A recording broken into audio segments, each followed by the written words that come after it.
Sup, my fellas, don't forget to leave feedback, and enjoy the story.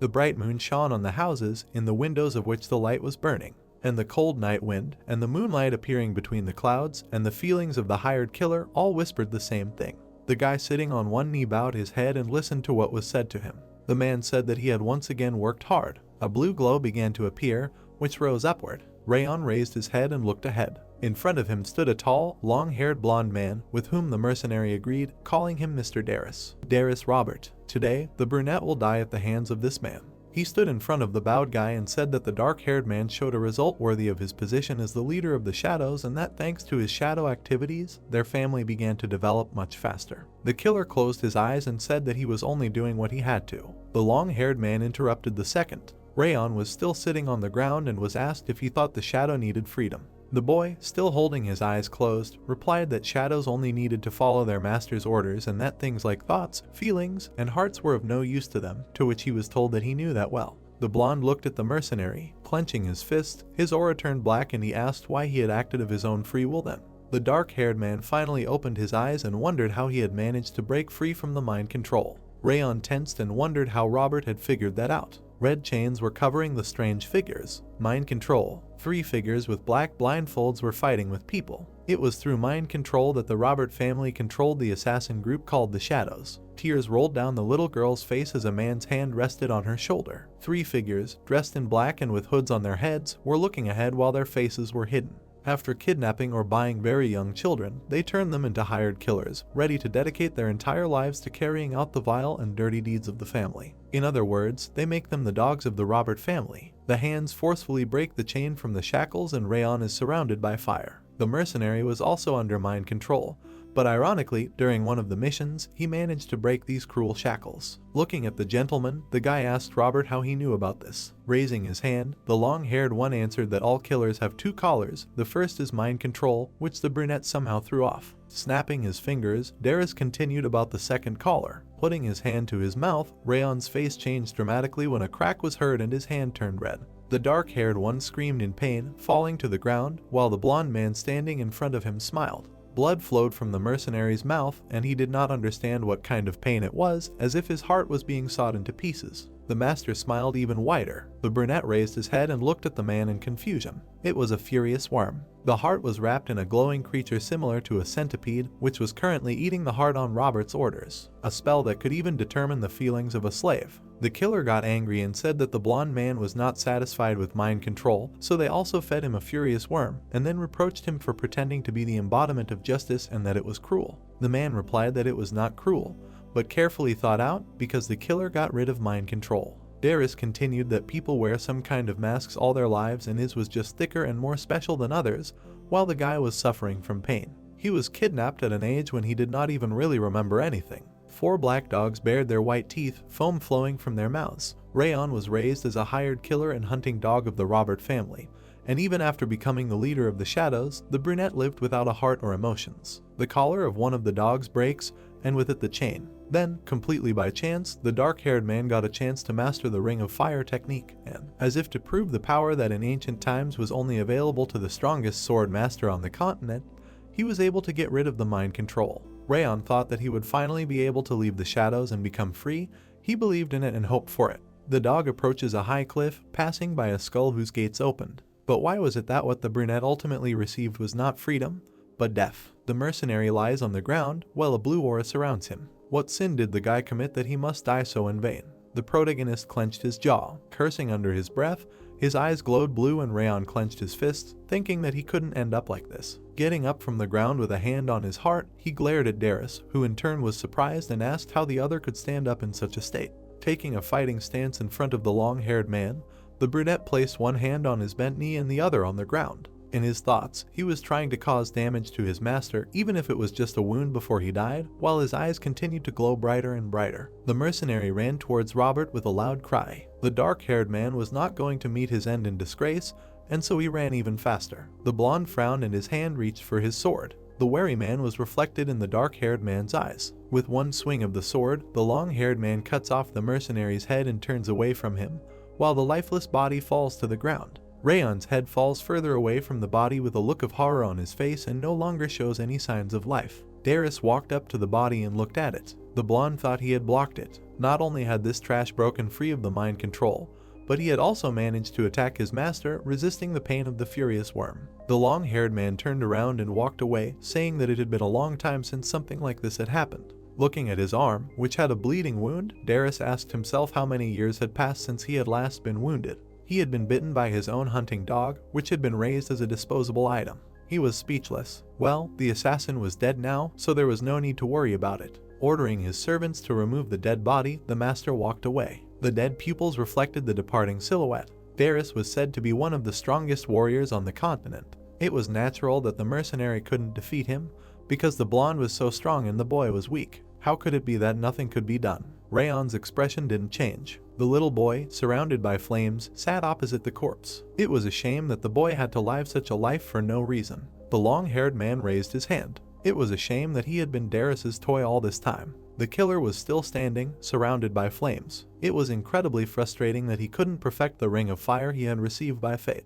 Whether it was God or the devil, the brunette asked for help in taking revenge on the long-haired man, using any means necessary. A brooch in the shape of a beetle lit up near his hand. A sign appeared saying that the brunette had been chosen by wrath, that wrath had descended into his body, and that the chosen vessel had died. Then the sign turned red, indicating an error, and a white light suddenly appeared. It was sunny outside and a blue butterfly flew past the white flowers. Someone started calling the boy a ray of sunshine. A red-eyed blonde with a teddy bear rattle in her hands leaned over him, asking her son to look at her. The child's hands reached for the toy, while the mother supported her child's behavior. The boy opened his equally red eyes and made a sound, still reaching for his mother. She picked him up and hugged him, saying who he was so handsome from. Rayon winced and looked at the girl. He still hasn't gotten used to it. This woman who is hugging him is called Sylvia, and although he still finds it hard to believe, Sylvia lifts the child up and asks him to call her mom. The blonde frowns. He was reborn as this woman's child, and he also retained all the memories from his past life in which he was a killer. The brunette in black frowns, standing next to his partner. The child lay in his bed and did not sleep, believing that it was just a dream and that for 100 days all he did was sleep.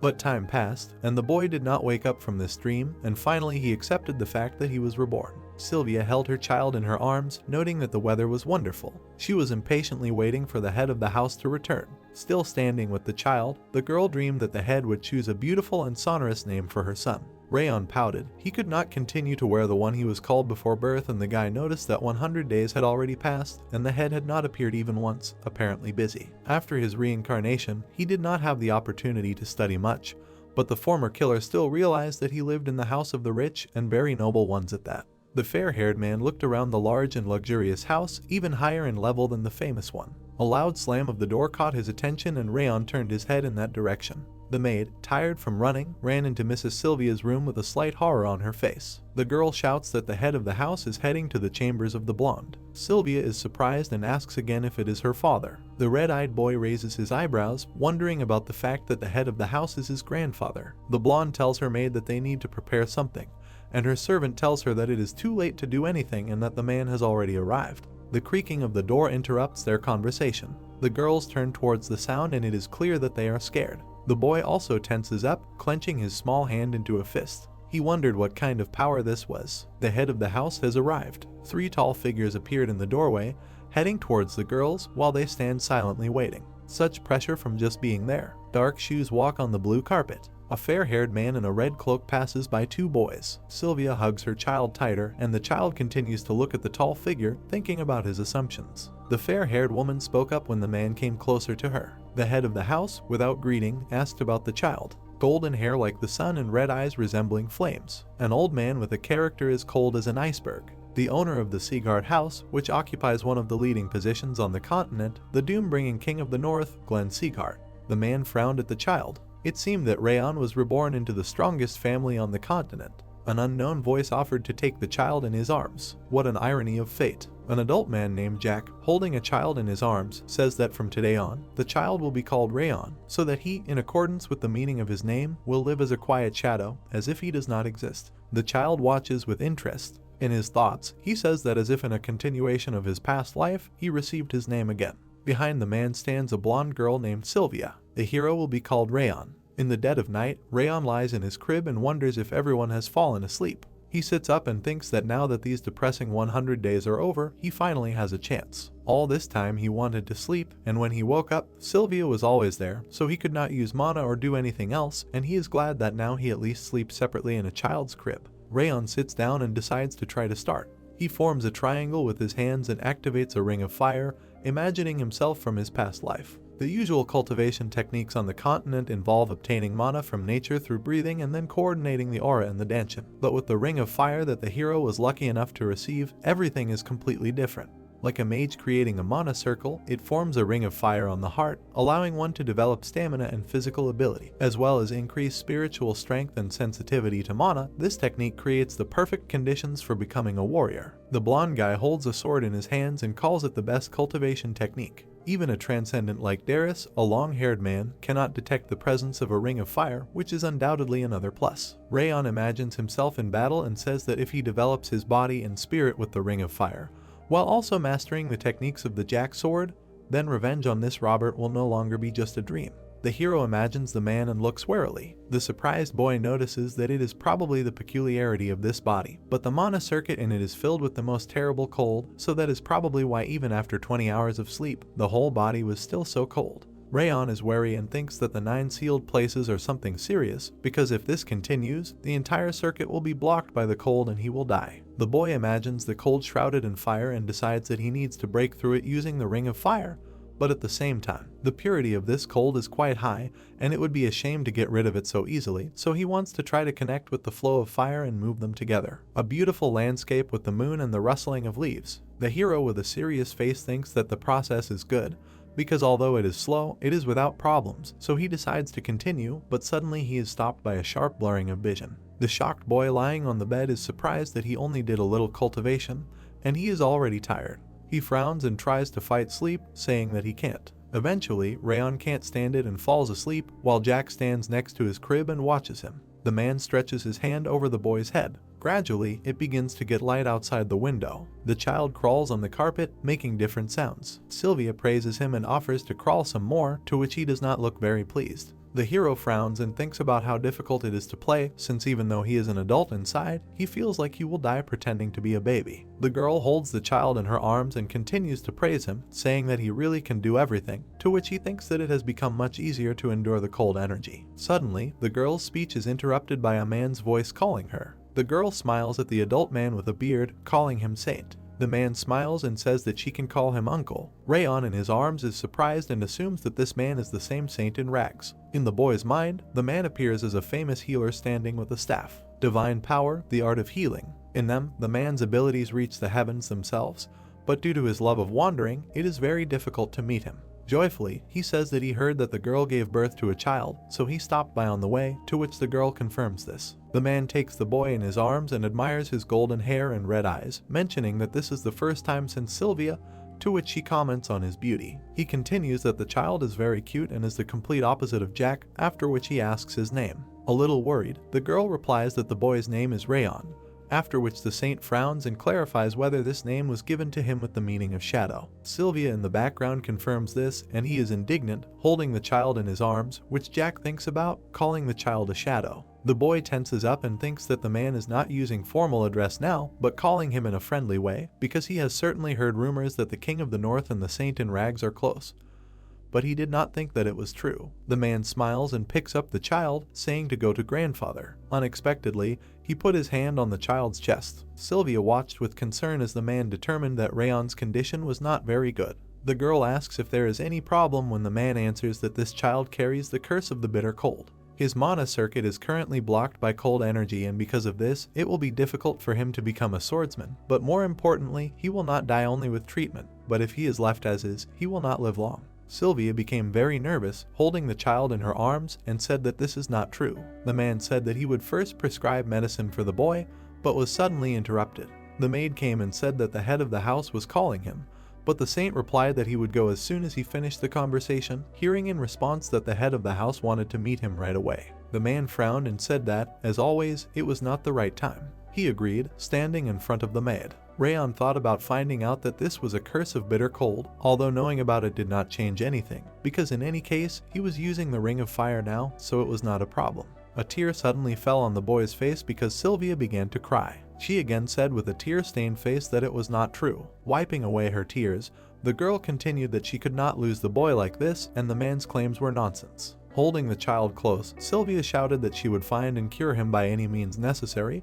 because he could not leave, he could not get sick. Rayon looked at his mother with wide eyes. He thought about the unknown feeling that was causing his chest to ache and throb. He imagined seeing his mother crying and decided that he did not want to see something like that. Suddenly, the boy reached out to touch his mother's cheek, not wanting her to cry. The girl looked at the boy in tears as he made various sounds. As the men talked, the maid's voice was heard asking them to stop, to which Jack asked about the noise. The door swung open and Sylvia resolutely led the maid forward, despite her protests and warnings that the head of the house was there. The girl, out of breath, looked at Jack in fear. The man became angry and said that it was bad manners. He wanted to say something about such an inappropriate haste, but suddenly stopped. Sylvia bowed before the man and with tears in her eyes and asked him to save her son. She begged him to save Roan, while the men sat at the table with a cup of tea. The tearful girl said that this child was everything to her and continued to ask him to save him. Jack, with a cup of tea, said that it would be difficult for him to live as a warrior, so he wondered why he would help someone who could not contribute to the family. Sylvia tried to object that the boy was his grandson, to which the man replied that he was the grandson she brought after she left the family. All he could do was give him the name Sieghart, so she should be grateful for that and not hope for more. The girl continued to beg, but Jack ordered her to be taken away since he had nothing more to say. Sylvia, in tears, kept trying to persuade the man with requests. Despite all the requests, the girl was forcibly taken out.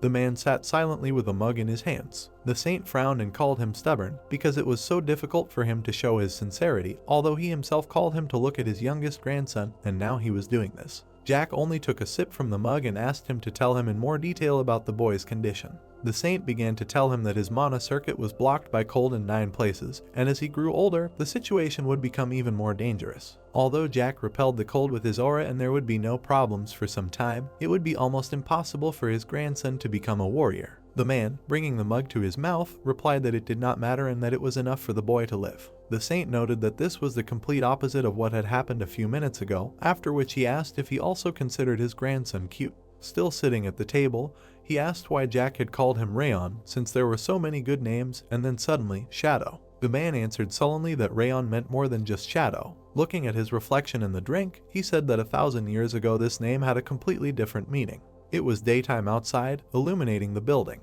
Sylvia was feeding the boy with a spoon, saying that it was the medicine the saint had given him, and it must be bitter, but he had to endure it a little. She and the maid closed their eyes, waiting for the child's reaction. Hearing the sounds, Sylvia opened her eye slightly and saw the child reaching his hands towards the spoon. The girls were delighted with such a reaction from the child. The girl happily said that Rayon was enduring and drinking the medicine, to which the maid agreed and replied that it was probably too bitter for the child, but the boy clearly understood Sylvia's intentions. The girl joyfully hugged her son, crying with happiness. The hero thought that although it was bitter, it was a medicine with the properties of fire that he desperately needed now, and the hot energy drove away the cold from the mana circuit. Sobbing, the girl asked if the boy understood her feelings, to which he thought that it would be better to give him the medicine as soon as possible. 2 years had passed since Rayon began training with this medicine. The boy happily lay in bed with the ring of fire activated, thinking that thanks to it, it began to activate faster. He had reached the first level of the ring of fire, spending these 2 years in constant training using a special technique. In the morning, he played with Sylvia and Helen, who were very happy to spend time with him, and came to the conclusion that there was no child on the entire continent who put in as much effort as he did. During his naps and around midnight, he trained, and this is how he spent his daily life. More time passed, the boy matured and is now 5 years old. The second Ring of Fire was created. Ring of Fire has reached level 2. Soul class has increased. Mana sensitivity has increased. Spiritual power has increased. Energy has increased. Rayon grinned and was happy that he had finally done it, looking at the statistics in front of him. He had reached level 2 of the magic ring. The boy sat scrolling through the message in front of him, thinking that now the second Ring of Fire was also rotating around his heart, crossing with the first, and that his sense of mana had improved, probably thanks to this message. The hero was distracted by the voice of the maid calling him. She stood next to him, saying that he had woken up early, and then asked permission to take his clothes to the wash, to which the boy agreed. While the maid was taking the clothes, the boy realized that she did not see the message in front of him. Such system windows with messages began to appear since he had reached level 1 of the Ring of Fire. Rayon recalled his frightened face and said that when such a message first appeared, he had no idea what it was, but it turned out to be a system where he could check his current status at once. At that moment, the status window showed the first level of the Ring of Fire, the Curse of Bitter Cold, and low stamina. The boy tried to show the system to Helen, but judging by her reaction, it was a window that only he could see. Rayon thought excitedly that although he had already reached the second level, the Curse of Bitter Cold and low stamina had not gone away. So if it weren't for the medicine with the properties of fire, it would probably be difficult for him to achieve this. He thought that medicine was medicine, but for these 5 years, Sylvia, Helen, and the others in this building were all worried about whether he was in discomfort, whether he was sick, and treated him as the greatest treasure, so that probably had an effect as well. Sylvia held him in her arms, slept with him, and watched him happily with the maid. The boy rubbed the back of his head and thought that he was only 5 now, which meant there was still plenty of time and he could take his time. The curse was certainly a problem, but low stamina was also not good because it was the reason he always got tired so quickly even after moving just a little. The boy clutched his heart and fell on all fours. The boy activated the Ring of Fire and thought that in his past life he was called the best assassin, and he owned an outstanding cultivation technique, the Ring of Fire, so if, using such experience, he managed to bring this technique to perfection, he could say that he would have no shortcomings. And if he also mastered the Jack Sword technique, he would definitely be able to cut off Darius' head without any problems. The boy thought that he shouldn't rush because Darius was one of the strongest transcendents on the continent, and if he started focusing on revenge right now, his mind would simply not be able to handle it. In any case, those who were even capable of killing him could be counted on one hand. The boy imagined the man and decided that even if it was slow, he needed to accumulate enough strength to finish him off in one go when the chance came, but for now, he needed to accumulate some more. Suddenly, he was distracted by Sylvia, who noticed that he had woken up. She, dressed in a blue dress and holding his clothes, said that today he needed to go somewhere with her, so he needed to get dressed and be ready to go to the main palace. Rayon wondered if today was that day. There was a force on the continent that maintained the overall balance, namely the 6 kings and 5 demons, and the family he had reincarnated into was one of the 6 kings. The sound of wheels could be heard. The boy was riding in a carriage with his mother and thinking about how the 6 kings were a good influence on everyone, while the 5 demons were threatening the peace and tranquility of the continent. And each of these powers was holding an ability recognition ceremony, and today was the day of the Sieghart family's ability recognition ceremony. The carriage was approaching the gates of the main palace. Inside the palace, there were many people discussing the ceremony among themselves. They heard that the 4th son of Karan and Sylvia would be participating. Sylvia and Rayon creaked inside while she was called a loser. The people present were surprised and fell silent, looking at them with disgust. While the girl was walking with the boy, many began to discuss what they heard about his illness, and it seemed to be true, and this was to be expected because he received the blood of a loser, or as she was called, a loser. They wondered how such a person could even enter the audience hall, whether there was a need for the child of a loser to also undergo the ceremony, since they would like to never see them again, since they would only lower the level of the family. Rayon frowned and wondered if there was any reason for these relatives to reproach them so harshly, and let them scold him if they wanted, since it did not matter. His thoughts were interrupted by someone calling the girl shameless. The boy became angry and gloomy. Suddenly, Sylvia told him that everything was fine, to which he looked at her in shock. The girl smiled and told him to look only at his mother. The boy fell silent and grabbed her hand tighter. Suddenly, the head of the house entered, walking decisively. Rayon thought that he and Jack had not seen each other for a long time, namely about 5 years. The man frowned and sat on the throne. He said that it seemed that everyone had gathered. A huge sword appeared in the middle of the hall, frightening the guests. Jack decided to start the recognition ceremony. The boy wondered if this was the sword of recognition, and if you put your hand on this stone sword, it can determine the attributes of the mana that a person has. Behind Jack, a guy stood with a piece of paper in his hands and announced Baron Sieghart first. Rayon saw this dark-haired boy at the top. By the age of 4, children's initially open cranium begins to close, and it is said that from then on, the attributes of the child's mana no longer change. So the event where such children are gathered and the attributes of their mana are determined is called the recognition ceremony. The wind swirled around the sword, and the guests said that judging from the light coming from the sword, Baron's mana was of the highest quality and he had amazing abilities, as expected of the son of Karan. Jack said that this was a good attribute for a future swordsman, and from now on, the boy should try to focus on feeling the wind better. Runan Cillian of the vassal Cillian family was called next, and the blonde girl jumped off her chair. Rayon looked at the girl standing next to the sword and realized that it seemed like the purity of the mana was determined by how far the light reached on the blade of the sword, and the attribute could be determined by the end of the hilt. He understood how the Sieghart family determined abilities. Everyone rejoiced, calling Cillian a genius and saying that she was on the same level as Baron. The hero looked at them warily and thought that the people here were completely dependent on these attributes. The boy crossed his arms and decided that he probably shouldn't expect a good result, since even though his fire ring had reached the 2nd level, there was still too much cold energy in his mana circuit. But whatever it was, he didn't care. The boy announced Rayon Sieghart as the last participant. Everyone present looked at the boy sullenly. Jack looked at him angrily. The boy was invited to go forward. Sylvia, with a smile on her face, told Rayon to go. He didn't really expect anything, since it would be enough for him to know what mana attribute suits this body now and how to develop it. The girl asked the boy if he had seen what the other guys were doing and told him to just repeat it, stretching out his hand to demonstrate, to which the boy agreed. He carefully brought his hand to the sword. Suddenly, the sword was engulfed in flames. Rayon was very surprised, wondering what kind of light it was. A scene appeared before his eyes, where an unknown man was standing in a cloak and holding a sword in his hands. There were many huge monsters around him. The boy wondered who this man was. Suddenly, the stranger raised his sword and was surrounded by flames. With one movement of the sword, he cut the monsters. An explosion was heard from this blow. Suddenly, the boy came to his senses, remembering the stone sword. The light did not even reach the middle, which is why the guests began to make fun of him, while Jack sat silently on the throne. They said that the color of mana is white, without any attribute, and, apparently, even the god of war does not look after the child of a runaway. Sylvia consoled the boy and said that everything is fine and he is a good boy. The guests continued to mock whether this child is really a descendant of Sieghart, that this is too much and they came here to disgrace themselves like this, and also all this guy got from the head of the house is only red eyes and golden hair. Suddenly, Jack ordered to stop this, which made the guests twitch and get scared.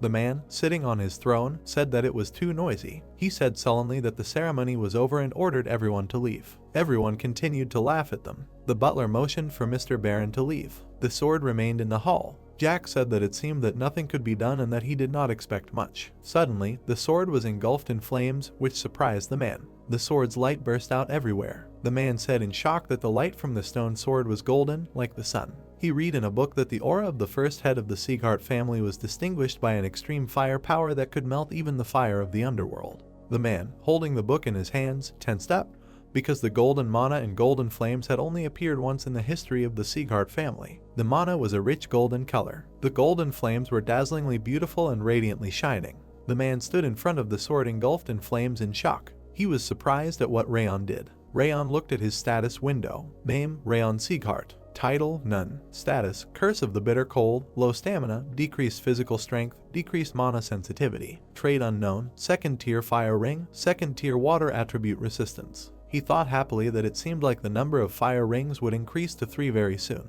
It had already been 7 years since the first recognition ceremony, and the boy was 12. It had already been 7 years since the first recognition ceremony. Rayon thought that if he could do something about the cold energy, his process would speed up greatly. With his constant training, the 2 fire rings should soon turn into 3. His water attribute resistance had risen to 2nd tier, so his body was no longer freezing, and his legs and arms were no longer numb. But although it was still difficult for him to move, the situation was still much better than before. The boy began to think about how he should slowly start training his body, but suddenly he turned around at the sound of a voice. Sylvia came up and asked why he was there, since he had to prepare. She said with a smile that they should head out already so they wouldn't be late. Rayon obediently agreed. He was thinking that it was time for the second recognition ceremony, which meant he would see those annoying things again. The voice announced the last one, Langrisa Regretta, and then continued that everyone had worked hard and that the ceremony was over. Rayon sat on a chair and thought that only half of the participants were here today, so as he expected, it had ended early. Jack suddenly said the name Rayon Sieghart. He frowned and asked why he still hadn't responded after a month, since he should have received an order to participate in the basic training as a member of the Sieghart family. To which the boy wondered in confusion what basic training he was talking about. Sylvia suddenly jumped up and said that Rayon was different from the other children, and because of the cold energy remaining in her body, it would be difficult for him to endure the training, which made Rayon realize that she already knew everything.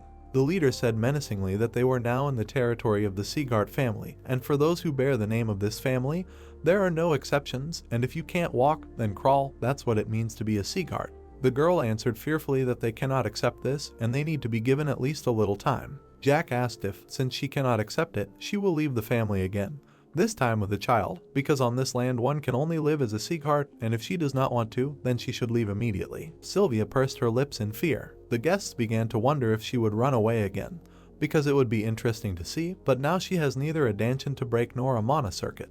They were mockingly talking about how pathetic it was that this man was a direct descendant of Sieghart, while the girl stood there silently with her eyes downcast. The boy finally understood why Sylvia was treated so terribly. She had abandoned the family. There were still traces of Sylvia having once trained in martial arts, but she had no aura. After her Danshin and Mana circuit were destroyed, she had abandoned the family and married the boy's father. However, when she became pregnant with him, the father was killed, leaving her with no choice but to return. And since she had previously rejected her place as the direct heir to Sieghart, she was treated as someone who was even lower in level than the sideline. But that was just the view from the outside and their circumstances. But now he was Sylvia's son, Rayon, and he could not stand the way she was treated. The boy took a serious step forward. The girl, stammering and fearful, asked him what he was doing and asked him to come back because his mother would handle everything herself. Rayon calmly told her that everything was fine. He turned to the chief, stating that, as he had said, he would participate in the training until next month. Suddenly, Denier Sieghart intervened, saying that the boy seemed not to even know about this training, and even if it was called basic training, he, a sick person, would not be able to cope with such a load, so he should retreat before it was too late. The boy, standing in front of the chief, resolutely answered that everything was fine, because he had to live up to the name Sieghart bestowed upon him, so he would participate in the training. Jack said in a furious tone that he was saying the name Sieghart so easily, but did he know how much weight that name had? The boy looked at the man in fear. A drop of blood fell from his mouth onto the floor. Rayon thought that he felt such pressure because in just one look there was such power that it was as if the heart was being squeezed out of the chest, that this was a power superior to Robert, and so this is what a warrior called the death-bringing king of the north is like. Sylvia ran up to the boy in fear and told the man that he was still a child and did not understand what he was saying, and Denier asked the leader to ease his pressure, because the child did not know anything yet. Jack menacingly declared that he was speaking now, to which Denier apologized in fear. Sylvia, hugging the boy, said that he was not yet able to go through this training and asked him to stop. Rayon thought that in the past, he, as an assassin who always lived in the darkness, was closer to death than life and never came out into the light, but now it was different.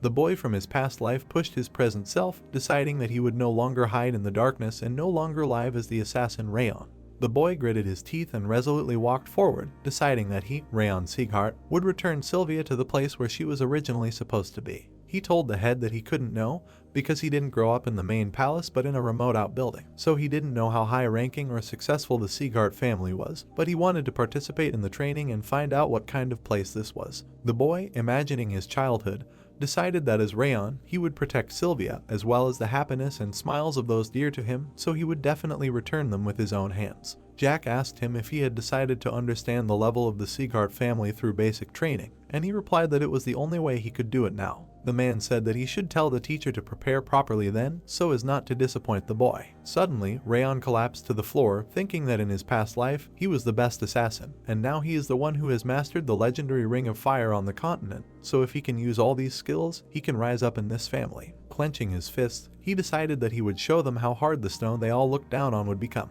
The clanking of swords and training can be heard. Karan asked if the boy was not called a sick child who could barely move. The servant told him that more than one person heard the conversation between the ragged saint and the head, and they definitely said that the boy was seriously ill. Karan wondered how the boy could stand such pressure from his father, since both before and now, the child's body was far from normal. He said that, if you think about it, Sylvia's abilities were also outstanding, and then ordered the servant to give the order to the maid and send the man to the outbuilding, and to do it as quickly as possible. The boy ran until he was tired, while Sylvia asked him not to overdo it. Karan told him to report to him everything that happened there. Jack walked along the 5th training ground of the Sieghart family while everyone greeted him. He saw Rimer lying on the couch and told him to stop pretending to be asleep and get up. The boy smiled and told the man that he really was amazing, since his pretense did not work on him. Jack frowned and told him that the teachers were there sweating and treading the earth, pointing out that their head was doing nothing at that time. Rimer replied that they were following his orders because it was fair, since he worked with his head and they with their bodies. Jack frowned and told Rimer that even after 50 years he had not gained any intelligence,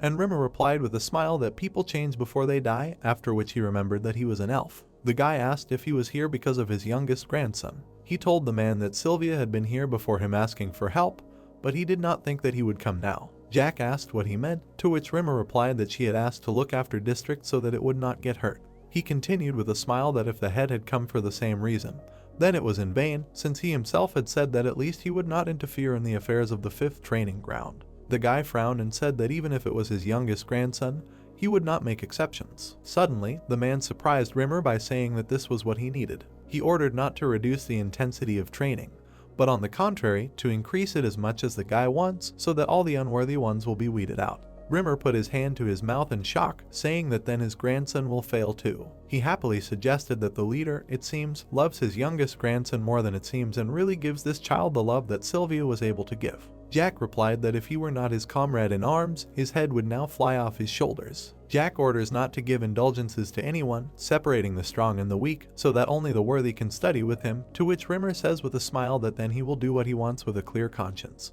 The man agreed with this and began to leave, and the guy wished him a good journey. He thought about Rayon, wondering what kind of guy she was. Rayon was looking through the system. The third ring of fire was created. The ring of fire has reached the third level. The class of the soul and body has been increased. Physical strength, endurance, and agility have been increased. Sensitivity to mana, willpower, and energy have increased. Resistance to the water attribute has reached level 3. One of the bundles of the bitter cold curse disappears. The boy thought that the third level must be noticeably different, since both the sensitivity of the body has increased and the mind has become clearer. He thought that because Sylvia kept stopping him, asking him not to overdo it, he did not overwork his body too much. But the muscles in his legs and arms have still begun to appear. In addition, this state window is clearly accelerating his development. Rayon says that from now on, everything will really begin, since the training of the Seagart family has a notorious reputation. The third level is only the initial stage, comparable to laying the foundation when building a house, since only by laying a good foundation can one build a tall building and survive. So, by showing achievements higher than anyone else, he would shut up all those who mocked him, and then Robert would be able to take revenge. The boy decided that he would not stop until he personally cut off his head. Suddenly, he was distracted by a joyful Sylvia, asking why he was still awake. Rayon asked if something had happened, why she had come at such a time, to which the girl, sitting on the bed, replied that she wanted to say something since he would be going to the training ground tomorrow for basic training. She asked if he had to go there. Sylvia continued that now she really wanted to stop the boy, because if he had endured even when he was sick, then what would happen if he got hurt during training? She put her hand on his shoulder and said that she was not telling him not to go there at all, but to postpone it for at least another year. Rayon replied that he couldn't stand it, because every time they met his mother, both the line and the sideline would make an expression as if they saw something unpleasant, or how they ignored his mother and everyone in the annex, and it all made his heart heavy. Therefore, if the boy could pass this training with dignity, those people would no longer ignore his mother. The girl smiled, folding her hands, and then replied that he was very smart, so he must have found it strange that they lived in a remote area and everyone scolded them. She explained that during one of the missions, she accidentally met the boy's father and fell in love. But because of his status as an ordinary knight, being with him was difficult, so she abandoned the Mana circuit and Danshin and left the family. She continued, saying that he actually used to have a sister. Her name was Jet and she was 2 years older. They lived together in peace and quiet until the Eden higher-ups, who knew the girl by sight, attacked them. The boy's father was not very strong, and the girl was pregnant with him, so there was nothing they could do. Fortunately, the father had assigned guards to her without Sylvia's knowledge, but at that moment they were at a distance from them and arrived too late because it happened after the boy's father and sister had already suffered. Putting her hand on her chest, Sylvia told the boy that she, completely devastated, had no choice but to return to her family, which is why she was considered a sinner in this house. The girl continued sadly that she really had nothing to say to his grandfather. Rayon realized that Sylvia was selfish, because for the sake of her own happiness she threw off her responsibility to the family, and then came back again, begging for her life, so now he understood why the family treated her so terribly. However, she was the person who gave the boy love along with his new life, and even if everyone around him called her selfish, for him she was the only mother he had met in his 2 lives. Rayon asked the girl if she regretted it and wanted to go back to the time when she had not yet left the family, to which she replied with a smile that she did not regret anything, because before that she had lived here as if she were invisible, but then she lived as a human for the first time, and that was enough. The girl happily continued that she was happy at that time, and she was happy here. With the boy, she just felt guilty in front of him for being so stupid. The boy placed his hand on hers, saying that he was fine and that she should not worry anymore. He thought that even if others said that she was selfish, for him she was the only precious mother, and his revenge could be carried out after he returned her lost place as the heir to the direct branch of the Seagart family. Suddenly, Sylvia burst into tears, which surprised the boy. Rayon realized that he was very tired while comforting her. He decided that he should check the activation of the Ring of Fire, and then go to bed because there was not much time left before the training. He folded his hands, thinking that at the third level, the rotation speed of the ring had undoubtedly increased, and if such a result was already visible now, then what would happen when it rose to the middle level? Suddenly, the boy was distracted by a blazing flame and an unknown voice saying that the time had come.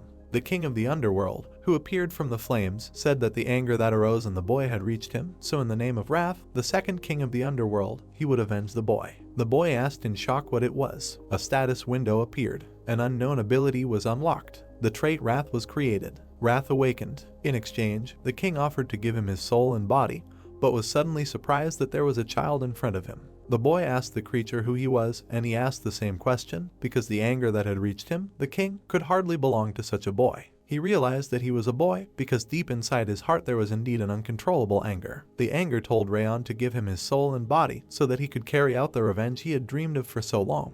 The boy wondered if it had appeared because of the anger he had felt towards Darius before his death, but then it had been quite late. He told the king that he did not need the help of someone like him, and that he would take revenge with his own hands. Rayon thought that he had worked so hard to get this chance and could not just give it to someone else. The king replied that the boy was greatly mistaken and that he was not going to negotiate with him because he had already made his choice. The boy shuddered, but the creature was suddenly surprised by the icy flames and said that he just needed to give up his body. The flames approached Rayon. His eyes were filled with fear. Suddenly, the flames flared up violently. The boy clutched his chest and felt the cold, realizing that his body and mind were frozen, and wondering if his attribute was actually not fire but cold. The king told the boy to awaken his anger by thinking about that bastard, and even if he were a god, he would kill him. Rayon thought that he was still holding on thanks to his resistance to the water attribute, but it was not only the cold that was scary in this attack, because the king was constantly stimulating his anger. Wrath told him in his ear that it would crush his head and then chew up and swallow his flesh, but for that, the boy just had to give in and give him his body. Rayon thought that if he gave him his body, there was no telling what he would do to Sylvius and the maids in the outbuilding, so he could not let his body be taken away even if he died here. The king said that the boy only needed to awaken his anger and accept it, then he would be comfortable, but he still continued to resist pointlessly. He wanted to reduce the damage to this body since he himself had yet to use it, but it seemed that nothing could be done and he would no longer give the boy slack, but simply absorb him. Rayon felt like he was about to be torn to pieces. He thought that he was at his limit, his body could not withstand it any longer, and if this continued, he would definitely die soon. The boy was thinking about how to survive when suddenly he twitched in realization. He realized that since he could cope with the cold energy due to his resistance to the water attribute, then perhaps using the ring of fire would completely eliminate the pain in his mind and body. The boy crossed his arms, thinking that no matter what, this was the only way to survive now. A fiery flame appeared near Rayon. The king was surprised and said that even though it had been a short time since he had awakened, how could a human boy defeat the demon king? The boy seriously stated that he would carry out his own revenge and would not give his body to some evil spirit.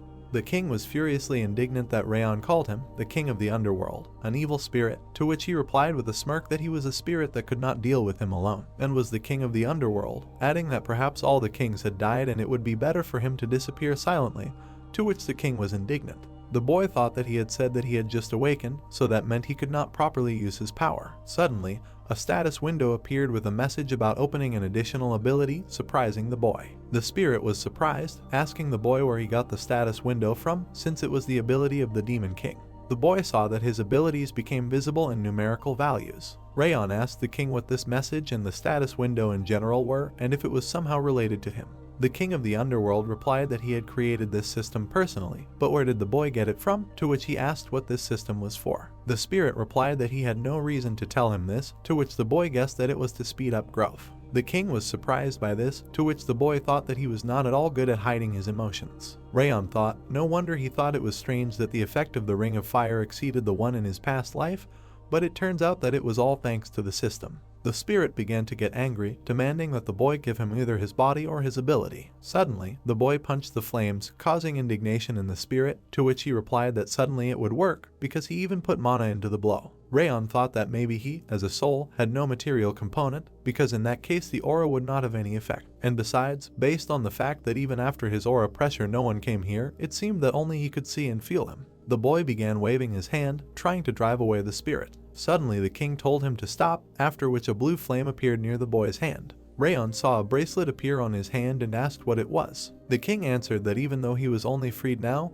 his power would return, and then no matter what the boy did, he would not be able to stop him, and as long as he breathed, he would be nearby. Rayon thought that the spirit was like a leech, and if he had his way, he would tear it off right away, but if he removed it by force, the system might disappear or he would try to harm Sylvia and Helen. The boy decided that it was better to keep it with him and watch it, and he could only trust that it would develop fast enough to control it. The boy asked the king why he should transform into a bracelet since it did not suit him at all, to which the king replied that it was a matter of taste and he should respect it, after which the boy agreed, resigned to it. The landscape of the rising sun sparkling against the clouds. Helen held Sylvia's hands, assuring him that the young master could handle everything, but the mother expressed some doubts. The girls looked sadly at Rayon, hearing that he was ready. Descending the stairs, the boy, holding a bag over his shoulder, said that it was time to go to the training ground. Helen says that the young master must be careful and should not overdo it, to which he agrees to be more careful and says goodbye to her. The brunette turns to the blonde and asks if she will really see him off with such a face because he might be upset.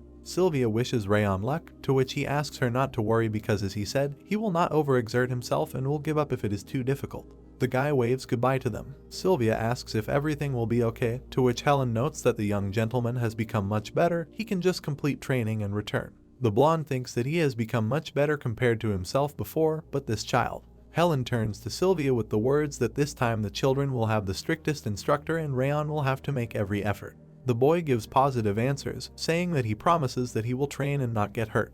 He asks her not to worry because he will definitely keep his promise. He asks her to believe her, to which she asks him to return unharmed. The story moves to the family's 5th training ground. Someone asks what house he's from, to which the second asks it probably won't be too difficult, to which another thinks that his father and mother told him to get to the top 10. Rayon reasons that as he thought, there are a lot of people here. He understands that there are not only children from the direct and collateral branches of his family, but also people with vassal families who have received recommendations. He continues that according to Helen, 6 training grounds were organized this year due to the large number of people until someone recognizes him. One whispers that the second only needs to look at how thin he is. He is sure that his bones will break from one touch, to which the second replies that he will probably do something and run away and asks why he even came there. The man asks what kind of bracelet it is and notes that it is not at all in fashion, to which someone asks what he said. The energy clot notes that he is fucking trash and says that the Essence King will destroy him, while the guy asks them if they are going to stop gossiping.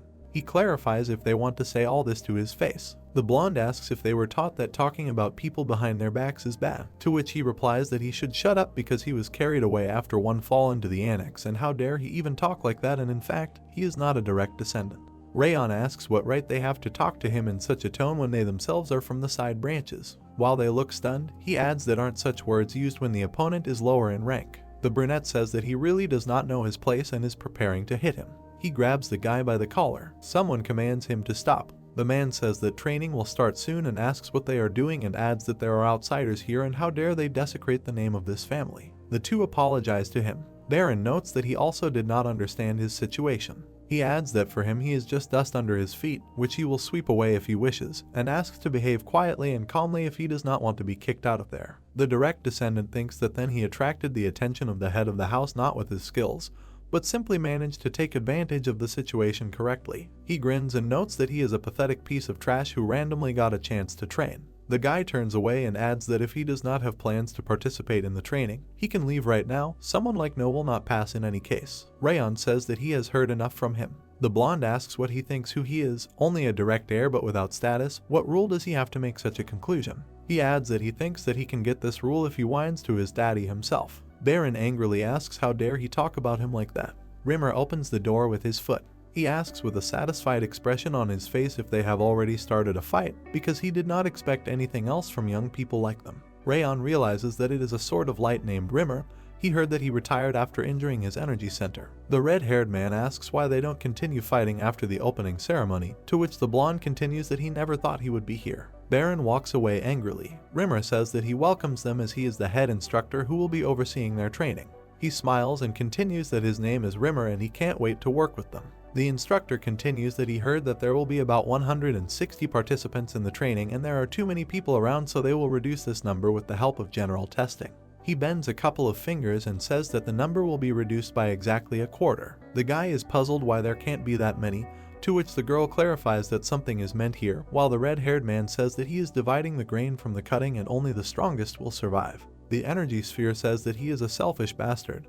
He dared to look high at the King of Essence. Yes, he gives him these elven ears, while Rayon tries to shut him up. Rimer notes that he is the main one at the training grounds, and if there is any indignation, he just likes to go to the head of the house and asks if they should start. The instructor asks what they are doing and gives the command to run. The children look at him in bewilderment. He shouts that endurance, willpower, is the basis of martial arts and gives the command to run as hard as he can until he tells them to stop. The King of Essence tells him to run in front if he wants to be better and asks why he is at the very end. Rayon says that this is not a competition and understands that there is no point in overtaking people. He understands that Rimer is looking at a person's potential and character. The blonde runs and thinks that he will not focus on superficial things. Sweat drips from his face while he thinks that those who can stand the test will pass and he will definitely do it. He notes that Baron and Ronan are simply unique in this matter. The man says that everyone is doing well but these two stand out, to which the second notes that considering that this is not the highest speed at this pace they can run for hours. He asks what level they have at 12 years old and he is afraid to imagine what they will grow up to be. One of them asks if this is the same child from the rumors. He notes that it is not surprising that he does not keep up and drags himself at the very end, because he is sick. It is already impressive that he is still holding on.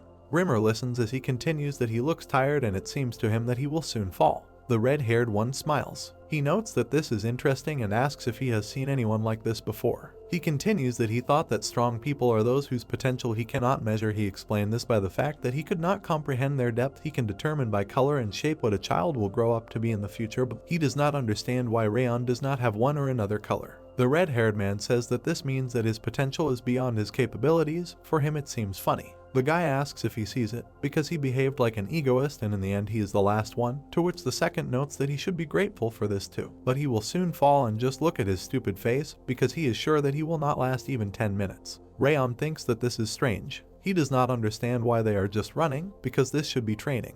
He continues that in his past life they did not release hungry animals and he had to run to survive. Isn't such a run too easy? He looks ahead in surprise. The children continue their running training. Rimer looks at the blonde. He does not understand that with this guy, how can he even run? The red-haired man continues that his endurance has long since disappeared. It is too difficult to call it persistence or tenacity, but we should not even count on the remaining energy. He reasons that such willpower is only found in warriors who have trained constantly and have experienced death many times and asks where he gets such willpower from. Rimer calls him by name and says that he is interested. Baron turns around tiredly. The guy is perplexed why he is still running because he is sure that they said that he is not able to train. The brunette says that according to the holy ragamuffin, Sylvia's son will most likely die and asks him to forget about becoming a warrior because he was even worse the last time he saw him. Baron remembers how he overheard this conversation and does not understand what is happening now. He grins and says that they all irritate him and that he will show them. He uses control over the aura and thinks that there is a huge difference in skill between them to the point that they will want to give up. Direct descendant forward. His sister watches after him while Rayon is perplexed. The blonde thinks that despite his noble manner of speech, he is still a child. He looks at his sister and sees that she is more intelligent than him. Rayon thinks that they should not compete with each other in this exam and that it is a fight with himself and there is no reason to succumb to his influence to finish his pace. The sun illuminates the leaves. The children fall down trying to catch their breath. The man asks what is going on, how he is still running, and the girl remarks that they say that he is sick. The children do not understand if he is even capable of getting tired. Rayon tells himself that they should stop talking as if it is so easy because he is almost dying because of the cold in his body. He continues that he feels like his heart and lungs are crushed but he can maintain his stamina using the ring of fire. The boy smiles thinking that the only relief is that the ring is growing quickly and that he needs to give it his all for it to be effective if he continues like this. The Essence King says that he is pathetic because not only is he lagging behind, but he is also in such an insignificant state. The being breathes down his neck asking him to give it his body because he will also get the opportunity to surpass that blue-haired guy. Rayon thinks that now is the worst time for this. The cloud of energy says that it will completely freeze everyone. Rayon's expression distorts in pain. He grins with the thought that he must endure. The king says that his feelings are leaving him because of his anger. The guy understands that he needs to pretend as long as possible that nothing is happening. The blonde insists that he must stop his senseless attempts and resign himself to it. It will not work against him, to which the entity replies that he should not make him laugh. He cannot be so indifferent. There is no person in the world capable of withstanding the wrath of the King of Essence. The guy squeezes his hand on his chest while he says that he will see how long he can endure. Rayon thinks that he must endure, and if he shows even the slightest weakness, he understands that the King of Essence will eat him right away. The Claude is indignant because he considers the guy a persistent bastard and asks why he is like this, why the anger of the King of Essence does not affect him. The guy exhales tiredly. He thinks that he is in great pain. He feels that he is about to die and does not control his body. his eyes close with the thoughts that his vision is blurring and he can no longer breathe. Rayon asks himself if this is all he can do. Someone tells him that he can stop. Baron notes that he is very restless. The blonde understands that he almost died right there and this life is clearly not going to be easy for him.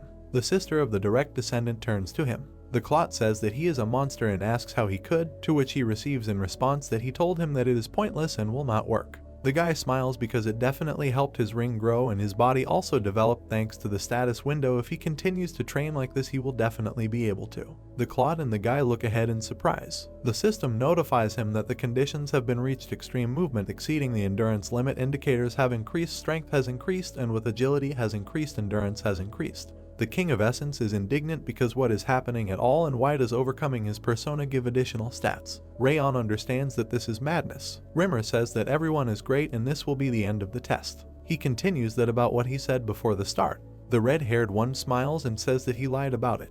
The children will not give in because they ran so hard because of this, to which the instructor clarifies that he would never have weeded out so many on the first day. If he had done so then there would be no one to teach, and in general he never said that they would be excluded because of this test. He continues angrily that if they continue training like today, most of them will definitely be expelled. The children stood up in horror. He continues that he clearly said to sprint at full speed, but not one of the 160 people ran at full speed to the end except for one. Baron listens in horror as he says that one of them was even cunning enough to use aura. The red-haired man squats down and continues that it doesn't really matter what they do, because they are the ones taking the exams, not him. The guy closes his fingers in front of Rayon, saying that they definitely won't fail the exam if they follow his instructions and just don't worry about it, but it's worth adding that it won't be easy. Rimer says that from now on they become temporary interns.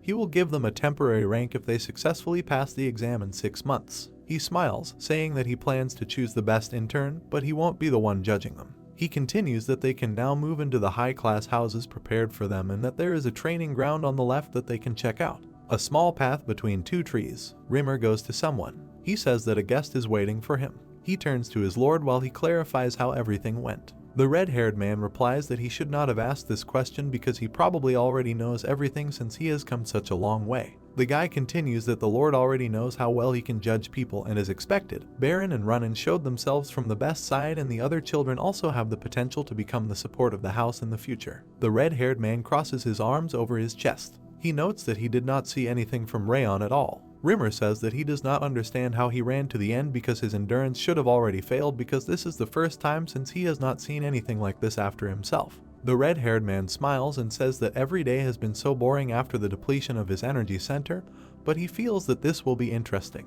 Jack replies that he wanted to be an instructor for the trainees. The Lord leaves, saying that he should focus on his work and not get distracted from it, to which he agrees. Rimer continues that he has a feeling that he will be able to entrust his future to one of these trainees. Jack replies that this is just a coincidence because it will be difficult for him to become a warrior. The man in the red cape leaves. The instructor smirks and says that he understands perfectly well that this is not true. The blonde says that now that training is usually over, he suggests going to the training ground, to which the King of Essence is perplexed why, after all this, he is such a toxic creature. The children look at him in bewilderment. Each of them is angry with him. They note that this is pointless. The guy says that unless he used some kind of trick and was able to reach the end of thanking her, to which the second one notes that he heard that he has some kind of illness. The red-haired girl notes that it is definitely because of the elixir. She says that she heard rumors that a holy ragamuffin once gave it to him, to which they are perplexed. The guy says that this means that he ran with the power of the elixir, and the second one continues that he still pretends that such a talented person ran to the end.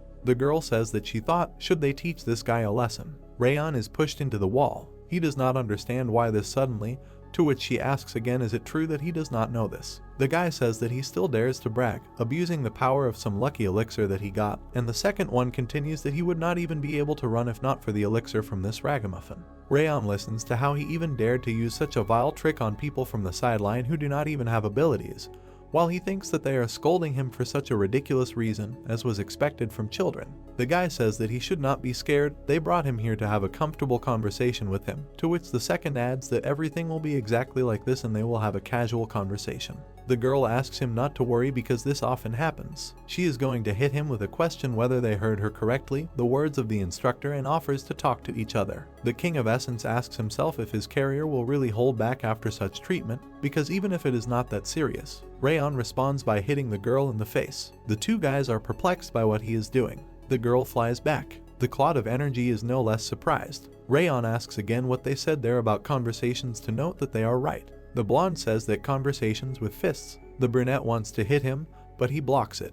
The boy throws and his opponent flies over. His friend asks what he is doing. He asks why they are losing at this point and gets hit in the face. The girl gets up and is drooling. The clot says that it is incredible how he hits them. Rayon hits him again. The brunette fell to his knees and coughs. One asks him to stop, the other notes that he cannot breathe, and the girl says that they were not mistaken and asks him to stop. The blonde steps right on the back of her hand. He says that before he finishes, he asks permission to ask something, to which she agrees. Rayon asks who provoked her to do this and whether it was Baron. The redhead answers in the negative, because they did it without his knowledge and that the direct descendant has nothing to do with it. The blonde notes that this is unexpected, because he thought that he did not like him, but it seems that he is not completely rotten. Rayon asks if she will go and tell her classmates about this conversation, to which she clearly replies negatively. The guy grabs her by the hair and hits her head on the ground. He continues that she is doing everything right. If she does not want to talk to him again tomorrow, she should try to avoid him. She replies in horror that they will not even step on his shadow, they were wrong, to which he replies that if they understood everything, they should get out this very second.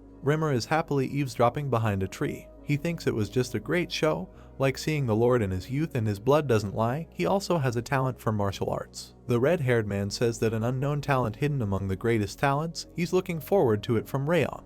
A full moon in the background of a building. Rayon looks at the notification that the conditions have been reached, anger is satisfied by his actions and agility increases by 1, to which the clot protests. He swears because what is this anyway? He gets points only for satisfying the King of Essence. Because it's a crazy system, to which the child replies that he created it himself and asks again why he doesn't know about it. The King of Essence says that he has never tried this system with anyone else and everything that happened is just because he stole it.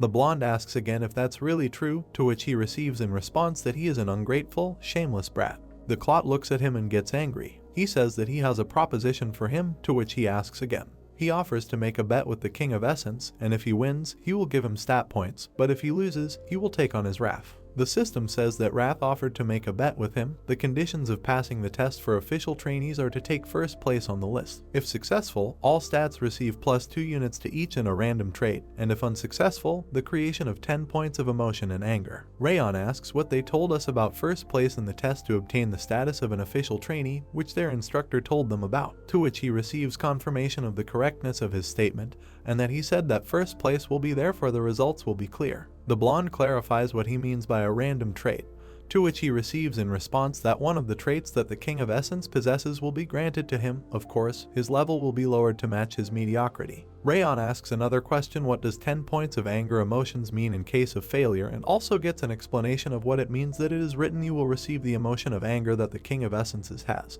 The clot smiles maliciously and says that the feeling of anger that the essence will give him is close to insignificant, but if he continues to absorb anger, he will no longer be able to control his emotions, no matter how strong his willpower is. Rayon realizes what he was trying to achieve. The blonde notes that they don't think that he has already done it because he even answered all his questions honestly. He continues that compared to the potential benefit, the risk of failure is relatively small. It could be a poisonous apple and he has no choice but to eat it. If he were an ordinary patient, it would be difficult for him to become an excellent student, but nevertheless, he was reincarnated. The guy notes that the conditions are not bad. He agrees and pulls his hand. The clot rejoices and declares that this is the right choice. The system notifies that he accepted the bet with anger, and if he uses the experience of his previous life, he will never lose. Morning comes to the territory. The brunette lies tired on the ground. Each one in turn complains, one that his legs are about to burst, the second that he can't even get up, the third that they ran so much in the morning and now this. Rimer explains that what they are doing now is a horse riding pose. They must take a pose on horseback but not to treat it too frivolously. The red-haired one adds that it is the basis of all martial arts exercises that everyone must perform and commands them to remain in this pose until he tells them to stop and he will doze off for now. He also says that of course this is not necessary since again, it is they who are taking the test and not him. The man shouts that it is too difficult, he can no longer ask when they will learn fencing, to which the second one replies that he should forget about it since they only run and do a handstand on a horse. Baron says that they should stop complaining, that they are done with their regular training, that they should start practicing, that if they continue to do only basic exercises, their swordsmanship might rust. The Essence King says that they have left. He continues that they are going to practice swordsmanship and asks if he is going to join them. Rayon replies that he does not need it now, that he is practicing swordsmanship with their weak skills only after this time. The guy thinks that what he needs now is definitely not a sword. The red-eyed man looks ahead and thinks that he needs basic strength and endurance. He also continues that his physical strength is noticeably worse than others because of the cold aura, that the basics are most important for training growth, and that he does not need to rush. He is standing in a plank position, sweat is pouring down his face. He thinks that now he should focus on controlling his body. Someone is peeking from around the corner. Runin thinks that this person is Rayon. She thinks that he is growing fast because his weight has increased compared to yesterday, and she definitely heard that he was sick. She continues that the weight he lifts increases every day. Of course, if you train a lot, then the weight you can lift will also increase. The white-haired heiress looks at him and thinks that there is no point in him lifting heavier and heavier weights every single day. Is it even possible to increase the weight you lift by 10 kilograms in just a week, she asks herself. Rayon bench presses while she is wondering if it is because he has a slightly different shape. How a sick person can be so persistent, she also does not understand. She approaches him. The red-eyed man looks at her while she thinks that there is definitely something about him. The guy asks again if he definitely knows her name. Rayon asks why she is here. The children look at each other. The girl does not understand why he is growing so fast. A realization comes to her. She looks at him stunned. Her eyes widen. The girl passes by. Runin sits down next to him, which puzzles him. The direct descendant's sister lies down and is about to bench press. The white-haired girl stands behind him and both are puzzled by the situation. She lifts dumbbells, he lifts a dumbbell, she understands that she was not mistaken. Runin notes that it is the same set. The fair-haired girl understands that after feeling this refreshing scent from the guy, her body has become lighter. She looks at her hands and understands that thanks to this, she can now lift weights. Rayon asks again whether she wanted to ask something or not, to which she gives a negative answer. The guy turns away, and she looks at the back of his head. The girl closes her eyes and thinks about him, because she needs to follow him more often. Baron looks ahead with displeasure. He sees that his sister is following the fair-haired man. His friends ask why she follows him and why she always spends time with the one who was kicked out of the direct heirs. Someone takes a wooden stick saying that it is pointless and there is no point in repeating such simple strength training. Someone reasons that he is definitely not strong enough, so he needs basic training. No matter how hard he tries, they are still at different levels. Baron continues that he does not know what the conditions of the test will be, but at least as preparation for this day it will be good to at least continue to train swordsmanship to develop his own martial arts. He goes and asks the others to follow her. We should not focus on this, throw away the dough, the results will tell everything. A leaf falls on the surface of the water. Someone turns to the blonde. Dorian greets him and asks if he can train with them. He notes that he wants to get in shape. Rayon replies that he does not care. The green-haired man thanks him and in exchange says that at least this is a little and tries to get something out of the bag. The guy pulls cookies to him and asks him to try them because they are very tasty. He gives a negative answer and says that he is fine and offers to take them. The white-haired girl looks at the cookies with hungry eyes. The guy looks at her with confusion. The guy frowns. The heir apparent's sister takes the cookies while Rayon thinks that another strange child has stuck to him. The children support the barbell for him. The wind blows and carries drops from the tree crown to the grass. Someone tears off a calendar sheet. The children arrange another run. Rayon warms up. Autumn maple leaves fall. A leaf fell in the middle of a pond. Someone's shoes are on the shelf. Baron looks ahead with concentration. He thinks that 6 months have passed since their training. Rayon runs with a dissatisfied face. He continues that he spent time every day to get himself in order. The blonde remembers the backs of those blocking his way on the first day of training.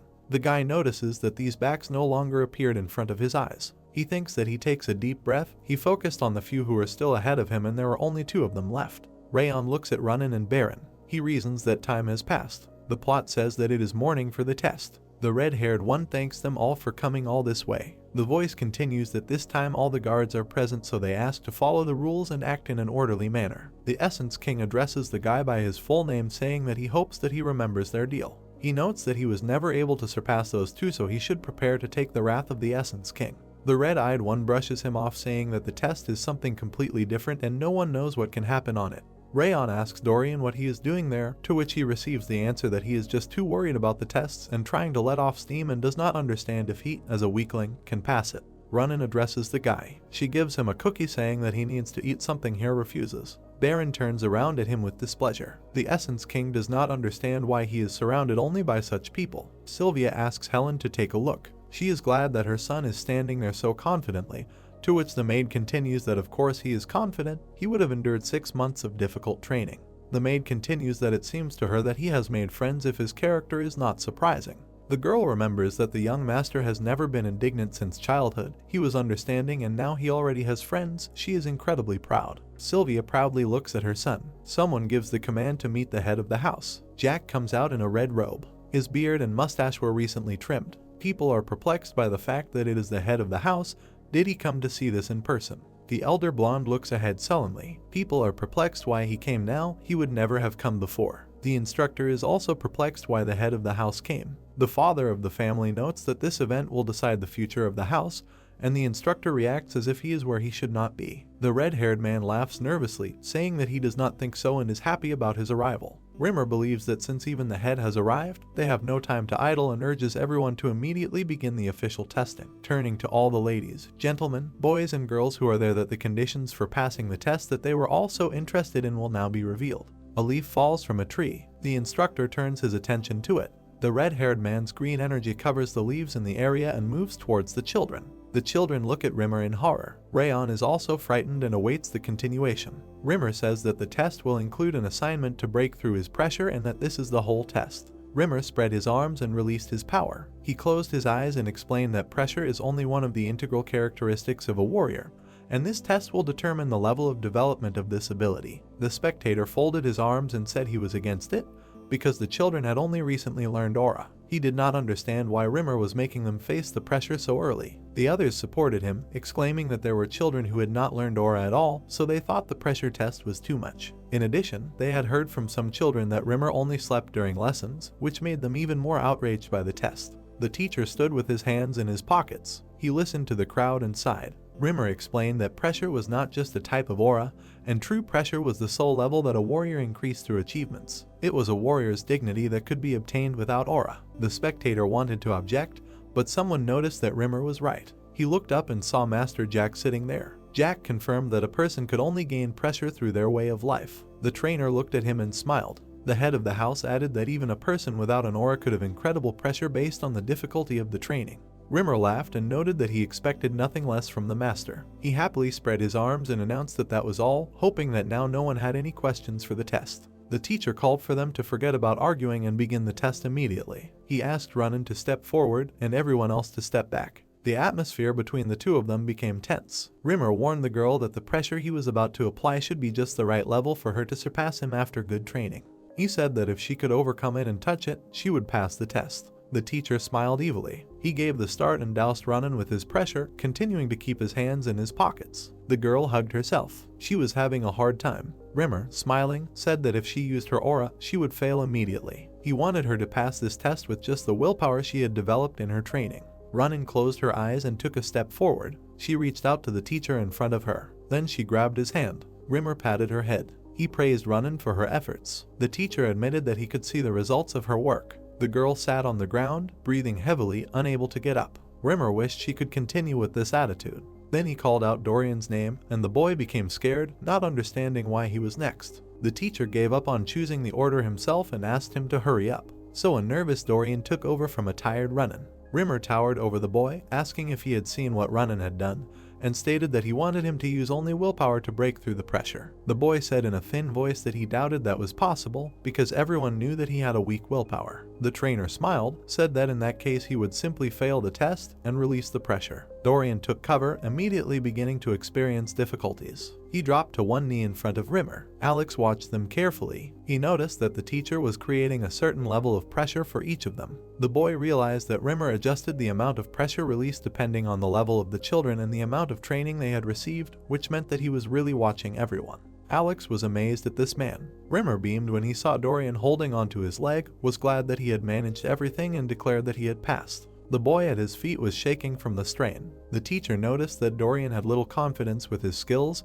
and advised him to keep his head up from now on. The boy vomited. Rimer was sure that Dorian had heard enough. The sun was at its zenith. He called the next one to him. The test continued as a leaf floated downstream somewhere in the stream. Rimer called out the name of the next examinee, Baron. The boy responded cheerfully. The teacher suggested that they begin immediately. He glared at Baron with the same animosity and, folding his arms over his chest, released the pressure. The boy shielded himself as if from a blizzard. He was amazed that he had to touch Rimer, having managed to cope with such force. Baron admitted that in reality, everything was not at all as it seemed from the outside. He wondered how Runin had withstood it. The boy fell to one knee, realizing that he could not move at all. He collapsed on all fours. The trainer said that he was definitely more talented than the rest. He believed that among the 160 people who could compare to Baron, you can count on the fingers of one hand.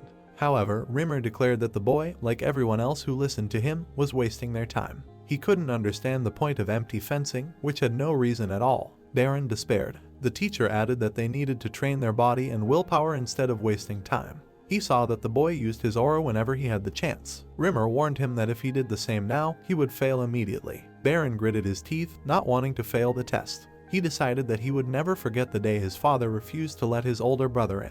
The boy could not forget his cold, furious eyes. He realized that if he did not overcome this, he would be thrown out too, and he reached out to the teacher with all his might.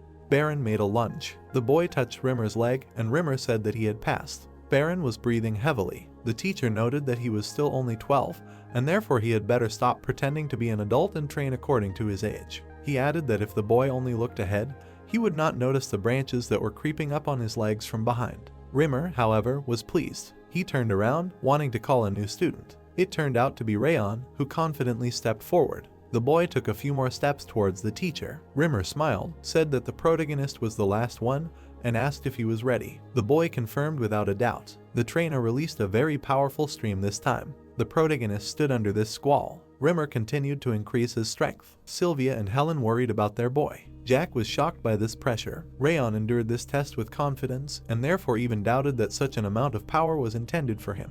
Rimer happily noted that his talent was definitely superior to Runin and Baron. He made a villainous expression and suggested trying to withstand it. It became difficult for the guy. However, he knew that the level of the soul is stored not in the body, but in the soul. Now he has reached not only the level of Rayon, the son of Sylvia, but also retained the level from his past life as Rayon the Killer. The guy went forward. Rimer was very surprised that he could overcome his pressure. The head of the house watched closely and frowned more and more. The teacher did not believe his eyes when he saw the guy a meter away from him. He considered it impossible, or even beyond the impossible. The protagonist touched Rimer's stomach, who even recoiled a little. The audience was shocked. Rimer and Jack were no less shocked. The protagonist smiled. He asked if the test was already over. The students couldn't believe that Rayon had just gone through such pressure. They thought it was impossible. Karan and his assistant were also shocked. Rimer was confused. In front of him stood a seemingly sick child who didn't even have an aura. He addressed Rayon cautiously. The teacher frowned, wanting to know who he was. The protagonist replied that Rimer had been watching his training for 6 months and told him his name. The trainer clarified that he was asking because the protagonist had exceeded the value of those 6 months. He exclaimed that he had created pressure that was beyond the boy's abilities. Rimer admitted that he had just decided to have fun on purpose and did not think that Rayon would break through it. The protagonist shrugged. The teacher looked down and then suddenly perked up. He scratched the back of his head, realizing that he had lost his composure, and then laughed nervously. Rimer admitted that he had been distracted for a bit and remembered that he was the head of training. He announced that the official testing was over as Rayon was the last participant. The coach said that he would now announce the list of top students, which everyone was so curious about. Baron became nervous. Karunu was eager to hear who had become the top student of the 5th training ground. It was the protagonist, the Collapse. Sylvia burst into tears because her son had become the top student. Helen was also touched and was happy with her that Sir Rayon had done it. The audience could not believe that he had become the top student, but they could accept it, considering that he had fought through the pressure. They just did not understand how he had surpassed Baron. Baron shouted that he did not agree with this and said that it was not true and Rimer was lying. The teacher clarified what he was lying about. The boy believed that Rayon was inferior to him in endurance, strength, and talent, and he was not going to accept the fact that someone like him became the best student. The eyes of the others were turned to him. Baron was sure that the protagonist had cheated somehow. The spectators agreed that this also sounded plausible. They discussed how he could not have become the best student with the Frost Curse, especially without an aura. Someone even thought that he bribed the teacher. Rimer folded his arms over his chest and listened to the people around him with indifference. The present decided that, given the rumors about Coach Rimer, this was possible. Baron pointed to Rayon and said that they were warriors from the same family, which meant that in order to determine places, they should fight and not take such tests. The coach smiled. He noticed that Baron was very eager to be the best student. The boy blushed and objected somewhat hesitantly. The teacher announced that, unfortunately, the test was already over, then turned to Jack's place and asked him what they should do. The head of the house thought about it. He turned to the protagonist, telling him that the others did not agree with the results, and then wanted to know his opinion about the duel. Rayon was silent. Baron smiled confidently. The protagonist refused to the dumbfounded looks. He explained that the test was over and the results were announced, so he did not want to arrange a duel without benefit for himself.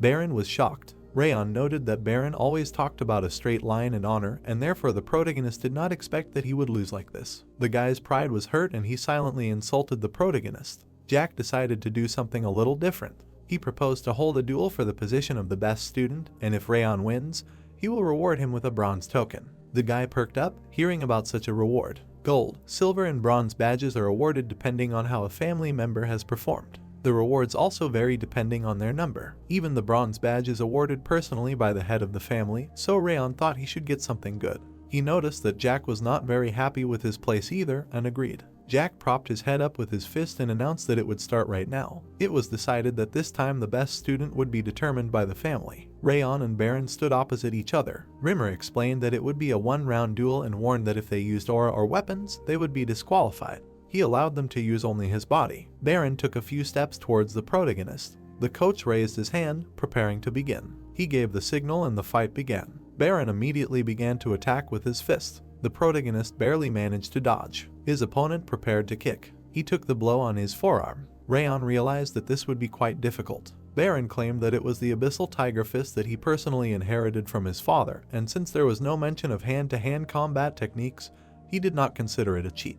He powerfully struck the protagonist in the torso. The audience was amazed by Baron, noticing that Rayon was incapable of anything. Baron continued to strike. He thought that the protagonist was weaker than him because he was from a side story. The boy could not believe that the protagonist dared to encroach on his place and struck again. He remembered how he and his father walked away from the broken Rayon, and how Karin told him not to worry because they did not need such a pathetic weakling. His father asked Baron not to disappoint him. With these thoughts, the boy fought now. He knew that his father was watching him, which meant he had to prove his strength. Baron continued to strike, and Rayon continued to defend himself. The boy believed that he could not lose to someone like the protagonist now. The protagonist successfully dodged and parried the attacks. Some of the attacks were very close, but Rayon saw them. He saw both Baron's fists and his mana flow, so his attacks were clear to him. Baron went for another attack with the intention of finishing the protagonist if he did not give up now. He jumped on Rayon from above, but the protagonist was ready to counterattack.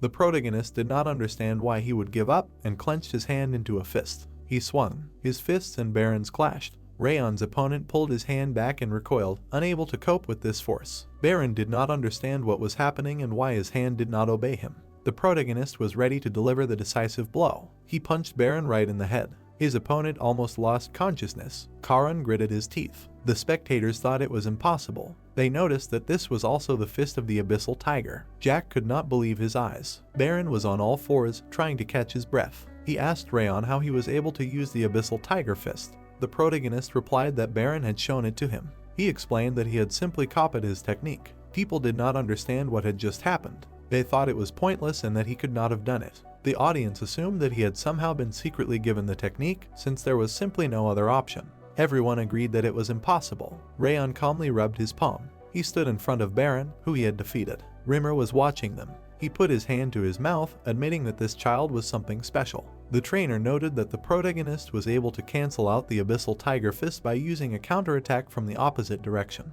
He knew that just being able to read his opponent's technique was enough to be called a genius, but Rayon was able to repeat it. The teacher opened his mouth, realizing that such a talent could reach the peak of the entire continent, and this is exactly what the family needed. Rimer saw a heavenly talent in the protagonist. He announced the end of the fight with a smile, the result of which was obvious to everyone. The coach officially named Rayon the winner of the fight, raising his hand to the sky, and added that the exam was over. Sylvia and Helen ran to the guy. The protagonist was surprised to see them in the arena. The next second, his mother hugged him. The protagonist hugged her back, feeling awkward. While Helen and Sylvia were crying, Blue informed Rayon that he was hungry and urged him to go home quickly. Runan's parents also came out to support their daughter. Sad Baron was taken away by his butler. The guy looked into the crowd. His father stood there for a while, then turned around and left. Baron despaired. He watched Karin, unable to do anything. At night, the light was on in Karin's office. The candle flame crackled softly. Baron stood before his father's desk, his eyes downcast. The man sat in his chair opposite him, not turning to face his son. The boy felt guilty and expected to be punished. His father called him, and he responded immediately. He asked if Baron remembered what he had told him. His son replied with excitement in his voice that his father had told him to return as a top student and never lose to anyone. Karan turned around in his chair and confirmed. He thought it was not that difficult. The man reminded him that he had told Baron to go around Runan's house and after he had trampled Rayon, return as a top student. Karan was incredibly indignant. He could still accept losing to a girl, but his son had somehow lost to a scumbag from a sideline. So the man thought that Baron wanted to completely disgrace him. He sarcastically asked the boy if he wanted to become like his third and fourth brothers. Baron hesitantly objected. Karan said that Baron had already missed his first chance and added that the best student in the class would be chosen after the grades were announced. He said that his son must definitely get this place. The father turned away and ordered his son to leave. The boy understood everything. He walked through the night city and thought about Karan's words that if he wanted to remain in the direct line of the family, he had no right to miss this opportunity. Baron got angry and hit the wall. He decided that it was all because of Rayon, that pathetic idiot. The boy walked on, not understanding how this was possible. He could not accept defeat. Baron walked with his face covered by his hand. He looked ahead in confusion. He did not understand why he came to the training hall. The boy thought that it was just a habit. He quietly opened the wooden door. Then he looked around inside, thinking that there was no one there because the exam had just ended. Baron picked up a dumbbell. He turned his attention to the far corner of the room. There were boxes for storing each student. One of them belonged to Rayon. Baron walked over and put his hand on it. He tried to convince himself that he could just take a look since he wasn't stealing anything, and then opened the locker. What he saw there surprised him. There were so many shoes, and he didn't understand why the protagonist needed all of them. Even with the naked eye, he could see that there were at least 100 pairs. Baron picked up one shoe. He couldn't believe that the protagonist had worn out so many in just 6 months, since he himself had only changed his shoes twice. The boy looked back. He imagined Rayon sweating on the bench, exercising with dumbbells. Realization came to him. Baron remembered that the protagonist had always trained. When he ignored basic training and sword swinging, or when he was relaxing in the dorm in comfort, even though Rayon carried the true spirit of the family, Baron continued to do the opposite. The guy realized this and became sad, looking at the protagonist's shoes in his hands. He looked to the side. There was a pair of dumbbells lying by the bench. Baron looked at them intently. He thought. Then he put Rayon's shoes down and turned them into a box, after which he closed it. Baron went home silently. He looked at the stars. His gaze became much more determined and calmer. Blue couldn't believe it at all. He, the king of essence, who had lived for 100 years, admitted that he had never met anyone like Rayon. The guy opened a dialogue box. Blue moved closer to the guy and asked what he was. The protagonist didn't answer, but let him imagine as much as he wanted. The protagonist didn't understand what kind of ability he got. The window said that he won a deal with anger, and the winner would be awarded rewards. All his ability points were increased by 2, and one random characteristic was also created among those owned by anger, namely Snowflower Perception. Blue noted that Snowflower Perception was a good attribute, but he didn't think Rayon deserved it. He explained that it was an ability that increased his sensitivity. While it was a 1-star ability, it only increased his sensitivity by 10%. Blue bragged that the King of Essence's senses allowed him to sense things 10 times faster than normal senses. The protagonist remarked that it sounded pretty good. However, he didn't understand why it was called that. Blue thought about it. He wondered if Rayon didn't like it. The protagonist, leaving the office, admitted that no matter how much he thought about it, he always realized that the King of Essence was bad at coming up with names. Blue was outraged by his words. The night of the full moon had arrived. Rayon was standing next to Sylvia in the courtyard. The butler reported that the head of the house was calling the young master. His mother was scared. She thought that her son had done something wrong. August laughed and asked her not to worry. He smiled softly and explained that the head of the house wanted to personally award him a bronze token. Jack sat proudly on his throne. Rayon knelt down to greet him. August stood next to Jack, holding a lined tray. The head of the house admitted that he did not like it, but believed that the promise should be kept. The butler agreed with him. He approached the protagonist with the token on the tray. Jack announced that, as promised, he would award the boy a bronze token. Rayon took the gift in his hands. The head explained that in the future, when he returned it, he would be able to request any item appropriate to his rank. The protagonist silently examined the token. He said that he wanted to ask for something right now. The boy mentioned Sylvia. Jack was surprised. Rayon asked what he should do to return his mother to her former position. The head of the house did not expect such a request. August showed no emotion. Jack looked down and asked if the protagonist meant that she belonged to a direct line. The boy confirmed his guess. He noticed that the head seemed to soften, but he did not understand why. Jack seriously stated that it would be possible after achieving an achievement that the entire house would recognize, but warned that it was not as easy as it seemed. He added that it was almost impossible to please everyone at once, especially for someone like Rayon.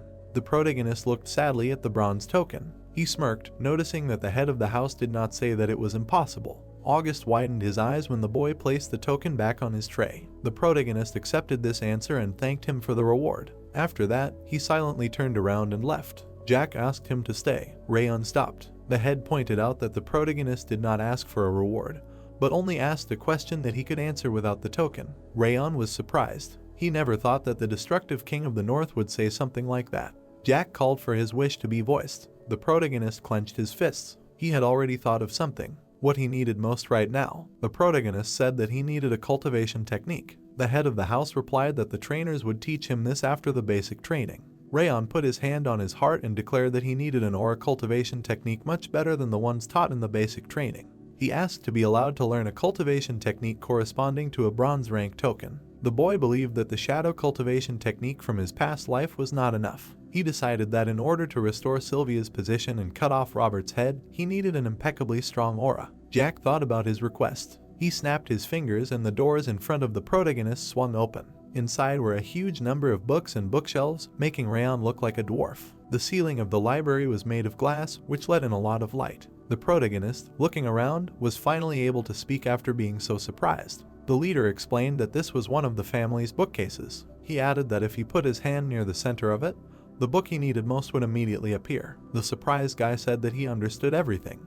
He stretched his hand up, mentally hoping that it would be something better than the shadow cultivation technique. Rayon really wanted something useful to appear. Something started to happen, and then one of the books fell out of its place, opened in midair, and glowed. The protagonist was disappointed to see how old and worn it was. Jack was shocked. Augustus also couldn't believe it.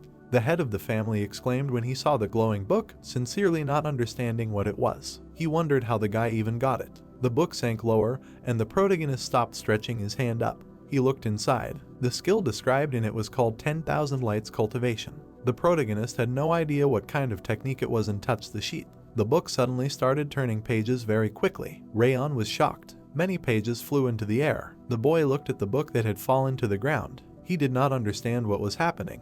The room was raging with fire. The head of the house stood up from the throne in surprise. He looked forward, thinking. A messenger came to him and asked if he thought that Sylvia was distant from the members of the house. In the past, he decided that he did not need to know this since their priority now was the growth of the house, so he advised him to return to work. His thoughts were occupied with the weapon. The messenger came again after some time and told Jack that Sylvia had gotten close to another man and left the house, but he asked not to report such trivial matters to him. After days of thinking only about the house, leaving emotions for later, he was able to obtain military strength that surpassed the demonic wall that burned everything to the ground. Jack gained a huge expansion of the house. However, he lost something. Jack was informed that his adopted son and granddaughter were attacked, and he looked up from reading the documents. The reporter said that the attackers were supposedly the twin ghosts from Eden, which Lady Sylvia had previously been in charge of. He added that she herself was fine, but the other two were dead, and given how sudden the attack was, it was already impossible to save them.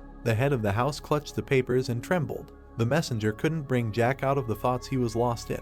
The head of the family realized how pitiful it was. Eventually, he regained his emotions, but he knew that he couldn't bring back the past and save Sylvia from suffering. So he swore that even if Rayon and Sylvia hated him, he would protect them this time. The book dissolved in the air above the protagonist's head, losing its pages. The boy looked at his hands, feeling something flowing into his body and mind. Jack called his name. He stood in front of the protagonist at full height. He was curious about what the protagonist had just done. Rayon, surprised, replied that he didn't know either. He only remembered that the cultivation technique had disappeared in his hands. Jack asked what the book was called. The boy fell silent. He could still feel the power surrounding him. Rayon said the name of the book, 1000 Lights Cultivation. The dialogue box notified that the protagonist had learned this technique and obtained the infinite flame. The head of the house noticed that the boy had just said that he remembered all the contents. Rayon confidently confirmed this. Jack understood and decided that this was quite good, sitting back on the throne. He announced that the rewarding of the protagonist was over and he could leave. The boy looked at him and then accepted the order. He, still not understanding anything, left the hall, leaving Jack and August there. The two men waited until the door closed from the other side.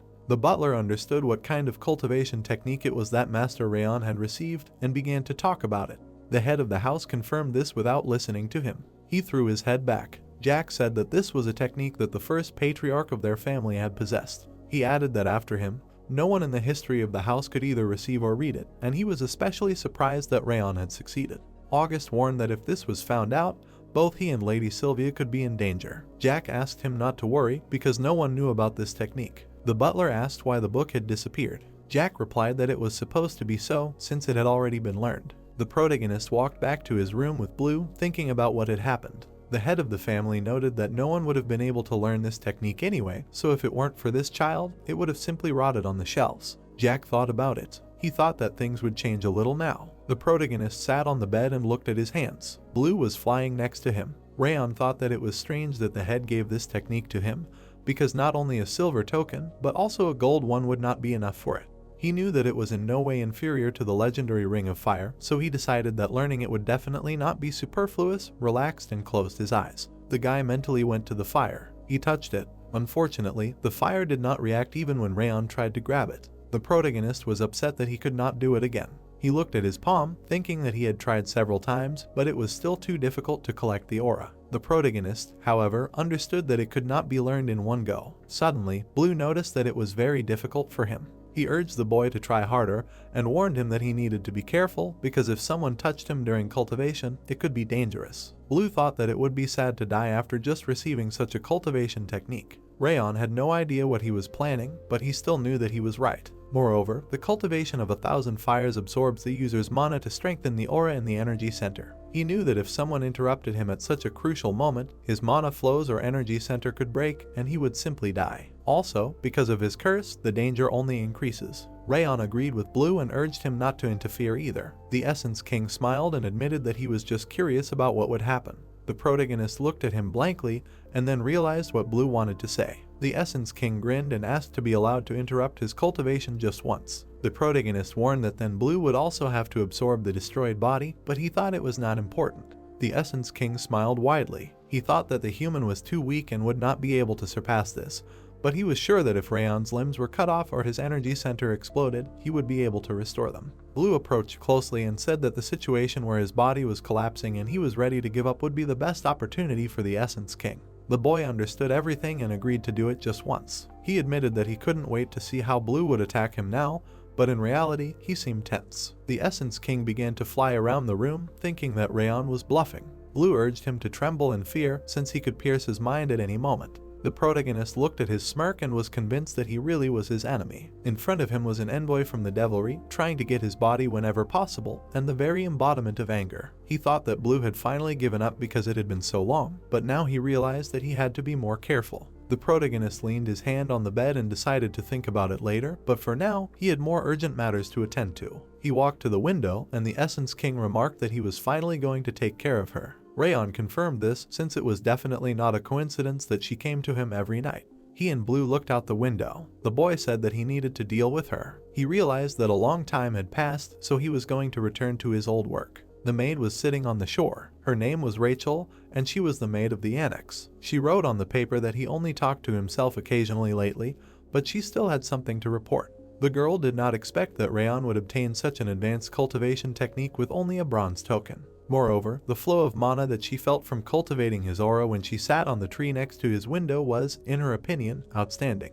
Therefore, she believed that this information would definitely be important to the Central Martial Arts Palace, and continued to finish writing the report. Rachel did this under orders, but she understood that Rayon was just a child. She folded the paper several times. She wondered how much longer she would have to spy on him. The girl put the paper in the water. The paper floated away from her. Rachel exhaled. She decided that it was time to go back, but there was a knife at her throat. Rayon warned her that if she opened her mouth, she would die. He whispered in her ear that if she moved, she would die too. The boy ordered the frightened maid to lower her gaze and look at the lake. She looked into the water and did not understand who was standing behind her. Rachel noticed that he exuded incredible murderous intent. She recognized Rayon in the reflection and was surprised that this child was following her. The protagonist admitted that he constantly felt her gaze on him from the very first day she got to work in the annex. He asked how she was doing and if she was able to get some important information. Rachel could not believe that he knew about her all this time. For example, when he ran through the forest, she thought that she was completely unnoticed, continuing to follow Rayon at home. The maid could not understand why he pretended not to notice. The boy ordered her to open her mouth. He put a brown ball inside. Then he pushed it deeper into her throat. Rachel felt sick. She started vomiting right there. Rayon climbed into the water. He pulled out a wet letter from the water. The protagonist opened it and realized that he could not see what was written in this letter. He asked if this was a special paper that needed a special reaction to read. The maid did not answer. The protagonist began to sort through water, earth, and fire. He said wind and moonlight, then mentioned sunlight, all the while watching the girl's emotions. The girl was stunned when Rayon guessed that moonlight was needed here. She did not understand how he knew. The guy listed the names of Eris, Karan, and Denier. From the reaction, he understood that this was an order from Karan. Rachel was in despair. She thought it was impossible because her expression was emotionless. Rayon held the letter in his hands and looked at her. The maid had trained for years to become a flawless spy, and she couldn't believe that the protagonist understood everything so easily. Rachel realized something. She put together the burning pain in her body and the fact that the protagonist could read her thoughts without any problems. The girl knew that there was only one explanation for this, and she trembled at the thought of it. She realized that what the boy had fed her earlier was a rage worm. The man was sitting at the table and telling her to go to the annex and send him information about Sylvia and Rayon. He continued that if she did well in this task, he would reward her with this. The maid looked straight ahead. She sat on her knees in front of the protagonist and asked him that what he had fed her was not a rage worm. The boy responded with surprise that she knew what it was. Then he continued, "Who would have thought?" He was surprised. Rachel looked at him in shock. She suddenly covered her mouth with her hand. The girl leaned over the ground with a scream. In the girl's mind, by placing it in a person's body, the creator not only has access to the target's location, but also to their thoughts. The rage worm was known as one of the worst curses in the world, because it allowed the target to be killed whenever the creator wanted, moreover, with an incredibly strong pain, and this reaction was undoubtedly the rage worm. Rayon held a piece of paper and said that since she sent these letters to Karan, she must be a spy from the Central Martial Arts Palace. Her operation must have started 7 months ago, after the justice ceremony. The girl looked at him in fear as he said that she had done a good job of investigating.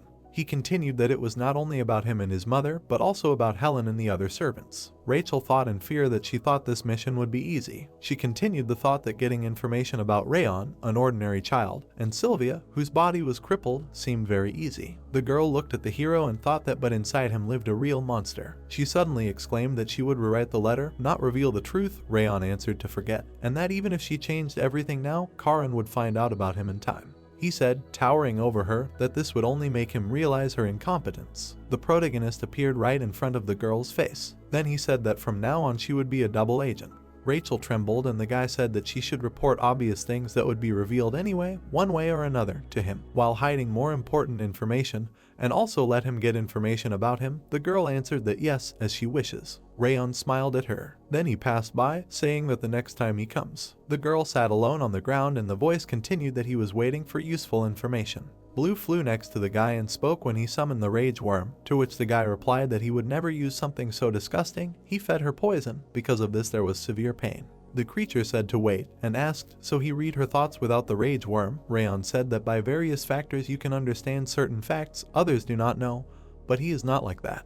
Blue looked over his shoulder, then said that he was definitely a demon. After that, while he was immersed in his worries and affairs, the day came to go to the training ground. At the same time, although he was constantly training, the hero looked straight ahead. He was still unable to form an aura until the very day of departure. People were talking among themselves. In his thoughts flashed that about 42 people passed, just think, only a quarter. He thought that Rimer, he was really strict when it came to results. Someone called the protagonist and he turned around. Ronan was standing behind him. She came closer to the hero. Blue and the protagonist looked at the girl in bewilderment. She looked straight ahead imperturbably. The voice said that young Master Rayon helped their daughter train. A few days ago, at Salian's house, Ronan was chewing cookies and agreed. The woman at the table asked if she thanked him, to which the girl replied that she did, and treated her. The question was asked, and during their training. The girl answered negatively. The woman asked why. Ronan replied that Dad said never to start dialogues with boys. The woman grinned and replied that she understood. The voice told the girl that when it comes to expressing gratitude, gender does not matter. She continued that if she is helped, she should always thank people,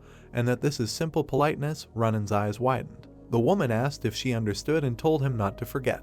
The girl approached the hero and thanked him. He answered in surprise that he was fine. Blue asked why all of a sudden. The boy whispered that he had no idea how he would know. Ronan walked away and someone called the protagonist again. Dorian asked the young master how he was and that he thought he would die soon during his previous training.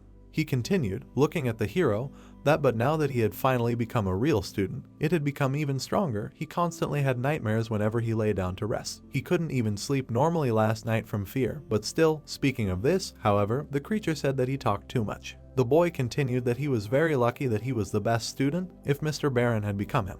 He turned around abruptly and saw Baron in front of him. The boy fell to the floor. Baron caught up with the protagonist. Rayon looked at him silently. He also watched the hero in silence. Then he bowed, apologized, and said that a week ago, he admits he lost from the start and showed him his worst side. He continued that, however, he did not give up. The guy frowned and said that no matter how much effort it took, he would overtake him. Then he turned away and continued that he would never retreat or give up. Blue and Rayon watched him go. The hero said that just think, a 13-year-old has such reasoning, he thinks it runs in the family after all. The creature exclaimed furiously that he still did not understand his place, even when they beat the shit out of him. Now let him follow him and beat him up. Rayon replied that his words were enough.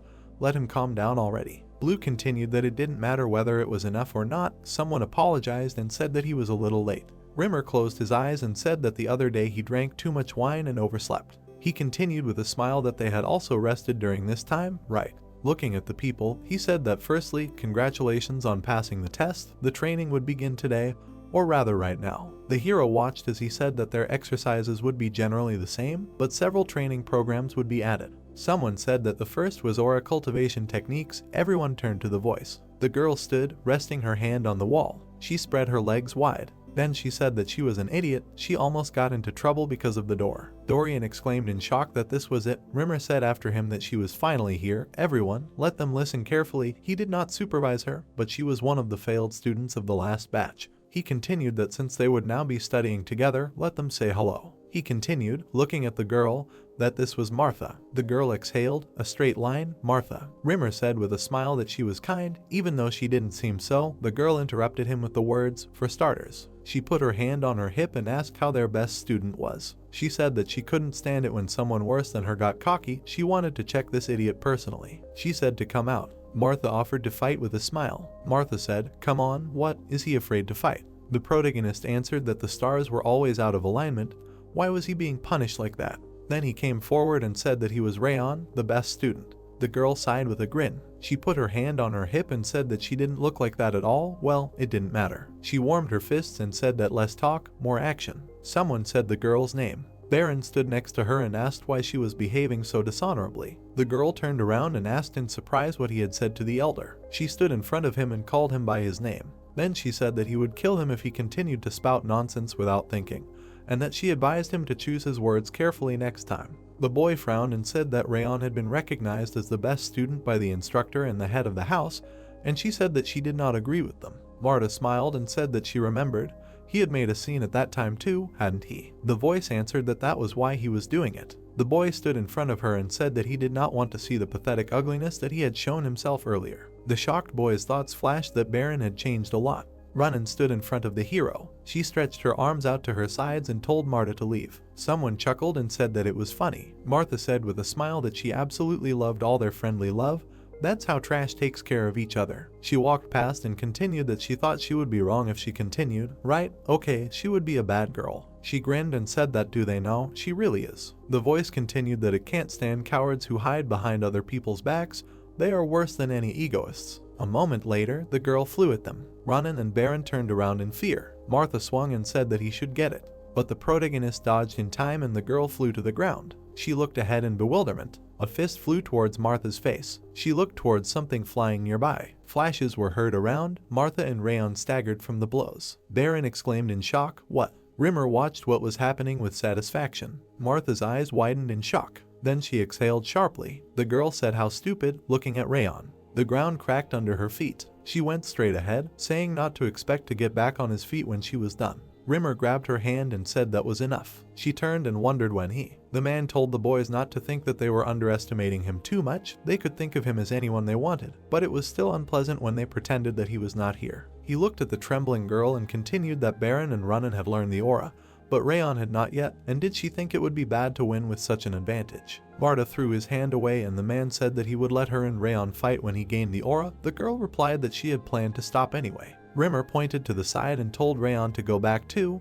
He agreed. Blue exclaimed furiously. What was he doing? He dared to just let go of the fool who attacked them. Even tearing off all her legs and arms and then freezing her for 10,000 years would not be enough. The hero replied that he even struck, to which the creature said that it was not enough, he needed to tear her head off. Rayon walked forward and said that no, now is not the time. It flashed through his mind that it would be much better to fight when he needed something from her, and he could blackmail her with his position as the best student. Everyone entered the building and Rayon said to just wait, next time he would show himself much better. The setting sun illuminated everything around. The guys were training hard and a voice said, "Great, a 10-minute break." Baron threw on a towel and drank water. He looked at his hands and thought that as expected, it wasn't easy, it wasn't that difficult for him considering that he had learned the 2-star advanced rising fist. But 3 stars were already difficult because it required a combination of high-level techniques. But he turned around and thought that Rayon, looking at the protagonist, he thought that even though he had only started a month ago, sweat was pouring down his face and he continued to think that even if it took him a month to learn the 7-form fist, at this rate, he could learn swordsmanship at the same time. Baron watched the protagonist thinking that but still, it seemed like he wasn't the only one feeling the pressure from his growth rate. He asked that he also had this feeling, right? Martha bared her teeth fiercely. She lowered her sword and cursed. The girl was scared and thought that Rayon, this was his first time learning all these techniques, but how could he do it so quickly? She continued the thought that he had not taught them beforehand like Baron and Renan, and his body was also subject to the frost curse since he could train all day long with such a body. Martha lowered her head and said that she would not lose to him. Her talent was frightening, that was what people always said about her. Even when she was adopted into the Sayeret house, she had always been a hunter. She was better than the members of the direct and secondary alliance, who only talked about being geniuses, and ridiculed them every time they despaired. She was a genius, always the best, that was the person she was. But now, she was consumed by such anxiety that she could hardly cope. The man bowed to Martha and said that she had done well today too. The girl passed by and said that she had.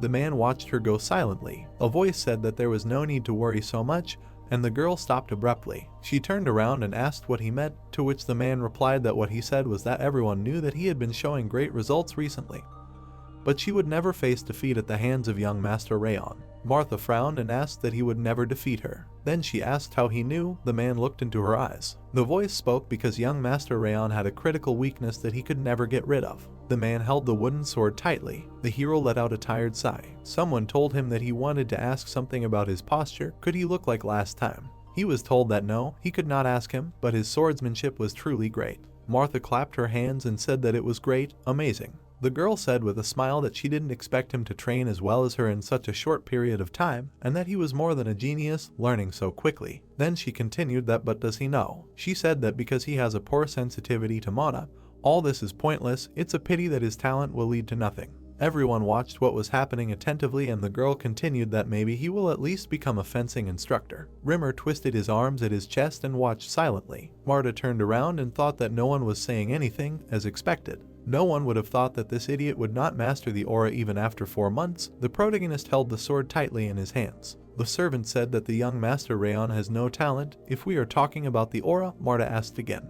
The man continued that she probably didn't know because it was before she was adopted.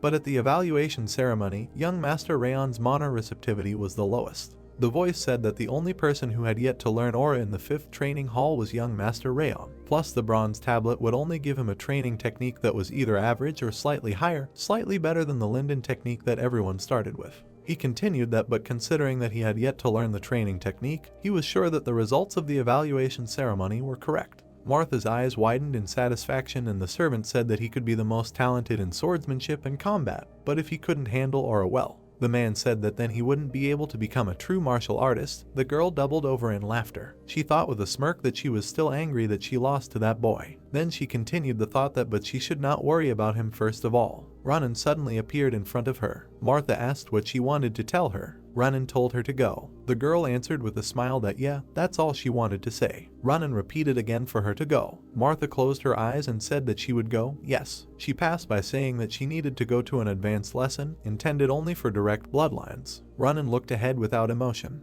Only the stars illuminated the night sky. The man was sitting on a bench with bottles underneath. Rayon sighed tiredly and said that that was enough for today. He looked at his hand with a smile and thought it was funny. On the battlefield, he did not learn martial arts, but survival tactics and the ability to kill. The only thing that improved was his skills as an assassin. He could not even imagine that he would learn something else. He thought with a smile that he didn't know it would be so interesting to study martial arts to improve himself. Blue exclaimed furiously that he finally understood.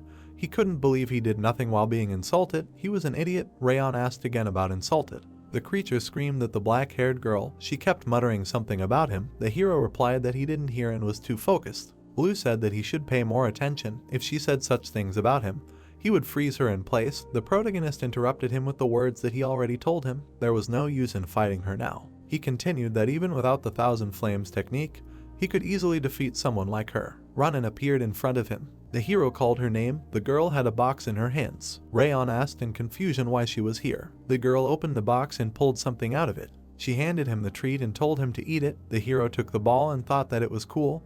What was it? The girl said eat. The guy said okay. He put the ball in his mouth and thought that as an assassin, he learned not to eat what was given to him. But he opened his eyes in surprise and continued the thought that she would not give him anything bad. He chewed in surprise and Yuli exclaimed, "What is it?" He had never tasted anything so sweet even in the demon realm. The coolness made it even better. What is it? Ronin asked how he liked it. The protagonist replied that it was delicious. The girl said that it was marble ice cream. She turned away and walked away. Rayon shouted for her to wait. Blue asked him to give him another one before leaving. The creature swam after the hero saying that what a strange person. The hero thought in surprise that she was worried about him. Ronin loved sweets like a child. It seems there were only 4, and she left one for him.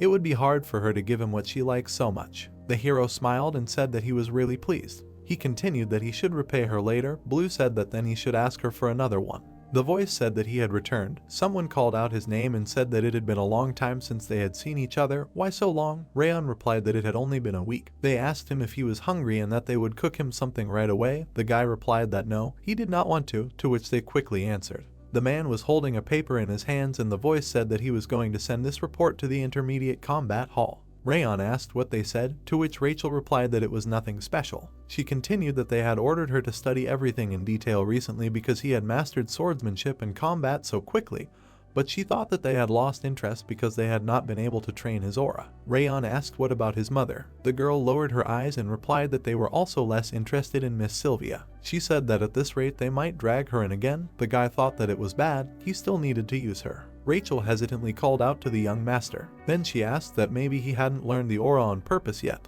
He smiled and asked who knew. The protagonist looked at her and asked what she thought. The maid answered fearfully that it didn't matter and apologized for asking such a rude question. The guy said that it was great. She was free. Rachel answered that it was good. Blue said discontentedly that someone might decide that he wasn't learning on purpose, to which Rayon answered that it was smart to use the situation and the environment to his advantage. The creature angrily said how he managed to train the aura with such difficulty. For him it was something unimaginable. Rayon closed his eyes and answered that he didn't know and suggested training. Blue exclaimed that it was training again. He screamed furiously that he was a monster and suggested sleeping, to which the hero replied that training should simplify the aura. A moment later he opened his eyes. Rimer was sitting in front of him and playing with the birds. He called the man and he asked if he slept well. Rayon asked why he was there. Rimer replied that he came to teach him. Then he took him by the shoulder. The man said with a smile that he would tell him in more detail what his attribute was. Someone's footsteps were heard. The hero walked behind Rimer and said that he thought he would teach him to understand the attributes, why they were on a hike. Rimer closed his eyes and answered to stop whining and wait, and that he was a little lazy, but he was a great teacher. Rayon turned around and said how he was going to teach him the attributes of mana in such a place. The man grinned. He can't forget the day he first saw his teaching technique. It was like looking at a flame so strong, like magma. It was a completely different dimension than normal techniques. The courage with which he tried to accept the cold of his body along with the flame, instead of removing it from the contours of the mana. If Rayon can really master this technique. Rimer opened his mouth enthusiastically. He turned to the protagonist with a smile. Rimer said that this should be enough. The hero raised his head. They were standing at the edge of the forest and Rayon looked around. After a moment, he asked what was in the middle of the forest. Why here? The man extended his hand to him. A green glow poured towards the protagonist. The voice said that he wanted to make a wind weapon to protect his master. Rimer continued that this is what he feels now. The man said that this is the wind that he chose. The man spread his hands. Rayon looked at his hand in bewilderment. The man said with a smile that perhaps he weakened it to give it a try, but he sees that he is not afraid at all. There are no childish features in him. Rimer stood and said that he has felt this wind since birth, since he is an elf, but he is a man, and besides, his mother's contours are filled with cold, so it will be even more difficult for him. The voice said that there are many winds, warm, cold, or sharp. He raised his hand up and said that he wanted to create a blade of wind that could pierce everything.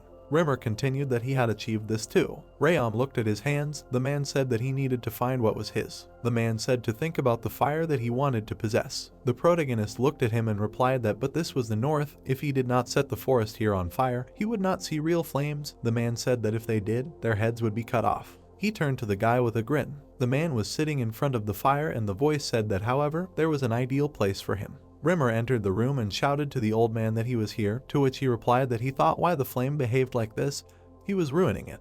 The man closed his eyes with a smile and said that it looked like today would be a failure anyway. Rayon asked where they were. The voice said that this was the place where you could feel the hottest and most passionate fire in the entire north. It continued that this was the artisan's coal pit. The artisan turned around and asked what he had brought with him this time. Rimmer answered with displeasure that he was the grandson of the patriarch. The artisan coughed and said that he was just an old man in retirement. Unless the patriarch himself was here, the hero's eyes widened in surprise. He looked ahead and thought, this is indeed fire. He had seen countless flames in his past life. Fires that he had lit himself, advanced flame magic emanating from the hands of a mage, and much more. But this flame, the hero's eyes widened. Heat, an image, a flame. He extended his hand forward and thought, an image of the fire he wanted to possess. A moment later, he clenched his hand into a fist. Rayon turned back and thought he had reduced the flame. The voice said that his name was Valken. The boy looked in the direction of the voice in surprise. The craftsman sat at the table and said that if he wanted manners, he should look elsewhere. The boy turned the man's name over in his head in surprise. He looked at him and thought that the craftsman, famous throughout the world for his craftsmanship, was indeed Valken, the man who supposedly created Jack's sword, the True Sky, but he disappeared 30 years ago. Just think, he had been here all this time. Rayon bowed, said it was nice to meet you, and introduced himself. The craftsman asked Rimmer if he had told him anything about him, and Rimmer replied that he hadn't told him anything. Rimmer turned to the hero and said that the old man was the craftsman Sayart, and the old man added that he was retired. The man continued that yes, he was a retired craftsman, and that it had been more than 10 years since he had started lighting a fire here. Rimmer said that all they did here all year round was light fires, so there was no other place where a child could feel a real flame. He then asked if he could do this for him, to which the craftsman replied why not go to the forge workshops. Rimmer said there were too many eyes there. He didn't think it was worth showing this technique to others until he had mastered it. Valken asked what he meant. The voice said well, because Rayon was Sylvia's son. The craftsman frowned. He turned to the boy. The protagonist said he wouldn't bother him, and to please just let him feel the flame. Valken looked at him seriously. Then he said he made charcoal. The boy's eyes widened. The voice continued that the golden coal, which could create a much stronger flame than white or black, had been there for 10 years. The craftsman said he didn't care what they did, as long as they didn't interrupt him. The protagonist's mouth opened happily. He thanked the man. Rimmer stood next to Valken. He said that he was so kind, although he did not expect him to accept the request so easily. The man put his hand on the craftsman's shoulder and continued with a smile that if he treated him well, he would bring him real good alcohol later. Valken said that it was not because of him. Rimmer's eyes widened. The voice continued that the flames in the furnace rose when the child entered it, and that they were so strong that the coals were destroyed by the sudden rush of heat. The craftsman said that the breath of this child had the ability to control fire. The man looked down and said that if this was the child, he continued that he thought he could fulfill his wishes. Rayon sat in a meditative pose. All 7 months, during which he visited the furnace of Valken, he thought about the flame he wanted to obtain. In the thoughts of the meditating boy there was fire. Now he understood everything. People say that fire is the most terrible and powerful element, but everything turns out completely differently when a person is able to properly control it. A trained flame is more stable than any other element. In addition, it awakens the energies of the technique of 10,000 fires. Rimmer told the boy to imagine the flame he wants to find. The hero thought about what to imagine. Imagine the fire he needs to cut Robert's throat, to help Sylvia return the title of direct inheritance. The path to his goals is shrouded in darkness, where he cannot see anything at arm's length. A torch that illuminates the way, the flame will be his weapon. Through the rain and snow, the boy's eyes widened. An unquenchable flame, that's what he needs. A fiery energy stronger than usual penetrates his body. The heat of this space, the furnace, gets inside him. He needs to concentrate and catch this fire, feel it a little more. Is this a spiritual state of complete dedication? He sees pictures from thoughts right before his eyes. If he concentrates a little more, the guy looked away in confusion. Blue said with a smile that it was his turn now. Then he continued, didn't he say that he would wait for the moment when he was the weakest, and now let him freeze? The demon surrounded the guy. Rayon bared his teeth. He thought angrily that he was being careless. Why now? He hadn't done anything lately, so he even forgot, but he was not on his side. Rayon thought that it was a demon eager to take his soul. The king of the demon kingdom, Blue towered before him. The hero thought, damn, his body seemed to be breaking into pieces. It was becoming difficult to breathe, but he would die if he moved, and he would also die if he stopped the technique of 10,000 lights. He continued furiously thinking that he needed to somehow gather his aura together. Then he thought that if he wanted to survive, he needed to think. The demon's energy surrounded the guy and he realized that his consciousness was fading. Blue said angrily that he looked so pathetic in his desperate attempts to survive. He thought he could resist its power like before and that it was pointless. The demon said that from now on his body and soul belonged to him. The guy looked up in fear. The voice said that his efforts, his life, all this was pointless. He was no different from a person making a furnace work, but he should not worry. He continued that the demon would definitely avenge him. The word furnace was floating in the guy's thoughts. The hero mentally thanked for the hint. Then he grinned and thought that it was all or nothing. If nothing was done, he would definitely die. Instead of absorbing the mana that was released from the heat of the furnace, he would use the mana directly from the furnace, a much stronger and hotter fire that could consume everything. He thought furiously that he needed to accept it. The fire was pouring on the hero. Blue screamed in fear. What was he doing? The hero answered tensely that he was trying. There were burning coals on the shovel. The craftsman watched them silently. He opened his eyes abruptly. The flames engulfed the man's body. He wondered in bewilderment what was happening. The fire in the furnace suddenly flared up like that, and said that he had never seen anything like it before. Valken turned around and asked what was happening to the furnace. He looked at the boy and thought about him.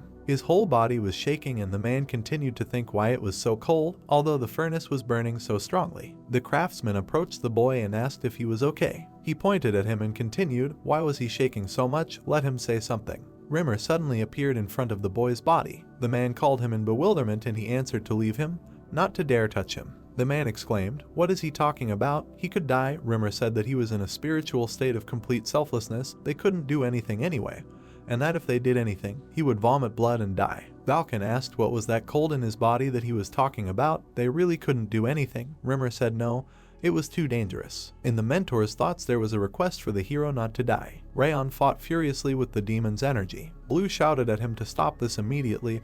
Didn't he understand that he had no chance? Rayon thought that was bullshit. He had already died a miserable death once. He looked ahead and thought about his meaningless past life. He couldn't close his eyes until the very end, and this time he would never let something like this happen again. He reached for the spark. Someone exclaimed that the heat was too strong. At this rate it was baking. The craftsman continued in fear that she would not withstand such a jump in temperature. Rimer looked at the furnace and thought that the mana in the furnace was held at one point. Could it be Rayon? He continued in shock, thinking that he was absorbing it.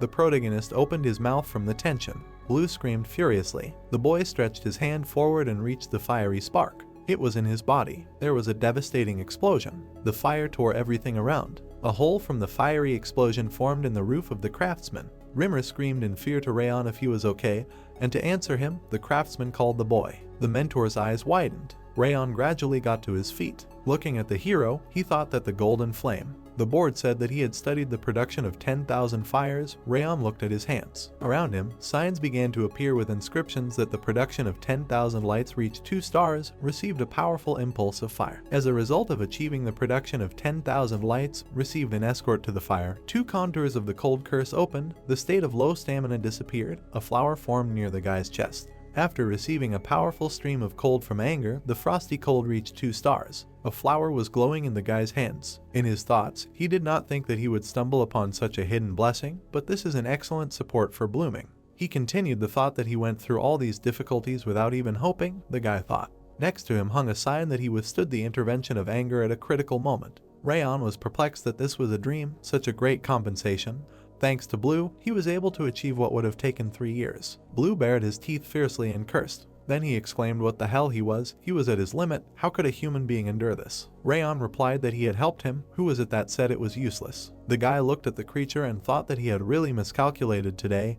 He should be more careful. He continued the thought that even if they got a little closer, Blue would still be an enemy. The guy decided that he shouldn't reveal his weaknesses or secrets to him. Someone shouted if he was okay there. The hero looked at Valken and replied that yes, everything was fine. The man asked that he now had an aura. Rayon said yes and thanked him for it. He turned around and continued that he was very sorry. The stove fell apart because of him. The craftsman exhaled and said that everything was fine. If everything was fine, then fine. He turned around to the stove and continued that he would just fix it. Rayon asked what happened. The man walked to the stove and said that it couldn't be. Valken took a shovel out of the stove. 3 coals were burning on it. The man looked at it and said that it was golden coal. A voice appeared in his thoughts, saying that he was going to create golden coal. So many years of unsuccessful attempts to create something that only walked in legends, it drove him crazy. The voice in his memories continued that he retired. He believed in it so much that he had already despaired. The man took out the coal and said that it seemed that fate had touched not only him. He turned to the guy and continued that this was golden coal. Falcon said that coal that heats up hotter than white coal and burns longer than black coal. Thanks to him, he saw the golden coal that he had been trying to create for decades, and thanked the hero. He replied that he had done nothing wrong. The craftsman looked at him. He continued that every minute of his training, the flames in the furnace fluctuated, the life of the fire could be felt in his breath, and this heat seeped into every corner of the workshop. The craftsman continued that although he was a fool for holding a hammer in his hands all his life, he still saw what he had done, and that it was all thanks to him. Then Valkana said that he would therefore simply ask Rayon directly what his goals were, and the protagonist asked again. The man spoke rather about what kind of swordsman he wanted to become. The shadow of his past stood behind the hero. He placed his hand on his chest and said that he wanted to be unwavering and impenetrable to anyone. He wanted to become exactly that kind of swordsman. The craftsman smiled and replied that it did not sound like a child's words. Let him not break. He continued that in the next 3 minutes 5 years, he would be able to use a sword, and since his heart was unwavering, let him find it by that time, and that he would save it for that very day. His gaze fell on the golden coal. Rayon asked what he wanted to say, that he would forge him a sword, but as he understood, he was already retired. The man replied that coming out of retirement is a common thing. In the man's thoughts there was a request not to die before the appointed hour. He waved after the boy. Someone was watching him from the top. Rimer stood and said that he, of course, did not know what would happen, but he eventually received an aura. He smiled and said that this guy really knows how to scare people. He turned back and asked if he did not. Looking at the man, he called him Lord. Rimer said with a smile that he comes to visit him almost every day. Is he really that worried about his grandson? And that he hopes, now he feels relieved. Jack replied that he does not say such things. The mentor continued that perhaps due to the heat of the coal furnace, the purity and quantity of his aura is stunning. In addition, he was immediately able to use this aura and that he has great talent. Jack replied that that was not all. Rimer turned to him. The voice said that he even made restrictions with his power. 5th training ground. Runin stood with a box in her hands and thought that Rayon, when will he come? Words flashed through her thoughts that they say, Rayon has not been able to form an aura for 7 months, and maybe everything that happened before was just a show. Baron or Martha would have become better students, or maybe he is just a person without talent for this. Runin looked down. She decided that she wanted to help him. Her mother also said to help those who helped her. The girl sadly knitted her eyebrows. A moment later, she looked up. Rayon was in front of her. He walked towards the girl. The hero looked at Blue and said that even if he does not receive, it is okay. The demon furiously replied not to be so impudent. Someday he. The hero answered that yes, he can do what he wants. He widened his eyes. A girl stood in front of him and he said his name. The girl looked at him seriously. Then she opened a box of treats. The girl handed them to the guy and told him not to despair. She looked ahead in confusion. The hero took the treat and replied that these were the same sweets as last time. The girl was shocked to think that the refreshing aroma and breeze. Looking at him, she thought that he had become even more pleasant and stronger. The hero chewed ice cream and thanked her for the treat. Blue flew next to him and said that it was the same taste. He enthusiastically said that these balls were still as good as the first time. Let him quickly throw the remaining 2 into his mouth. Rayon mentally replied that she was sharing what she liked herself, and for him to moderate his greed and let him behave decently. The guy closed the box and said that it was very tasty. Thank you again. Runin asked that there would be no more, to which the guy said no, 1 ball was enough for him. The girl asked if he was feeling better already. The guy looked at her in surprise. Then he closed his eyes and said yes, he was indeed feeling better. Runin smiled and said that that was good. She walked past him with a smile. The guy smiled after her. It flashed through his mind what a weirdo she really was. Someone's footsteps were heard. Rimer was standing on a dais and saying that they were probably already bored with continuous training. They weren't worried, something more interesting awaited them next month. He continued that since they had already worked out the basics and basic techniques, it was time to move on to developing their energy cores. People were saying what he was leading to, and that he had the same question. People were asking what he was talking about. The mentor smiled. Then he said that in a month they would hold duels between them.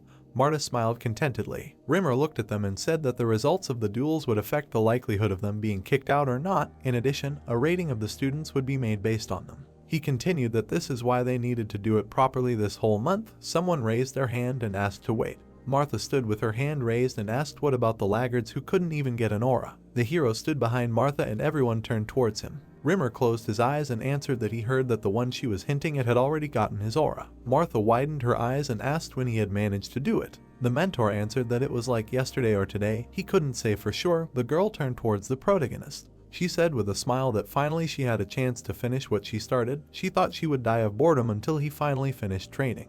The guy looked at her seriously. The girl walked towards him and asked if he remembered that she once said that she does not listen to those who are weaker than her. Martha continued that she had to put up with his impudence for too long, and it was probably not easy for him either. He had status, but his skills did not reach it. Martha said with a smile that she would finally be able to put him in his place. Someone extended a hand in front of her. Baron covered the hero and told Martha to cool her ardor. He continued that not even a day had passed since he received his aura, and she was going to fight him in a month. Apparently, the concept of honor is unfamiliar to her. The girl frowned angrily. She put her hand on Baron's shoulder and said that their young master Baron, well, of course, for the boy around whom they fussed all childhood, honor probably comes first, but she personally reserves her concept of honor only for those who deserve it. The guy angrily said her name. The girl pointed behind her and said that even those slowpokes had acquired an aura in a month, while their student had needed more than half a year. She said that learning the most advanced techniques takes 7 months at most, and offered honestly, "This fool simply has no talent. Who better than him to know?" They had been together at the selection ceremony. Baron silently looked at her. A fencer who cannot use his aura will never gain fame. Even if he is talented in the art of the sword, without mastering the aura there is little point in it.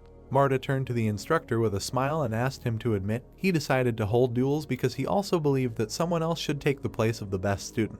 Rimer spread his arms and said that he could not answer this question. Someone called Rayon. The girl came up to him closely and said that he had occupied the place of the best student for too long, having no right to it.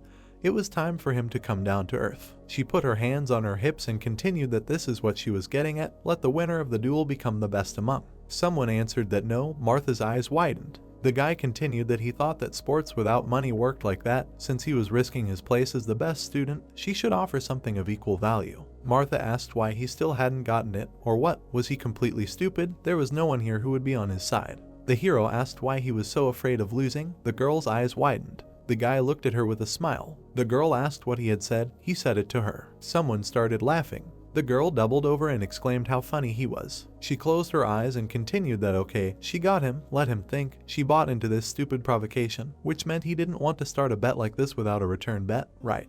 The voice said that it was 9 color, a miracle medicine that her father had given her. It strengthened both the body and the aura. She closed the box in front of his nose, saying that if he won, she would give it to him. Well, it was not a bad deal. Rayon silently told Blue that he remembered how he said that it was better to wait with the showdown with Martha. Demon asked why he suddenly.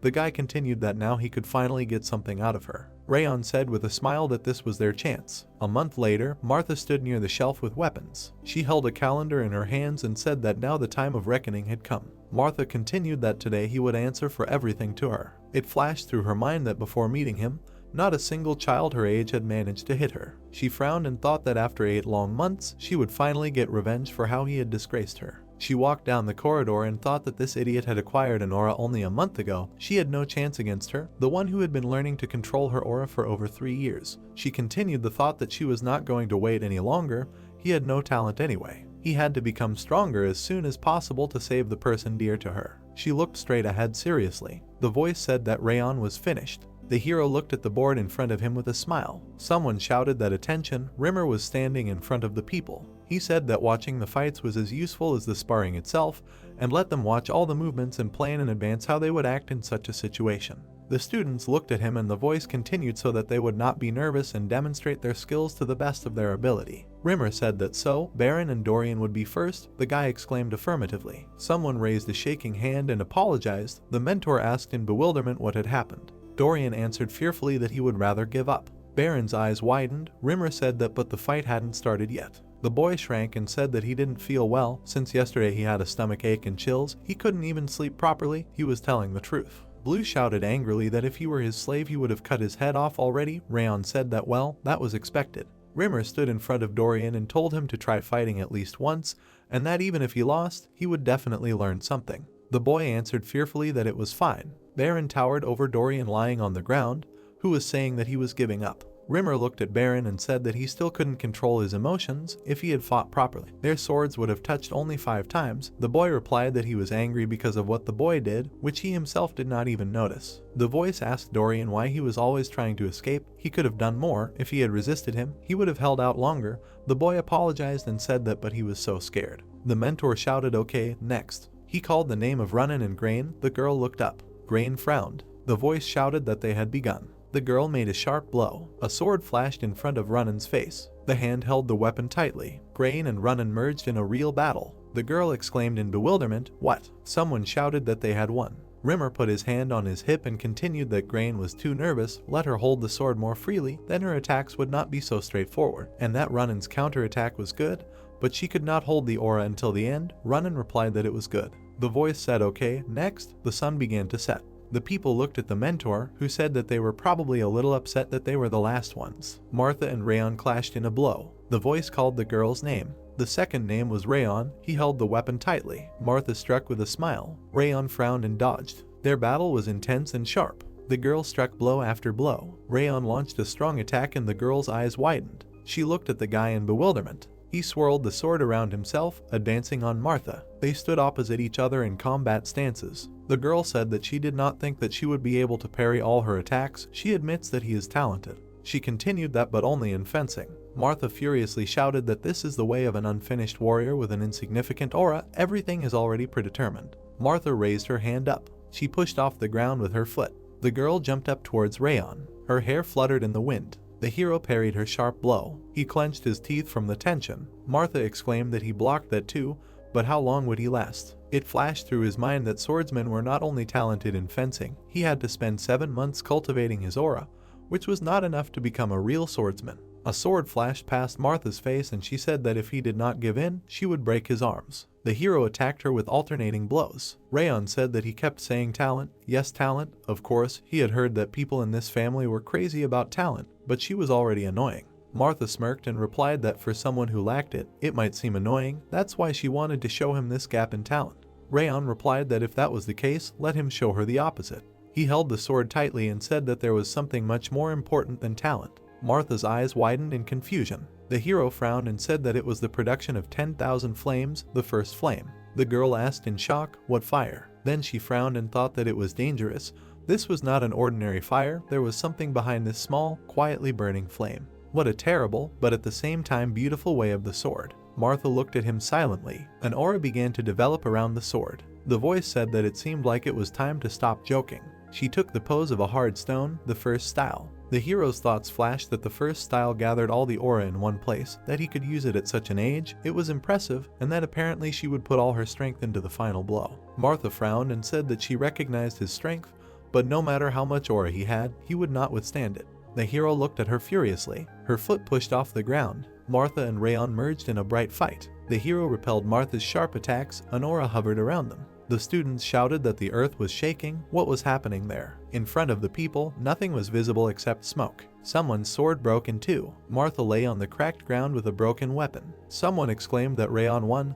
It can't be. A voice said that even Martha was defeated. What with his aura? The guy shook off his sleeve. Someone said that she lost consciousness, did not let go of her sword. The girl lay on the ground. She was told that she had something more than talent and skills. A voice said that this was a strong spirit, Martha. A view of a huge palace opened up. Sitting on the throne, the man said that it meant Rayon defeated Martha, to which he was answered that yes, he completely suppressed her aura, trained for 4 years, it was incredible power. The man frowned and said that the fireworks he saw that day were also beautiful, like a flower of flame. Its power did not match its development, it must have received the power of their ancestor. Let him direct it, let vanity not consume it. Rimer smirked and said that it would be done, and then asked, by the way, if you think about it, how is Martha feeling? The girl was sitting on the bed. It was said that it was a shock for her, but the wounds would heal quickly. The girl lowered her head. Someone said that the problem was only in her mental state. She would have to overcome herself. The man put his hand near the flower. The spirit behind the hero said that he was doing it wrong. The flowers could suffer. Let him do as he said, otherwise he would freeze him. Looking away, the hero said that he had to stop pretending to be strong, to which Blue said that he was so brave because of his damn water resistance, and the hero said that he knew, stop shouting in vain. The hero looked down and thought that on the day he defeated Martha, the calamity ball he received as a reward greatly improved his abilities. Notifications appeared behind the hero, and he added that all his efforts had paid off handsomely. It was written that the waterproofness reached 4 stars, and the protagonist thought that of course there were many increases, but special attention should be paid to the waterproofness of 4 stars, thanks to which he was able to hold back his anger. The hero dug up a flower and thought that in any case, since this was the last day of rest, he decided to rest a little and take care of the flowers. The spirit behind him angrily said that he was an idiot. When replanting, he first had to dig deeper and a little further, otherwise he would damage the roots, to which the protagonist thought that yes, and why on earth, he should listen to its endless grumbling. Flying near the hero, the spirit said that okay, now let him mix the nutrients with his hands, not with a shovel, to which the hero thought that although, why is he so good at this, clearly better than him. Grinning, Blue said that when the king was in the demon world, he filled the flower beds with ice flowers. Seeing the flower beds, the demons began to worship them, to which the hero asked that yes, well okay. The protagonist turned around. The girl silently looked straight ahead. Looking at her, the protagonist asked what she hoped, did not come to fight with him, what happened, to which she remained silent. Frowning, the girl wondered what kind of hobby he had. She thought he was not such a child. Maybe she was wrong, although it does not matter. Looking straight ahead, she said that she wanted to fight him again. Rayon looked away and said that he understood everything, but to so stubbornly not admit defeat was already beyond the norm, to which she replied that she did not say that she did not admit defeat. However, she did not understand how this happened. She came here to find out. Martha exclaimed in surprise, hearing that he was betting. Sitting in front of the girl, the protagonist said that if the loser wants to challenge the winner, then he must bring something with him, to which Martha shouted that he was laughing. There does not necessarily have to be something at stake. The girl gritted her teeth, hearing that well, I see, then he does not need it, and she thought that he has no desire to fight. What to do? The girl looked at the flowers. Raising her leg, she thought that she could try to anger him, and then said that it seems that he likes flowers, but they do not really suit him. Martha asked again in surprise, hearing that not quite. Looking at the flower, the protagonist said that he didn't like flowers very much, didn't even know why he should like them, he just helps his mother by taking care of them. The girl clenched her teeth. Her leg stood near the flowers. Looking straight ahead, Martha said that she could do as she wanted, it was too hot here, she would go. Looking at the hero, the woman said that here he was, to which the hero turned to her. The woman smirked and said that he thought he wouldn't find him. Oh, he's tending to the flower beds. Then asked who? His friend? That's right, it must be his friend from training. Huh? The girl looked away and thought that this was Sylvia, who left her family for a man and returned in despair to save her child, a person who gathered her courage and decided to do this for her beloved son. Looking straight ahead, the woman said that black hair and black eyes, she's Martha, they're seeing each other for the first time, nice to meet you. To which the hero said that she's not his friend, he'll figure it out himself, to which she added that the mother just decided to talk to her son's friend. Standing in front of the girl, Sylvia asked what she heard. She sparred with Rayon. She wasn't hurt, to which the girl replied that yes, everything is fine, and she added that it's true, she was worried, she's happy for her. The girl looked away, hearing that there were rumors that Denier's brother raised a talented child. But that was not all, she was not only talented, but also beautiful, combining the two in one. Standing in front of Martha, she asked what she was doing here, to which the girl replied that she came here to say something. Well, she was done with it, so she would go. Smirking, the woman said that well, let's go get something to eat while she was still here, to which the girl asked again, and she added that she could not just let Rayon's friend go. Raising her eyebrows, Martha said that but she was not leaving. Sylvia brought food. Looking at the girl, the protagonist wondered why she suddenly became quiet. Sitting next to her, Sylvia asked that she was a year older than Rayon, to which the girl replied that yes, only a year, to which the woman asked that it was not hard for her to train, and received the answer that it was a little. The girl lowered her head and heard that they did not cook very well. Compared to the main house, the quality of their meat was a little lower, so it might be tougher for him than usual. Sylvia took the girl by the hand. Looking at her, the woman said that therefore she should chew each piece thoroughly, otherwise her stomach would hurt. The woman looked away and repeated the phrase. The girl grinned and answered approvingly. Martha was sitting at the table. A view of the building opened up. Someone said that he liked it. It was very tasty. Standing in front of the girl, Sylvia said that she was glad, let her continue to be friends with Rayon, and the hero looked away and thought that everything would really end like this. He thought that she came for a fight, or maybe ate something wrong, and the spirit said that perhaps he was right. The girl walked down the street and thought that Rayon would probably think she was crazy. Looking straight ahead, she added that however, those eyes, no matter how you look at it, she looks very much like her mother, so she could not tell her anything. An image of a woman appeared, and she added that although the face, hair color, and voice are completely different, but at that moment, she clearly felt the same feeling that she felt from her mother. The girl held the sword in her hand and thought that after her mother was kidnapped by those bastards and adopted, she decided to never lose until she found her mother.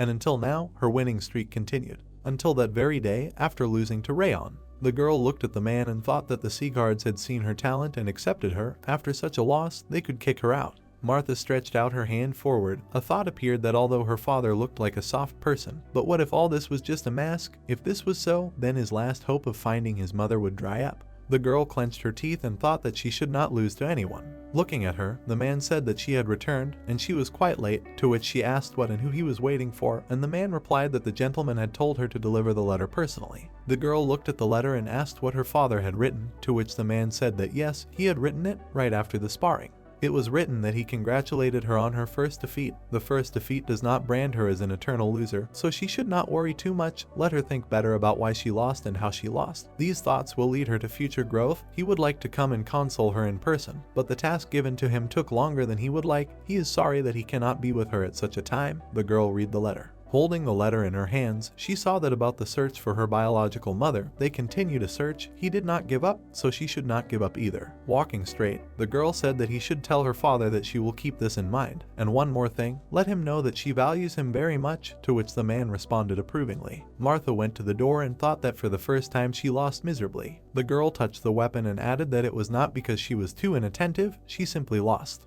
The girl lifted her hair, thinking about what she should do, right, accept defeat and move forward, because as his daughter, she cannot disgrace herself forever. Her hair lay on the floor, and she added that if she let everything flow in the same direction, she would stop there, then she would no longer have the right to look into the face of her father who believed in her so much. Martha held a knife in her hands and thought that they would start from the beginning. Let him clear his mind and run forward, let go of the stupid and dirty past. Looking at her reflection, the girl thought that now she would become even stronger. The next day, looking straight ahead, the guy asked what was going on, and the other asked what happened to Martha. The girl came up and turned to the hero. Looking away, the protagonist heard that he would not deny their bet with clumsy excuses. Instead, he would keep his promise, to which the hero asked again. As she was leaving, Martha said that she was talking about the winner submitting to the loser. That's what she wanted to say, that's all. Looking straight ahead, the protagonist thought that it was unexpected. He didn't think that she would obediently accept everything as it was. The girl walked straight, and the protagonist added that it meant that she was able to change in such a short period of time. For their age, this is an unusual phenomenon. Having hit the guy, Martha asked what was standing in her way, to which the guy apologized to her, and the protagonist thought that maybe she had changed only in relation to her. It was a new year, a lot had changed, although it seemed insignificant. Despite everyone's surprise, Martha continued to follow his words. Baron began to reason calmly. Run-in was still fierce, but now her sword was sharper than before. The protagonist, holding the sword in his hands, thought that he, too, was continuing to train as if his life depended on them. Looking straight ahead, the guy said that it was impossible. He was able to learn the method of movement in less than half a day. And the other asked that maybe he had studied it before. After all, really, learning it so quickly is beyond common sense, right? Rimer folded his arms. It sounded like he saw it too. He just stood with his eyes closed, right? And he looks even better than the instructor. Standing on the ledge, the guy said that, well, it is impossible. I am sure he is capable of everything on an intuitive level. Isn't he a monster? No, even a beast. Looking to the side, the man asked that he was his butler or servant, said that all the time, whenever they met. He does nothing but talk about this child, to which the guy replied that although the Lord says so, but he is also tormented by curiosity. The guy opened his eyes in surprise. They looked at the city. It was heard that in any case, the people in the main building look busy, something is coming up. The man frowned and said no, they just had some people coming to visit, to which the boy asked if they were visiting. The boy looked straight ahead and heard that a delegation from the Kingdom of Owen would be visiting them in a couple of days. The Kingdom of Owen was located in the center of the continent.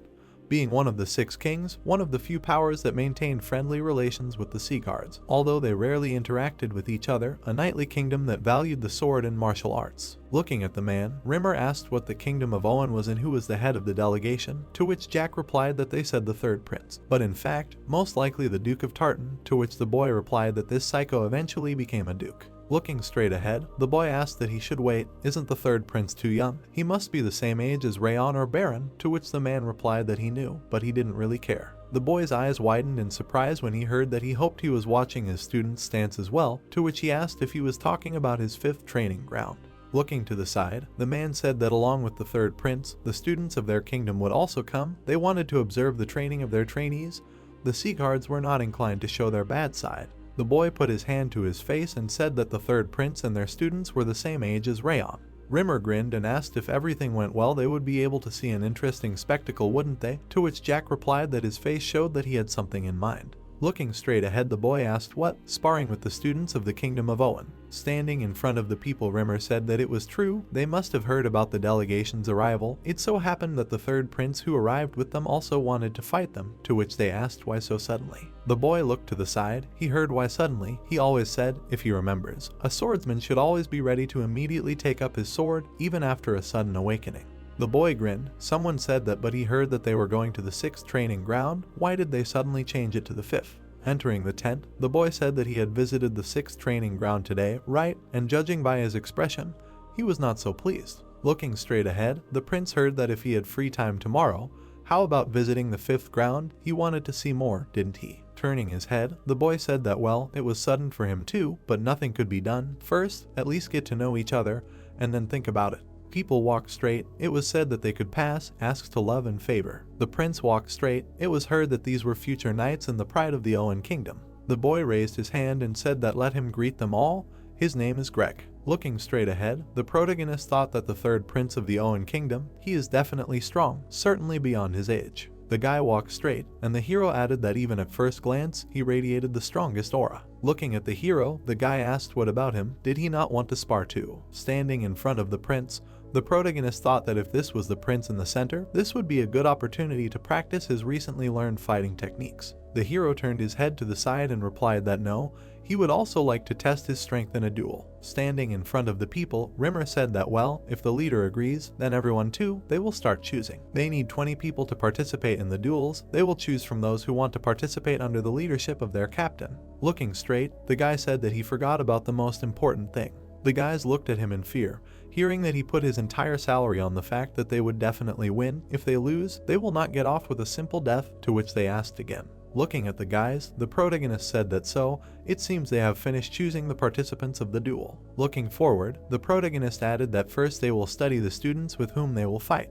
The guys stood still, and the hero said that they should pay attention to their hands. The guy clenched his fist. A question arose. What was wrong? Their hands were shaking. Looking to the side, the protagonist said that they may seem strong in their shiny armor, but they cannot hide the tension before the start of the duel. They are the same students as they are, befitting their age. The guys looked up and heard that if we compare training, theirs is not inferior to that of the 6 kings, including Owen. The blood and sweat that they have shed until these days will be rewarded with results. Looking straight ahead, the protagonist shouted that they should not worry and do everything in their power, show them their skills. The guys unanimously shouted approvingly. Standing in front of them, the protagonist said that if so, then they will decide in what order they will go out to fight. Looking to the side, the protagonist thought that the lead fighter must be able to raise the morale of the soldiers.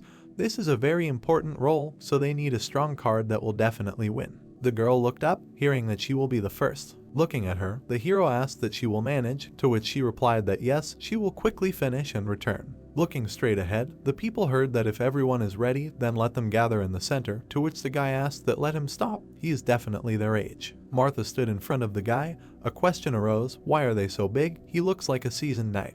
Looking straight ahead, the guy said that the vanguard of the Owen kingdom, although his body has not yet reached maturity, it is well prepared, hoping for a good fight. Martha stood in front of the guy. It was heard that the difference in size was too great. With such a level, even Martha would not escape difficulties. Grinning, the girl asked that a good fight, said that in any case the victory was hers. Let him not pretend to be incomprehensible and begin already. The guy opened his eyes in amazement. The girl struck, and he thought that she was pushing him. The swordsmen of the 2nd training squad were clearly strong.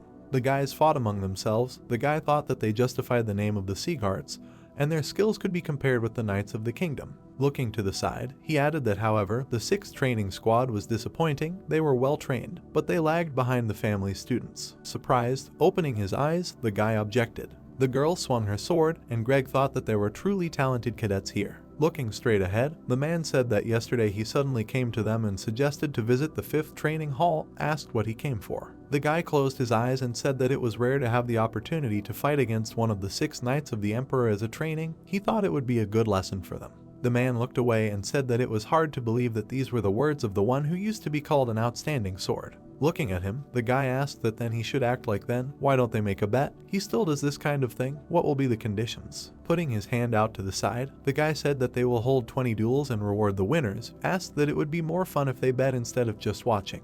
Looking away, the man said that they were undergoing elite training in Orwen, asked that he thought his students would defeat them, to which the guy replied that he strongly believed in his cadets. He smirked and added that he also believed in his own. Martha suddenly struck the guy. Gritting his teeth tightly, he asked why she was so strong. The girl smirked slightly. Suddenly, she struck the guy. The guy wheezed in pain. The guy bent down, and someone shouted that Martha was the winner. Looking down, the protagonist thought that he was surprised. He thought that after the fight with him she would become softer. The girl held onto the weapon, and the hero added that but instead she increased her speed and power, and she asked how she could rely so much on strength if he did not put everything into the first blow. Looking straight ahead, the protagonist said that she was funny, to which the spirit asked that he liked watching ants fight as he thought it was boring. Looking at him, the hero replied that not all ants are young, and he said that when he was in the demon kingdom. Blue said that even the duels of young demons were interesting to watch, and the hero hit him and said that he was having fun, so he should shut up. Near the camp, they heard that the next one was coming.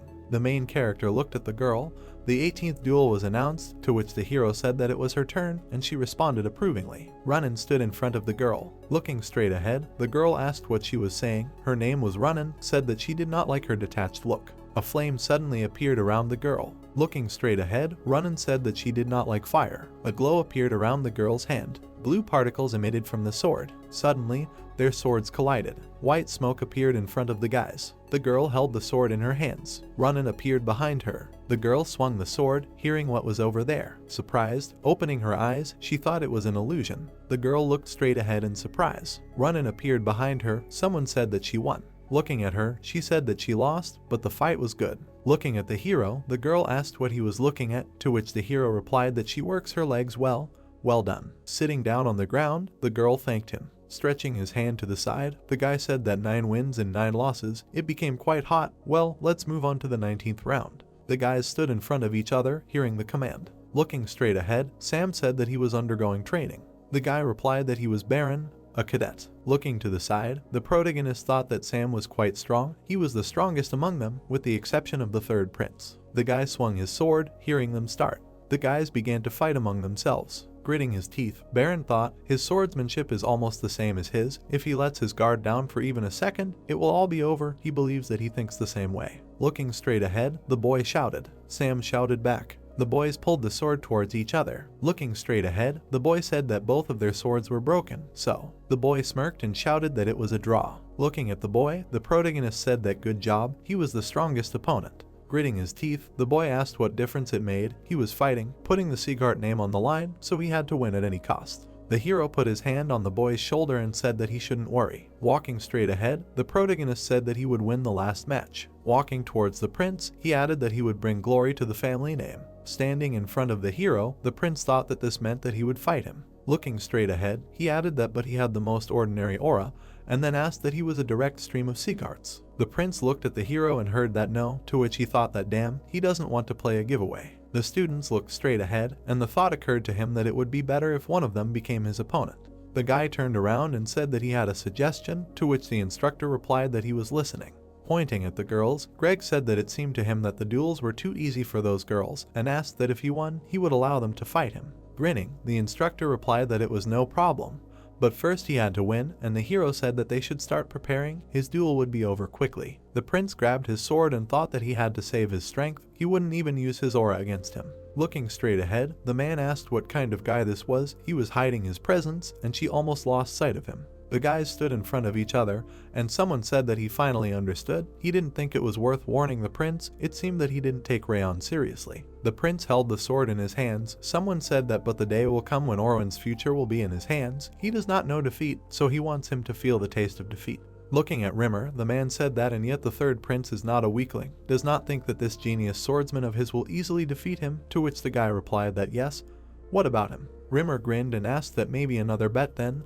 The loser places a bet. The man looked at him and said that well, he is a risk taker, then he is for it. What are the conditions? The guy stretched his hand forward. Grinning, he said that his Rayon will defeat his prince in 5 attacks. The main character swung his sword. The prince angrily clenched his teeth. Dave looked to the side and asked what. Suddenly a blow flew at the prince. The guy began to breathe heavily. Standing behind him, the main character said that well, that's it. Grinning, the guy said that there weren't even 5. Looking down, the prince thought that he was wrong. They didn't put him last by accident. The main character looked straight ahead, and the thought appeared that he was a real warrior. Looking at the guy, Dave asked what kind of student he was. He fought and moved like a professional, to which Rimer replied that that was why he had bet on him. Surprised, his eyes widened, and he added that he would go and choose a good place. Kneeling, the prince asked the hero to stop, saying that he hadn't given up yet. The guy clutched his chest, hearing that His Highness, the match was already over, to which he replied that he would now show what he was capable of. He hadn't fought at full strength. The girl angrily screamed, "Who was yapping there?" Looking straight ahead, Martha asked what she thought. Since he was a prince, he could not admit defeat in battle. Damn whiner. The guy frowned furiously, hearing that she knew such people. The prince looked at the girl and asked her what was going on, to which she replied that she was still speaking politely to him. The girl opened her eyes wide and said that she should get out of here. He had lost. The girl angrily shouted at her to watch her language, that she was speaking to the prince, to which Martha replied that he was a prince and that she was a direct descendant of the sea guards. Why would she act affectedly in front of him? Looking straight at her, the guy said that that was enough. They would give the floor to Rayon. The hero looked down, hearing what he would do. Standing in front of the prince, the hero said that he had put something on the line. The duel was already over. There was no need to fight any further. The guy shouted that he admitted his defeat. Standing in front of the hero, the prince said that he had not even realized that he was strong, that he had underestimated him from the very beginning, and that he was now so ashamed of this that he could not even lift his head. Greg put the sword on the floor and said that he should fight him one more time. If he left now, he would regret it forever. Bowing before the hero, the prince said that he asked him. The protagonist looked at him and thought that he did not expect him to apologize and even put down the sword. He thought that he was just an arrogant prince. The sky appeared, and the hero said that it was good, but this was the last time, to which the prince replied that of course. The hero took up the sword. The prince was holding a medallion in his hands. Looking at it, Greg thought that he was too arrogant, so he did not see him as a worthy opponent and lost. The guy abruptly tore off the medallion and added that so now. Lightning appeared around him and he thought that he would give it his all. The protagonist opened his eyes wide. The girl looked ahead in surprise. Looking straight ahead, the man said that the third prince, this is a technique, to which the prince replied that there is no point in holding back anymore. Greg frowned and said that he would fight him at full strength. The spirit next to the hero said that he was such a fool. He didn't even realize that he was hiding his power, to which the hero replied that he would defeat him this time too. Looking at the hero, Blue said that his aura was more powerful than him, and that he himself was stronger, to which the hero asked that he wanted to bet, to which he was answered that he was a fool. Of course he wanted to. A message appeared behind the hero that he was being offered a bet. The conditions were to defeat the Prince of the Orvan Kingdom. In case of victory, +4 to all characteristics. In case of defeat, the emotion of anger increases by 10 points. Looking straight ahead, the prince said that they would begin. The guy suddenly rushed forward. The prince looked angrily at the hero. The protagonist stood in front of the guy. People looked at the wave in surprise. The protagonist deftly parried the blow. The prince gritted his teeth and thought that he was pressing with all his strength, but he did not move from the spot. The protagonist looked away and thought that he could hardly be called a genius. He looked more like a monster. The guy opened his mouth, and the hero added that it was good. The guy raised his sword up and thought that he would attack using all his might. Standing in front of the prince, the protagonist thought that this was the fighting technique that was passed down only to the heirs of the royal line of Orwan. Judging by the energy he would attack, he would put his all into this attack. Swinging his sword, the protagonist said that it was great, let him attack. Looking at him, the prince said that he would show what he was capable of. He was coming, let him get ready. The protagonist frowned. The protagonist looked at the prince. Frowning, the protagonist thought that this was the sword technique that was passed down to the future king of Owen. It seemed that he would put all his strength into the next attack. The hero grabbed the sword and thought that all the techniques of the third prince clearly remained in his memory. Pulling the sword forward, he added that the first movement of 10,000 flames return. The prince looked at him in surprise. Suddenly, he used the aura of golden flames. Looking straight ahead, the prince thought that this was not the end. He shouted loudly, thinking that he had only one way out. The protagonist swung his sword. The attacks collided with each other. The protagonist stood in front of the prince. Both guys struck. The prince pressed hard on the floor. Frowning, he thought that he was pushing back the Seaguard technique. He had an advantage. The protagonist glared at him. A bright beam from the strike appeared. The prince looked at the weapon in surprise. Gritting his teeth, he thought that his aura. The hero appeared behind him, and he added that he simply cut it, the Seaguard sword. The guy fell to the ground. It was heard that Rayon was winning. The prince lowered his head down. Looking at his sword, he thought that he was faster and stronger. Grinning, he added that but he used protection to reflect his aura. The hero looked away, hearing that indeed, the world is big. Standing in front of him, Greg said that thank you.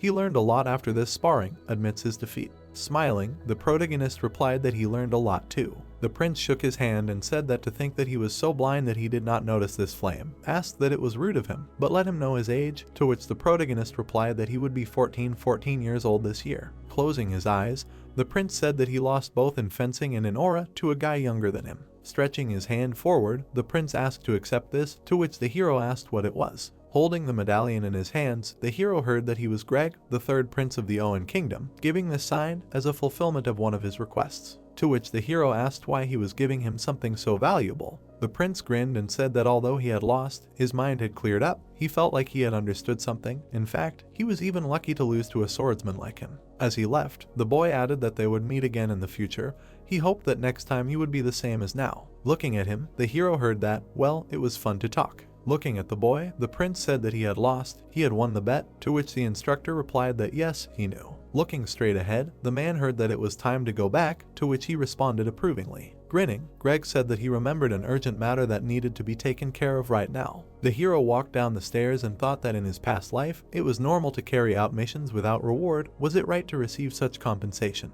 Looking at the medallion, the protagonist thought that he felt great. Walking straight, he added that this life is not going as he thought. A view of the palace opened up. Looking down, the man said that this is how he learned a good lesson from this sparring. Looking at him, the prince replied that it was true. It made him look at himself from the side, where he considered himself the best, and see unfilled voids in it. The guy put his hand on his chest and said that he went to each of the 6 kings and fought with each of them. But for the first time he met a trainee like Rayon, although he is younger than him, but he is exactly the swordsman from whom he himself should learn. Frowning, the man said that yes, that is true. Greg grinned and said that therefore he had a great desire to pay him respects and leave him. Well, from what he saw, he would like to immediately analyze everything and learn. Looking up, the guy heard that it was good. He understood. He asked to give their king his letter, to which the guy replied that thank you for everything. The people were sitting on their horses. The man looked at the prince and said that to which he asked what he was talking about. He wanted to say something. Dave looked away and said that during the sparring with Rayon, he showed all his strength and even used the secret sword technique. He thought it was a little too much. The hero smirked when he heard that he should try to hide his strength, to which he replied that he knew he really did go a little overboard. Looking at him, the man said that sparring was fine, but giving him his personal badge, to which the prince replied that no, it was the right decision. Sitting on the horse, the guy said that Rayon did him a favor. He could have gotten angry because of his frivolous attitude towards him. However, he did not show anything like that and remained polite until the very end, so it was just a sign of politeness on his part. The battle was shown, and he added that besides, Rayon demonstrated their swordsmanship, which can be considered equal to his, to which the man replied that it is true but still. Looking straight ahead, Dave heard that the badge is also an investment in the future, to which the man asked what investment? What are you talking about? The hero held the sword. It was said that with strength, character, and such a sharp mind at such a young age, even if it is just a bet, his name will definitely go across the continent.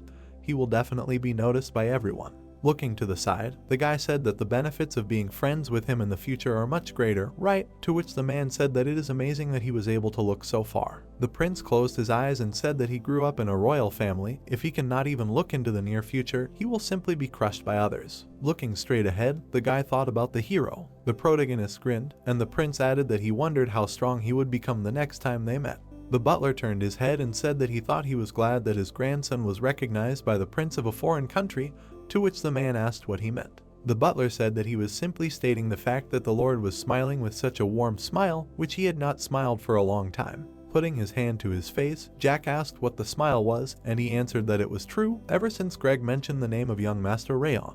The man looked away, hearing that he must have already aged. It was definitely his imagination. Looking at him, the butler said that by the way, he was very curious about what the Duke said, asked that he could handle it. The man looked down. Dave raised his hand and said that in addition to the letter from the prince, he needed to convey a message to the King of Destruction of the North. Looking straight ahead, he added that this was a message from the King of the Kingdom of Owen and one of the 6 kings. The man looked down. 5 demons started moving. Standing in front of the guys, Rimer said that those who came before them had not had such an easy time with Owen's knights. The guys looked away, hearing that apparently they were already quite ready. Next week, there would be a special training, to which the guy asked again. Looking straight, the guy asked what would await them there, to which he was told that in fact, it was hard to call it training. Looking straight, the instructor said that rather, it was reality. This time let them get ready to see blood. Behind the southern territory of the Sea Guards, a group of bandits called the Snow Lake was located. Some of them from the North-South Alliance earn money by letting people onto the mountain road, charging them a fee,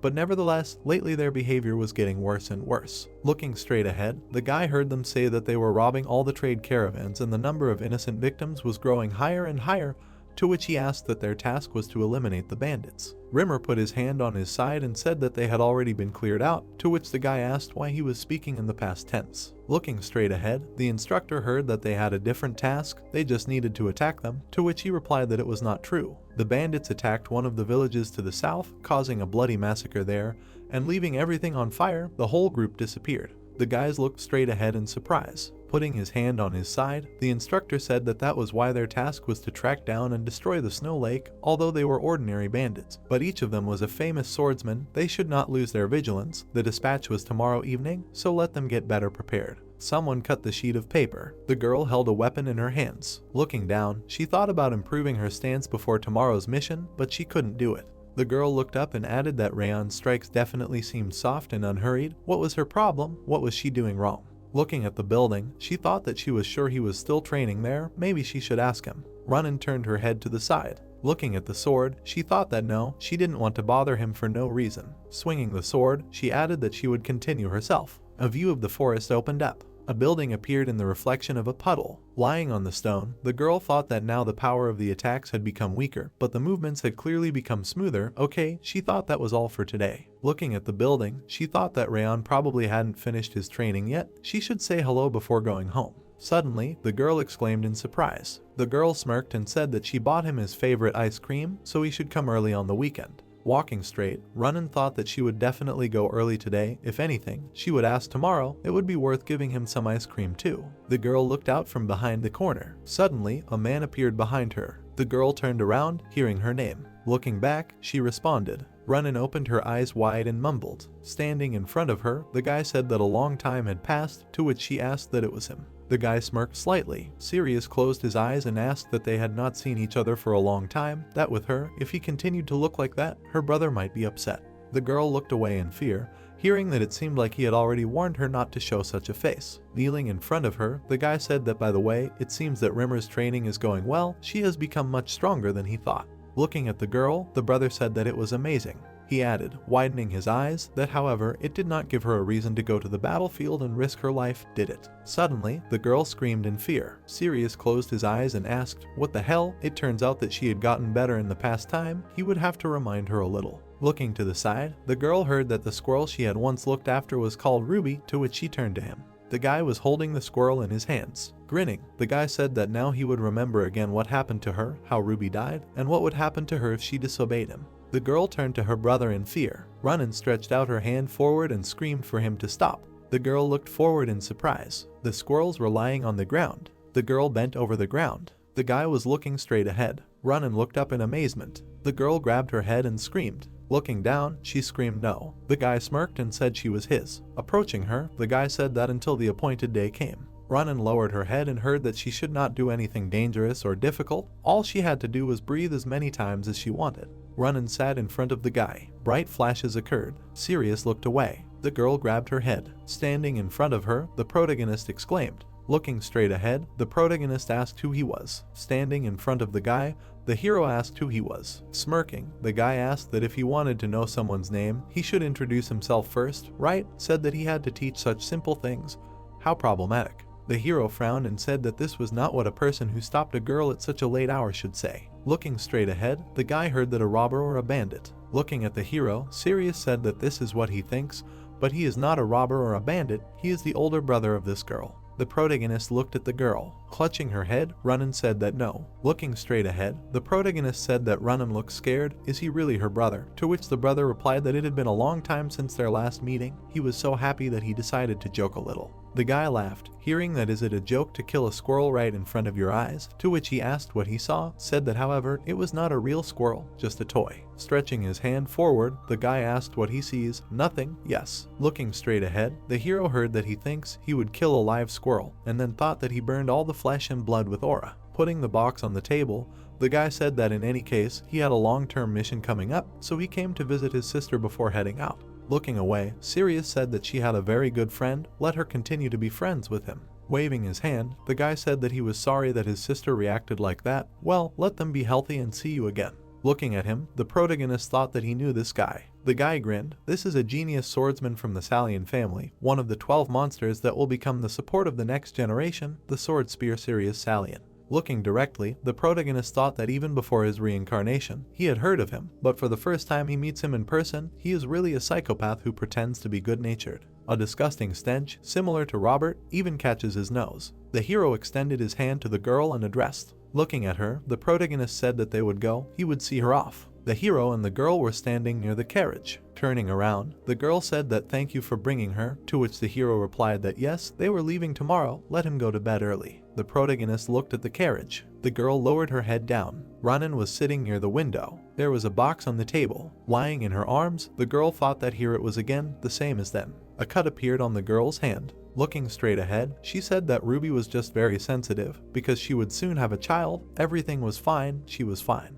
The squirrel was lying on the ground. The guy, opening his eyes in surprise, said that she was his, so no one had the right to touch her, let her not dare to hurt herself, just let her live and breathe. The girl was kneeling. She heard that if she told her father or mother about this, he would kill them, they had no use for a family, he would erase them all, he would only save her, he would burn the rest alive. Ronan looked straight ahead and heard that if she opened her mouth, someone would get hurt, let her just live in peace. The girl stood in the hallway and thought that she would keep her mouth shut, then no one would get hurt. Turning around, the girl thought that she was lonely, she thought that she was the only one suffering like this. Looking to the side, she added that but she was not alone. The girl looked at the hero, a thought arose that she had met Rayon, what kind of person he was, putting in so much effort and going through so many difficulties. The hero looked straight ahead, and she thought that seeing how he changed others, only with his efforts, she decided that she herself could change, she tried to change with him. The girl sat on the bed and added that she tried to change with him. A view of the box opened up, someone said that everything was fine, she just needed to be patient. The village of Yarton, the southernmost part of the Seaguard territory. Looking to the side, the guy said that they would make a pass here. Looking straight ahead, the guys heard that he understood it was hard for everyone to go through the interdimensional gate in such a hurry, and they must be really tired, but let them try to rest well. This is their last pass before the mission. Stretching his hand to the side, the man said that they were Seaguard swordsmen. Let them follow him, he would lead them to the place of lodging, thanks for the hospitality. Burning logs appeared. Sitting on the floor, the protagonist said that thanks, to which Blue asked what he was talking about. The protagonist looked at the spirit, someone said that if it weren't for his hint yesterday, he wouldn't have noticed, who knew that he was hiding his ore. And the spirit said that something suspicious was going on there, to which the hero asked what was suspicious, and the spirit added that although, for that girl with delicious treats, this is normal. The hero looked down and thought that in any case, he has a long-term task planned, as long as he is Runan's older brother, she will remain like that. Looking at him, the spirit said that let him give him his body, he will kill that guy and give it back to him, to which the hero asked again. Blue closed his eyes and said that the king's mercy is twofold, and revenge on enemies is tenfold. Didn't that girl show them that sweetness of treats? He can do anything with him. Sitting by the fireplace, the protagonist said that he was laughing at him, he would not fall for his sincerity, to which the spirit replied that this king was sincere. Lowering his head, the protagonist said that he had injured Ronan, so he would not kill him just like that, to which the spirit replied that okay. The image of a girl appeared, and the hero thought that Ronan was the first stranger who had taken care of him with all sincerity in his past and this life.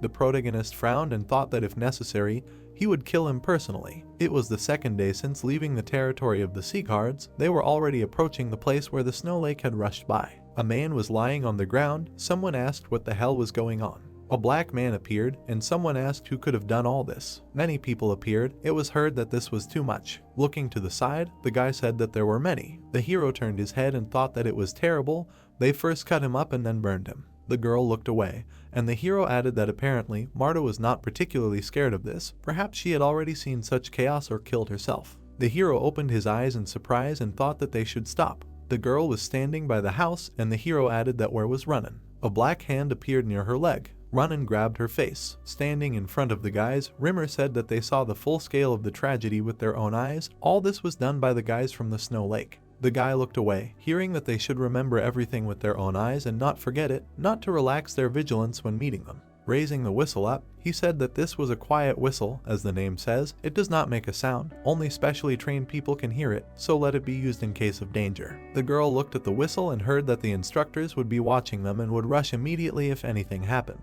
Rimer stood still and said that although they were ruthless, but nevertheless, instead of whistling right away, let him try to do everything possible. It was not scary if they could cope on their own. The girl was surprised to hear that, however, if the opportunity arose, let them kill them without mercy, to which she heard that this was exactly so. Looking straight ahead, the girl heard that so, they would form groups, under the control of leaders, Martha in Group A and Baron in Group B, let them organize 3 or 4 people in a group and move out. The girl held a sword in her hands. She heard that she should remember she was his. Turning around, the guy said that he should not do anything dangerous and not get hurt, let him just live and breathe, he would kill everyone who hurt her. The girl opened her eyes in surprise, hearing her name.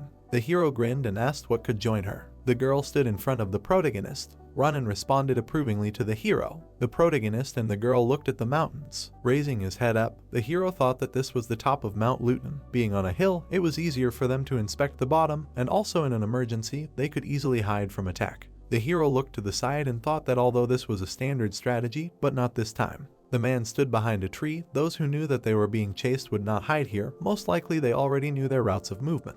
The hero stood still and thought that in that case, the only place left was that hill. It looked too obvious, but he didn't know the landscape beyond it. The girl looked away, hearing that they would go. Standing in front of Ronan, the protagonist said that they would leave the forest to the other groups and go to the hills, to which Ronan responded approvingly. The protagonist looked at the girl. The spirit looked at the hero and said that he was too obviously worried, asked if he was sure that he didn't want to talk to her, to which he replied that he didn't know what to say. Besides, it was a family matter. Looking away, the protagonist thought that he didn't even know how he felt about Sylvia, whether he should give her advice. Standing behind the girl, he added that, however, it was clear that Sirius had a hand in this. If the opportunity presented itself, he was sure that they would somehow sort this problem out. Looking straight ahead, the protagonist thought that in any case, everything was going according to plan so far. Walking straight ahead, he added that the forest continued beyond the hill and it stretched quite far. The protagonist turned his head and thought that they seemed to be able to hide their tracks. It was not that easy to find them, but it only worked on beginners. The protagonist put his hand on his side and thought that it was not a problem for him. The hero knelt down and thought that the best assassins not only learned to kill their targets, tracking, pursuing and gathering information was the foundation of the foundation, one of the best sides of assassins. Standing in front of Ronan, the hero thought that ordinary bandits or trackers would hardly be able to deceive his eyes, and then said that apparently the shelter of the snow lake was somewhere around here. Looking straight ahead, the hero said that she should follow him and not make a sound, to which she responded approvingly. The protagonist and the girl walked straight slowly. The hero looked at the traps, frowning. He thought that as expected, nothing special except for the traps set at the beginning. Too many tracks, thought that they would not be found. The hero looked out from behind a tree and thought that they were probably ignored. The boy was sitting on the ground. A thought arose that they had that child as a hostage. The men smiled, and the hero added that the 2 standing guard were well prepared. Since they did not emit an aura, they were low-level swordsmen. The man closed his eyes, and the hero thought that a healthy guy was sleeping next to the hostage. It felt like his sword was his only bread. The camp appeared. A thought arose that the rest were most likely there. After all, they could not leave only one hostage. The people rushed forward, and the protagonist thought that there could be at least a dozen bandits inside. Whether it was worth using a whistle, perhaps it was worth retreating first and regrouping with the main forces, and only then attack. The boy lowered his head, and the hero thought that the hostage's condition was relatively bad. If left like this, he might freeze to death. They wouldn't last unless they attacked with all their strength. The protagonist grabbed his sword and thought that while they weren't noticed, it would be better to save the hostage and deal with them quietly since they hadn't been exposed yet. The protagonist and the girl were standing in the bushes. Ronan looked ahead in amazement. Suddenly, she was surprised to hear her look at him. The protagonist looked at her and said that she shouldn't worry too much, they could still save him. Instead, she should help him. Looking straight ahead, the protagonist said that when he gave the signal, he should block the sounds with mana. He would take care of the rest, asked that she could do it. The girl looked up and asked if she could become like him. Looking straight ahead, Ronan answered that yes, she could. The guy yawned and said he was so sleepy, asked how long they would have to stand like this. How long did he think they were? The guys looked at Ronan in surprise and asked who she was. Suddenly, the girl used aura deployment and sound blocking. The guy raised his hands and said, damn, their voices had died down, she did it with mana, and the other guy asked what the aura user was doing here. The protagonist rushed forward and thought that now, before moving on to that big guy behind him, he should first deal with these two. Rayon frowned and added that with one blow. The girl looked up in surprise. Ronan's eyes widened. The squirrel was lying on the ground. The girl was standing in the middle of them. Ronan grabbed her head and screamed loudly. The protagonist gritted his teeth and said no, and then thought that the mana barrier was allowed. The girl grabbed her face, and he added that it was that trauma from the past again, and she said that he should stop, to which the hero thought that if she continued to scream like that, they would be discovered. The guy swung his sword at Ronin. The protagonist clenched his teeth tightly. The girl grabbed her face. The protagonist knocked the man to the ground. Looking down, Rayon said that he would be quiet if he opened his mouth, he would kill him. From now on, just let him answer the questions asked. For each refusal, he would break his bones. Lying on the ground, the man answered approvingly. The protagonist looked at the girl. The girl looked down, and Rayon thought that even after this hysteria, she immediately deployed the barrier. The hero grinned and added that thanks to this, they were fine, although it was tough, but they managed. The protagonist stood over the man and asked that they were from the Snow Lake, right? How many members did they have and where were they all? To which the man replied that there were only 39 people, the rest were inside, to which the protagonist asked how many hostages were left. Looking straight ahead, the protagonist heard that there was one left, to which he thought that as expected, they had one more. Standing behind the protagonist, the guy said that the last hostage was his younger sister, let him save her too. Looking at the boy, Ronin said that they would save his sister, so he should not worry. The protagonist turned around and said that he would not throw words around, to which the girl replied that but they will help. A view of the camp opened up. It was said that he did not mind fighting the bandits. However, it would be better to call for reinforcements to ensure the safety of the hostages. Besides, there are still 36 bandits and 1 swordsman. Looking at the hero, Ronin said that she would blow the whistle then, to which the hero replied that yes, he thought it would be better. Suddenly, the girl blew the whistle. The hero turned to her and thought that he was sure he was somewhere nearby, but he did not hear anything. It was not for nothing that Rimer gave them this whistle. Behind in the camp, a cry was heard, that a quiet sound, rise, here are the pursuers. Looking straight ahead, the protagonist thought, what's what among them was such a professional, even he, being nearby, almost did not hear anything. The protagonist held a sword to the man's throat. Standing in front of them, the man said that he was a little bastard, but not thin guts to come to them like that, and did everything perfectly. Looking straight ahead, the man asked who he just called. The hero looked down and said that it was none of his business, he wanted to exchange hostages. Holding the sword in his hands, the man asked what the hostage exchange was, to which the hero replied that he should give him this child, then he would let this guy go. The man laughed and said that he didn't care what happened to this bastard, unlike their hostage, he wasn't worth a fingernail. The girl looked forward in fear. It was heard that he really wanted to see how this little girl's head would fall. If not, then let go of the sword immediately. Looking straight ahead, the protagonist said that it was true. The hero held the man and said that he shouldn't turn around until he gave the signal. Suddenly, the protagonist began to cut the neck. Rayon sharply cut the man's neck. Looking at this, the man shouted that he was a bastard, to which the other said, what is he doing? Rayon parried the attack. The sword flew straight at the guy. A blow flew at him and he wheezed. Looking to the side, the protagonist said to create a frosty fog with the help of aura. The girl lowered her head down. White smoke appeared in front of the people. Looking straight ahead, the man said that nothing can be seen because of the fog. The hero was holding the girl in his arms. Looking at him, the guy said that damn, he escaped with a hostage. Where did this child come from? To which the man said that they can't let them go. If they find him, he should definitely kill that guy first. The tree was covered with snow. The protagonist sat down and said that it looked like the children had lost consciousness because of the cold. It would be difficult to escape in such a state if they left those bandits. No one knows what they will do to the village. There are a lot of them. They will have to deal with them here and now. There was a cut on the hero's hand and he said to stay here with the children and look after them, to which the girl replied that there was blood on his hand. Looking away, the protagonist said that everything was fine. He would quickly deal with him and come. The girl grabbed his clothes. Kneeling, she told him not to leave. It was too dangerous to fight wounded. Tears appeared in her eyes and she said that the instructors would be here soon, waiting for help. Standing in front of the girl, the hero addressed her. They both lowered their heads down. Looking at her, the protagonist said that he would always be scared on the battlefield too. This applies not only to trainees, but even to experienced swordsmen. Then the hero asked that, nevertheless, he knows what could be scarier. The girl looked surprised, hearing that the fear of not doing anything when it was necessary. It was said that they had committed unforgivable and terrible deeds. Among the victims were those who tried to protect their village. There will always be those who are ready to protect their loved ones to the end. They cannot close their eyes to their deaths. Sitting in front of Ronin, the protagonist said that they were Seagart swordsmen. Looking straight ahead, he added that by carrying out their missions to the end, they must continue the path of those who also sacrifice their lives to protect others. Standing in front of the girl, the protagonist said that he did not know exactly what her brother did to her, but the more afraid he was, the more the shadow of this man, the fear would penetrate him deeper and deeper. Having escaped only once, she would have no choice but to escape constantly. Ronin looked surprised, hearing that only she herself could protect herself and her loved ones. The girl put her hand under her clothes. Looking at her, the hero said what to do next, let her decide. Walking straight, the hero added that there was no need to stay in the shadows anymore. Tears appeared in Runnin's eyes. Kneeling, the girl thought that she wanted to change, she wanted to leave, she no longer wanted to be tied to the past. The squirrel ran to the girl, and she added that she wanted to protect everyone dear to her. Looking straight, she thought that she was no longer in the darkness that she was. The girl held the figure of the squirrel. The thought appeared that the future was full of light. The protagonist swung his sword. Looking straight ahead, the man shouted that they should hurry up and kill him. People were lying on the ground. You could hear that. Damn, let them stop him quickly. Just one little kid. The man shouted furiously that why couldn't they stop him? The protagonist frowned. Suddenly, Rayon opened his eyes in surprise. The protagonist suddenly rushed forward. The man swung, and he thought that now was the time. He was distracted. Suddenly, a blow flew at the hero. The man opened his eyes in surprise and asked what was going on. Looking straight ahead, he asked that where had he disappeared to. Standing behind him, the hero asked that he was waiting for the moment when he would be distracted.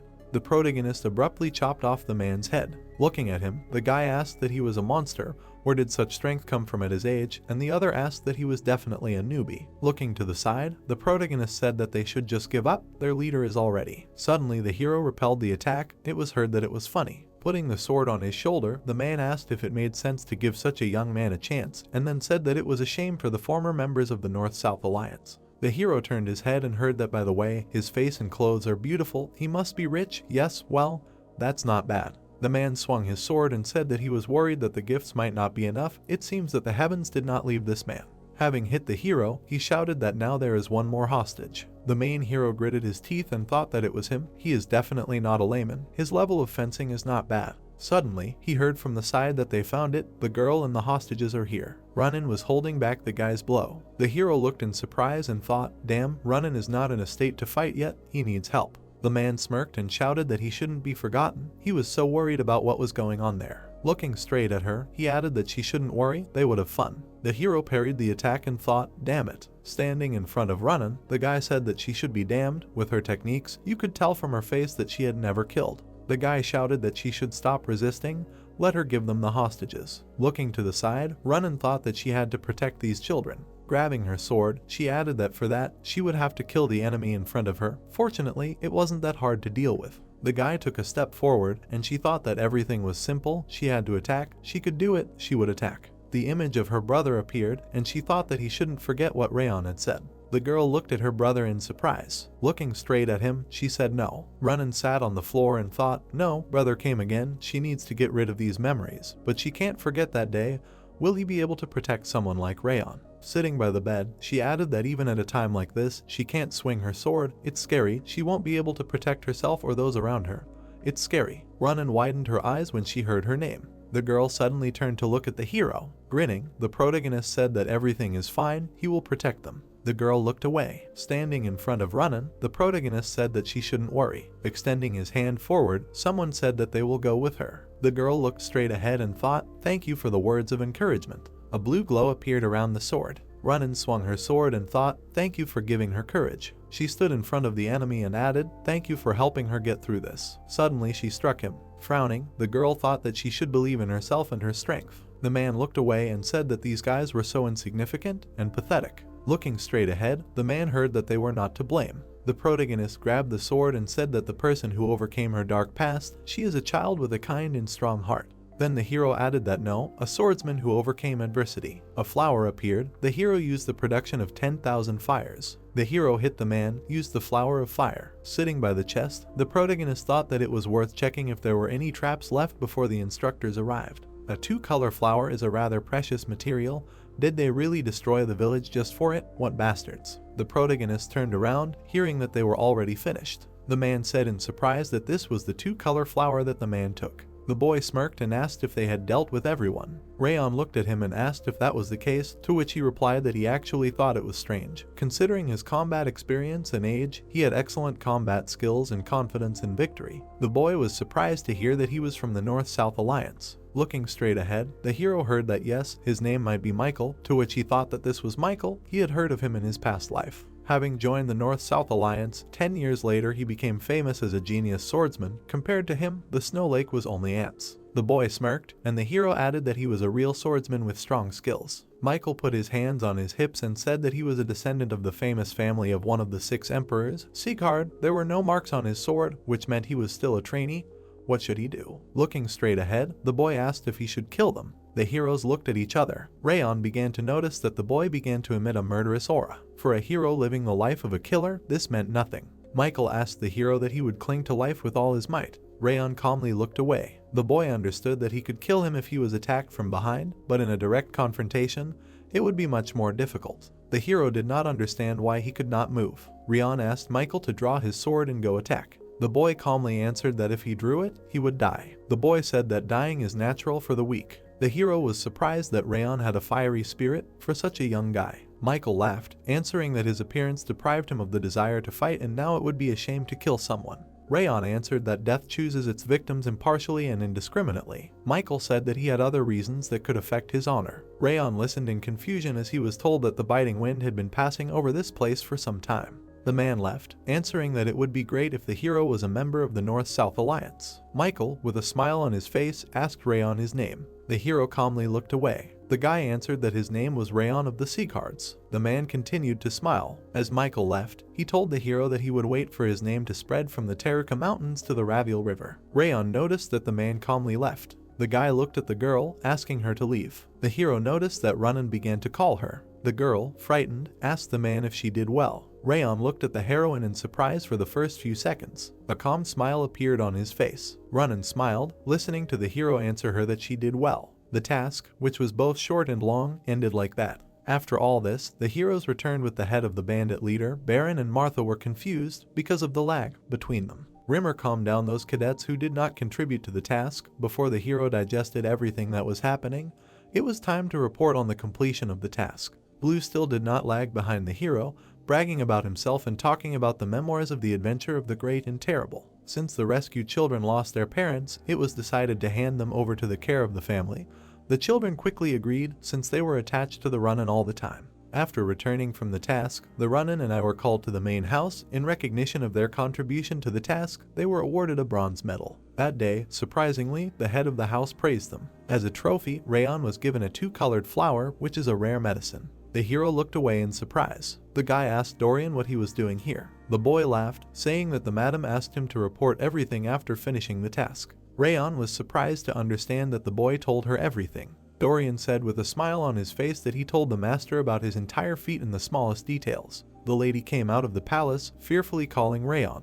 The boy understood that Sylvia would bother him so much if she found out that he himself attacked those bandits. Mom was hugging her son with all her might, scared. Sylvia touched Rayon's face, praising him. The boy looked away in surprise. Mom asked Rayon with confusion that he really thought that he would be scolded. The hero understood that the reason why the first head of the house took the sword in his hands was to protect the weak. The hero said that he always extends his hand not only to those close to him, but also to those who needed it. Sylvia calmly answered that her goal was to become exactly such a swordsman, pursuing old ideals. Mother answered that she would in no way scold Rayon for risking his life to save children. The guy looked away in surprise, listening to his mother say that he was proud of him. All the maids laughed and said that they were proud of the guy. Rayon did not understand anything, thinking that emotions were really a complicated thing.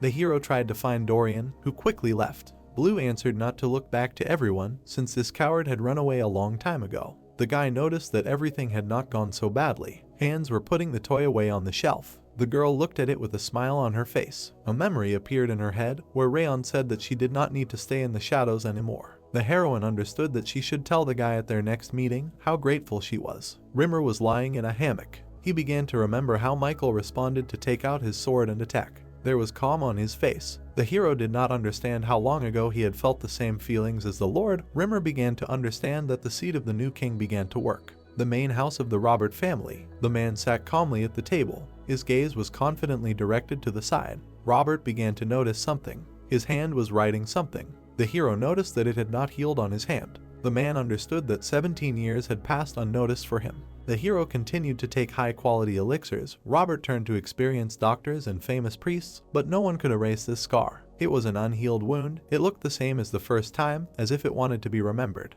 The hero thought that it was a dead spirit who asked for memories. Unfortunately, the hero did not think about the past. Robert understood that he did not have much time left. After all, the hero's wish would soon come true. Rayon watched the system windows. The guy thought that he was able to reach the expert level. Rayon understood that this was the initial stage, not even a low level. Blue laughed at the guy, saying that he looked like a humble worm. Rayon confidently answered that becoming an expert at 15 was rare, and even on the entire continent it was difficult to find a case of achieving mastery at such an age. The assistant answered discontentedly that only fools judge age on the battlefield. The hero answered that he agreed with this. The guy smiled, realizing that this was all true. Blue looked at the guy, not understanding why he was laughing. Rayon calmly answered that in the past he was not even allowed to say unnecessary words. The hero understood that this was an admission that he had grown up in his own way. Rayon noticed that Blue had become angry. The guy answered that to some extent he understood the hero's thoughts. The assistant said that this was a man trying to destroy the king.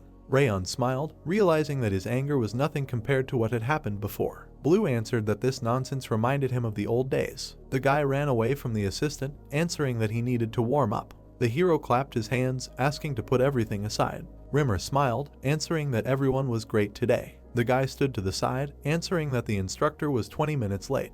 The hero ran away, answering that he had enough for today. Rayon decided to wrap things up and start cleaning the training grounds. Dorian looked away. The door slowly opened. Martha looked at the hero with incomprehension. The girl held Dorian's shoulder, asking what kind of shouting he was doing. Martha gritted her teeth in displeasure, saying that she was very busy with training.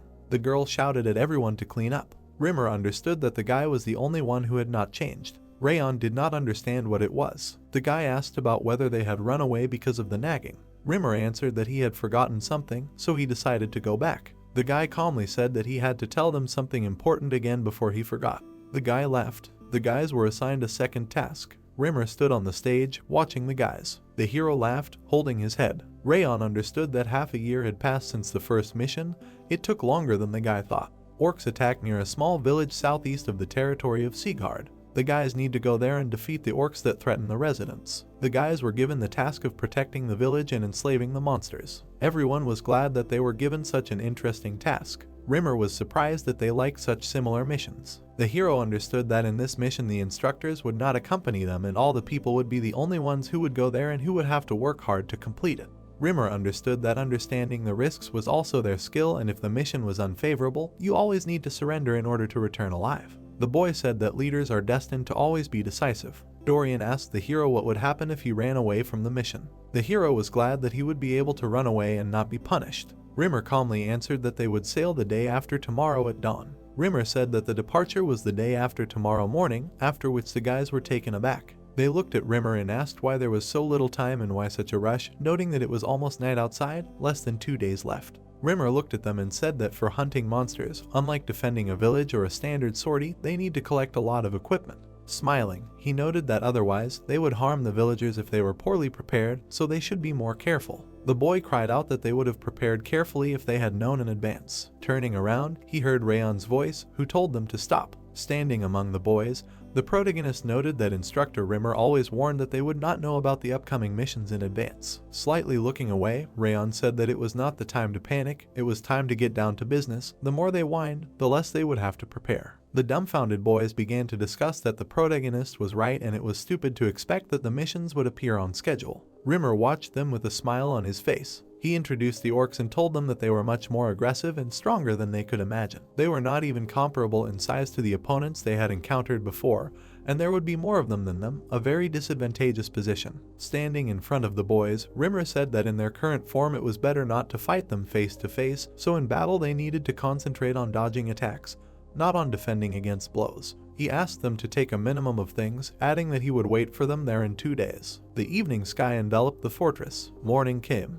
The protagonist looked at his back. Examining the backpack, Rayon thought about the fact that there was a spell on it that made it lighter. Rimer made it clear that he would not help them. Putting on the backpack, the protagonist came to the conclusion that now everything depended on them. Raph looked at Rayon with an angry look and said that he was an impudent boy. Flying around the protagonist, Raph clarified whether he had decided that everything would go smoothly, noting that the unexpected could happen at any moment. Rayon agreed with him. Looking at Raph, the protagonist said that, for example, he would take all his characteristic points. The spirit replied that he would sew his mouth shut with threads. Rayon turned around. Grabbing the door handle, the protagonist wondered who could have come at such an hour. He opened the door and asked who it was. Rayon was surprised. His mother stood in front of him. She seriously noted that he could have at least said that he had received a new mission.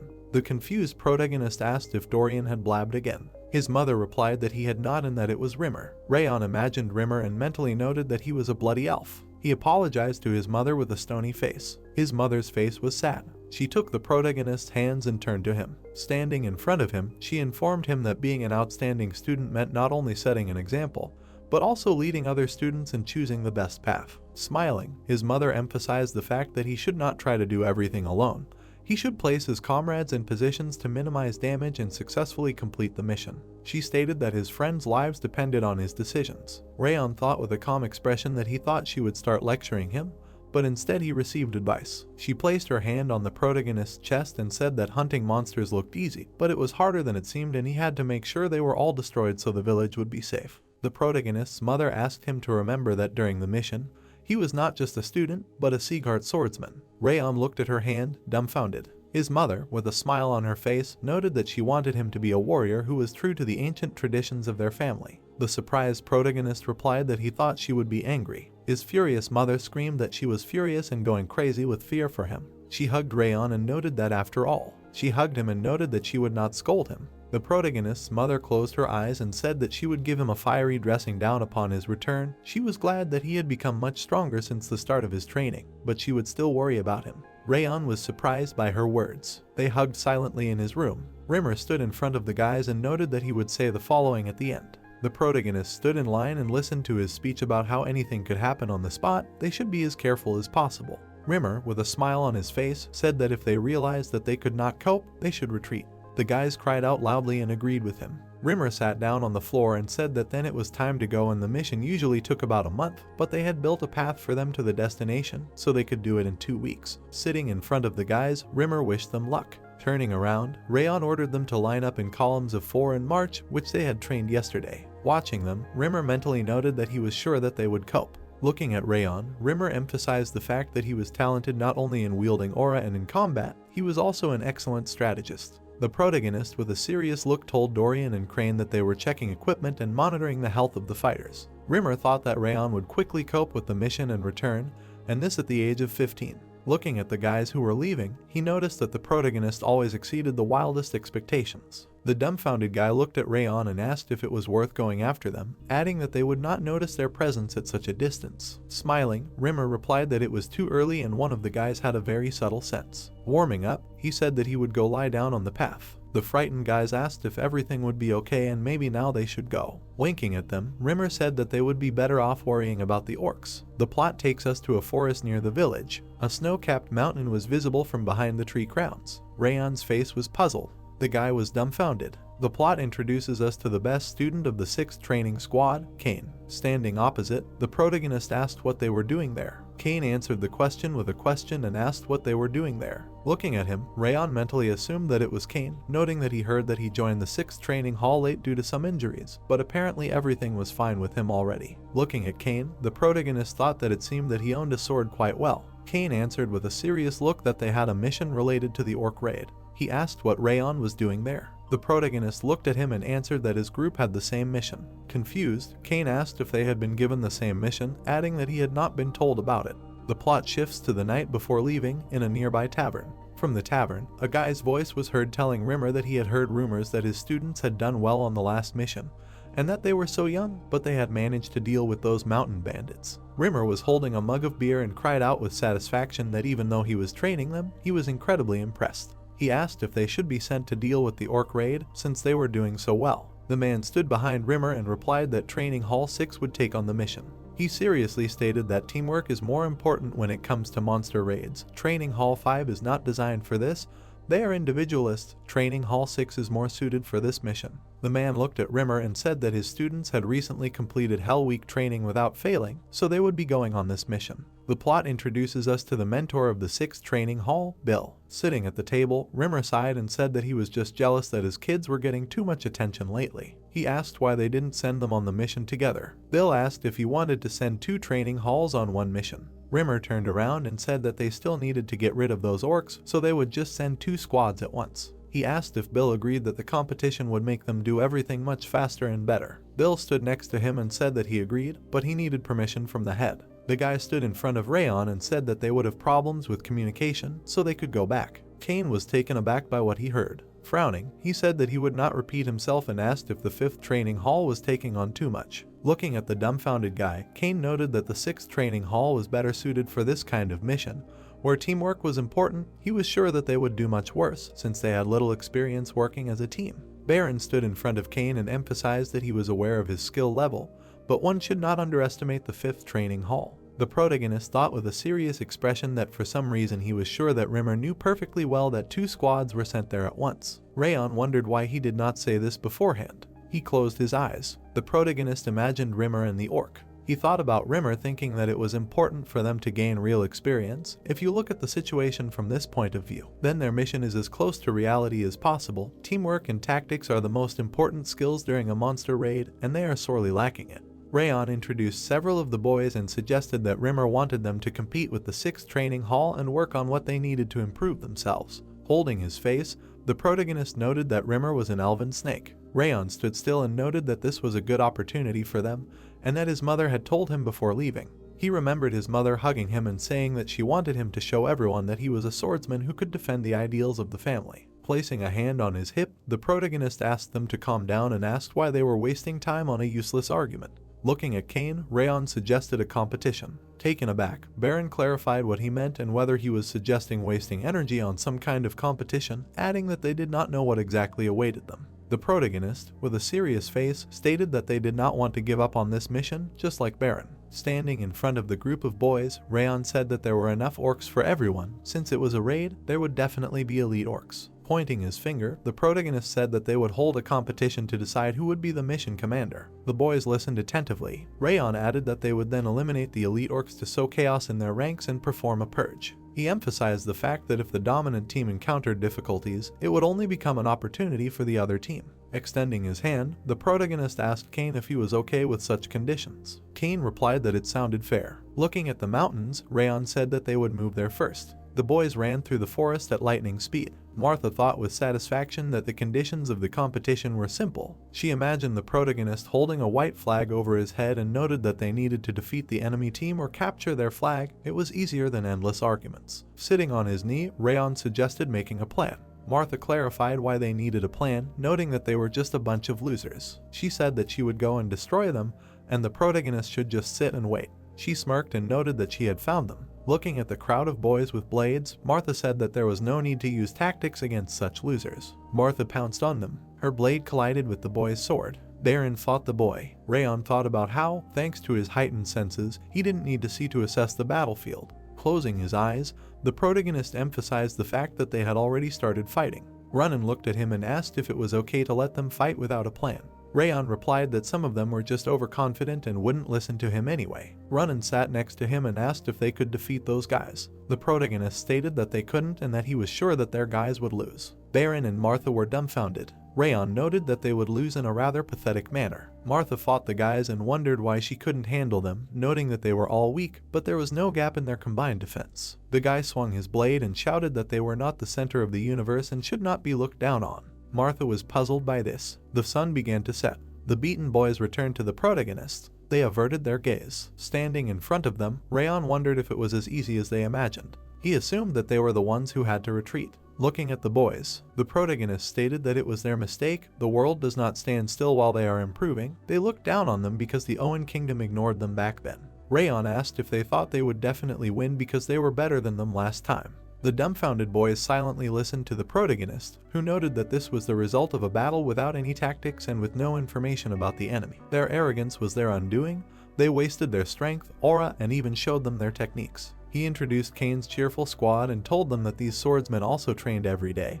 Even if they showed better results, it did not mean that they could look down on them. Ronan stood next to him and asked if this meant that they had lost. The protagonist replied that it did not and that they still had a chance. Surprised, Martha said that she would do everything to defeat these ghouls. Smiling, Rayon said that at least they were still willing to try. Then, standing in front of Martha and Baron, the protagonist noted that he would tell them his plan for victory. The guys discussed that the 5th training hall was somehow weak, but it was interesting to watch their fight. Sitting on the ground, the guy asked them not to let down their guard, adding that the 5th training hall successfully defeated the bandits of the Snow Tiger Claw.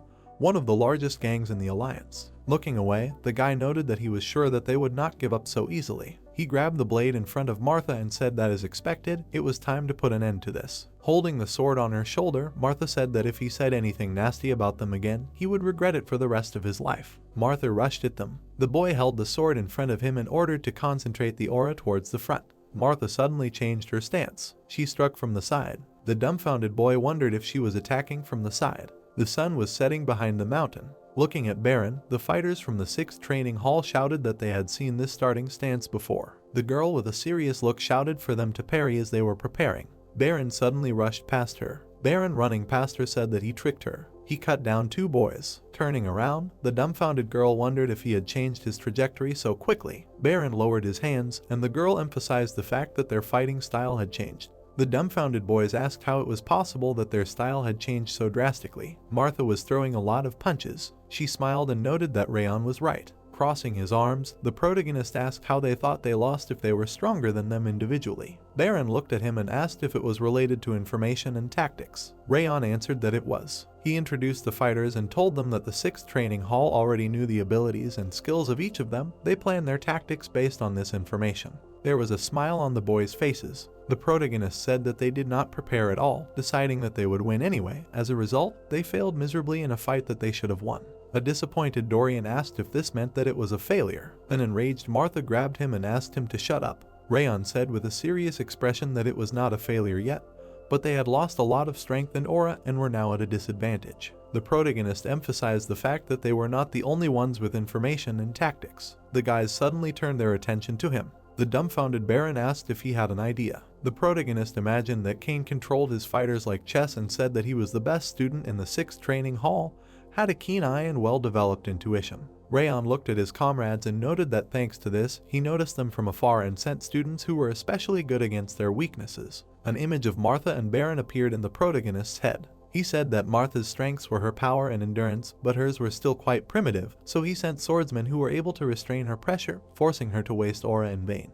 Rayon noted that Baron was fast, but his attacks were too direct, so they sent swordsmen who specialized in evasion against him. The protagonist calmly asked if they would ask how they could win in such a situation, noting that the easiest way would be to simply change the people they sent, but he did not think they would agree to that. Frowning, Martha cried out that she wanted to defeat them herself. Baron noted that he thought the same. Rayon extended his hand and stated that they would need to fight differently then. The protagonist stated that these guys were certainly tough, but they had more weaknesses when it came to using aura, and their job was to find a gap in the defense and attack there. Martha, puzzled, held her blade in front of her. Rayon looked at Baron and noted that he was weak against opponents who relied heavily on their instincts in combat, but such guys were usually powerless against feints.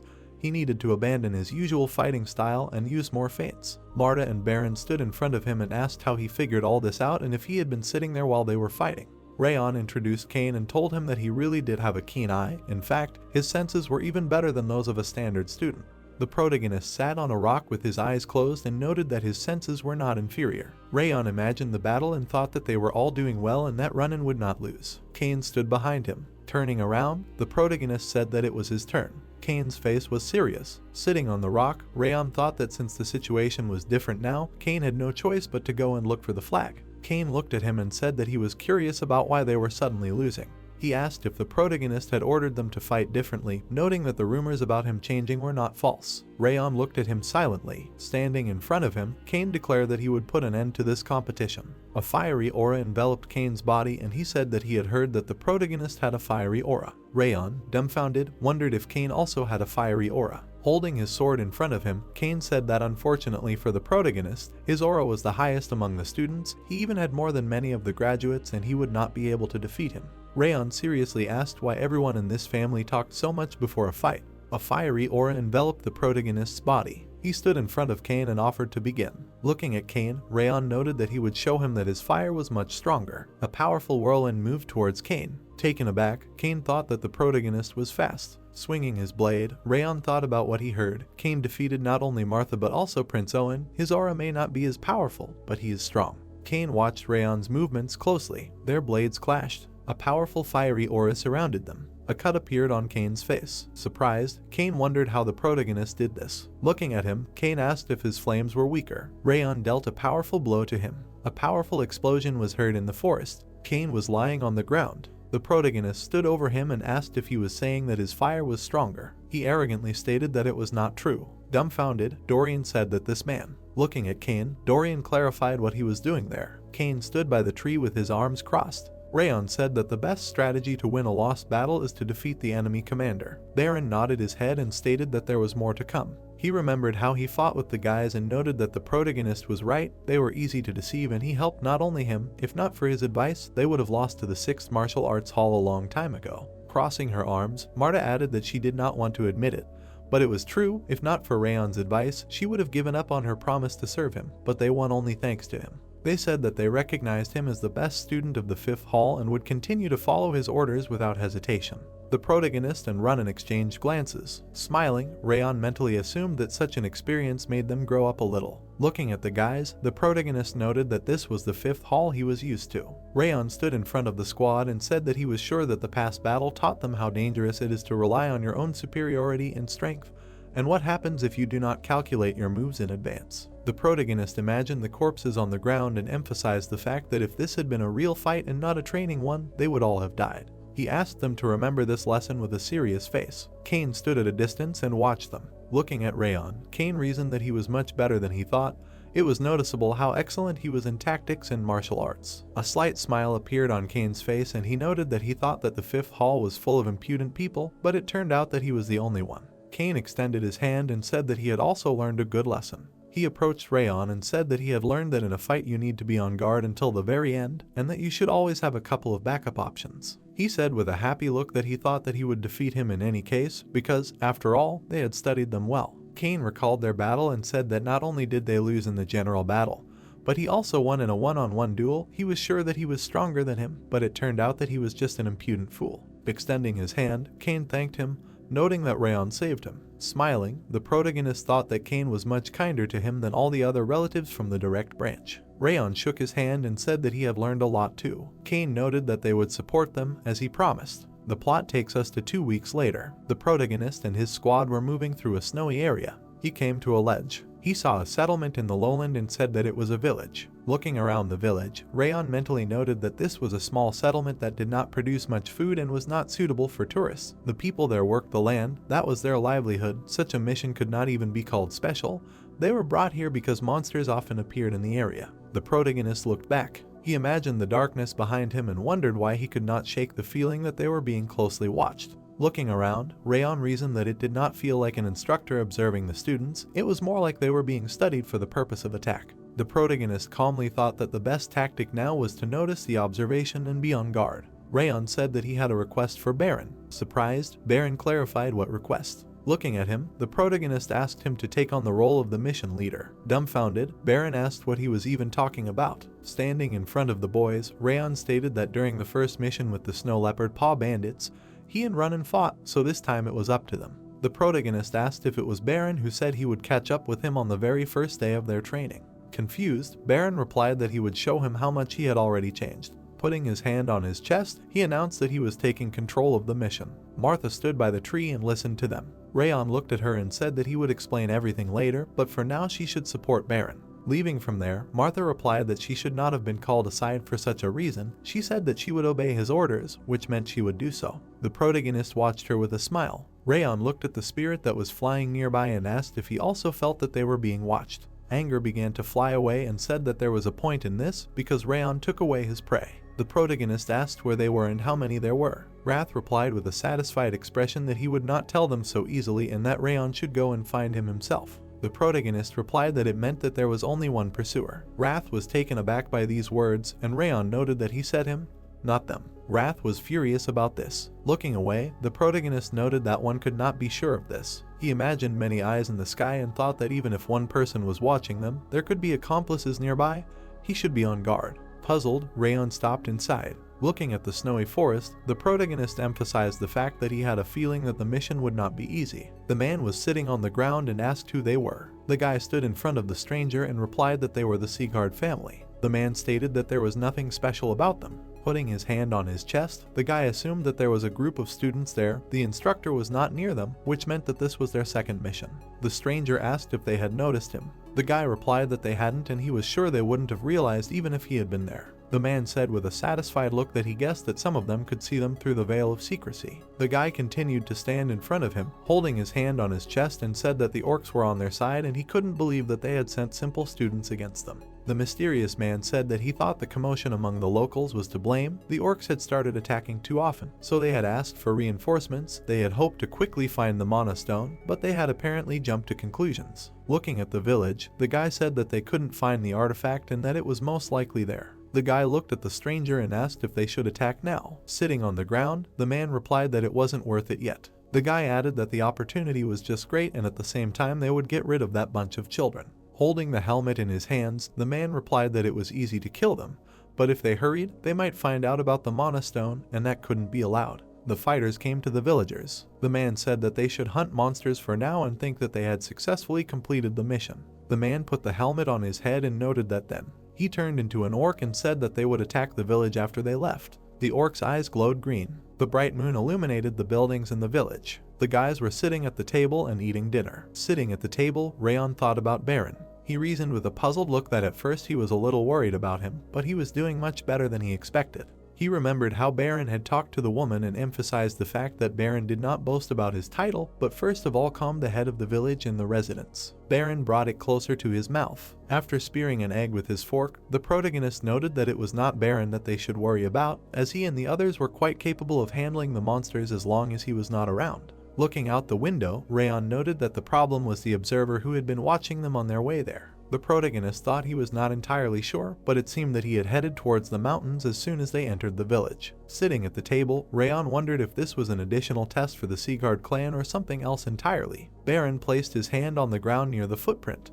Raising his head, he reported that there were definitely monsters in the area. An old man stood in front of him and said that monsters began to appear at this time of year, but this time there were 3 times as many as usual, and they would not be able to handle them on their own. The old man introduced many orcs and said that they had counted several hundred footprints, meaning there were more than 200 monsters there. Standing in front of Baron, he stated that although it was not a matter of numbers, they were not familiar with the area. He would prepare a guide so that they would not get lost in the woods.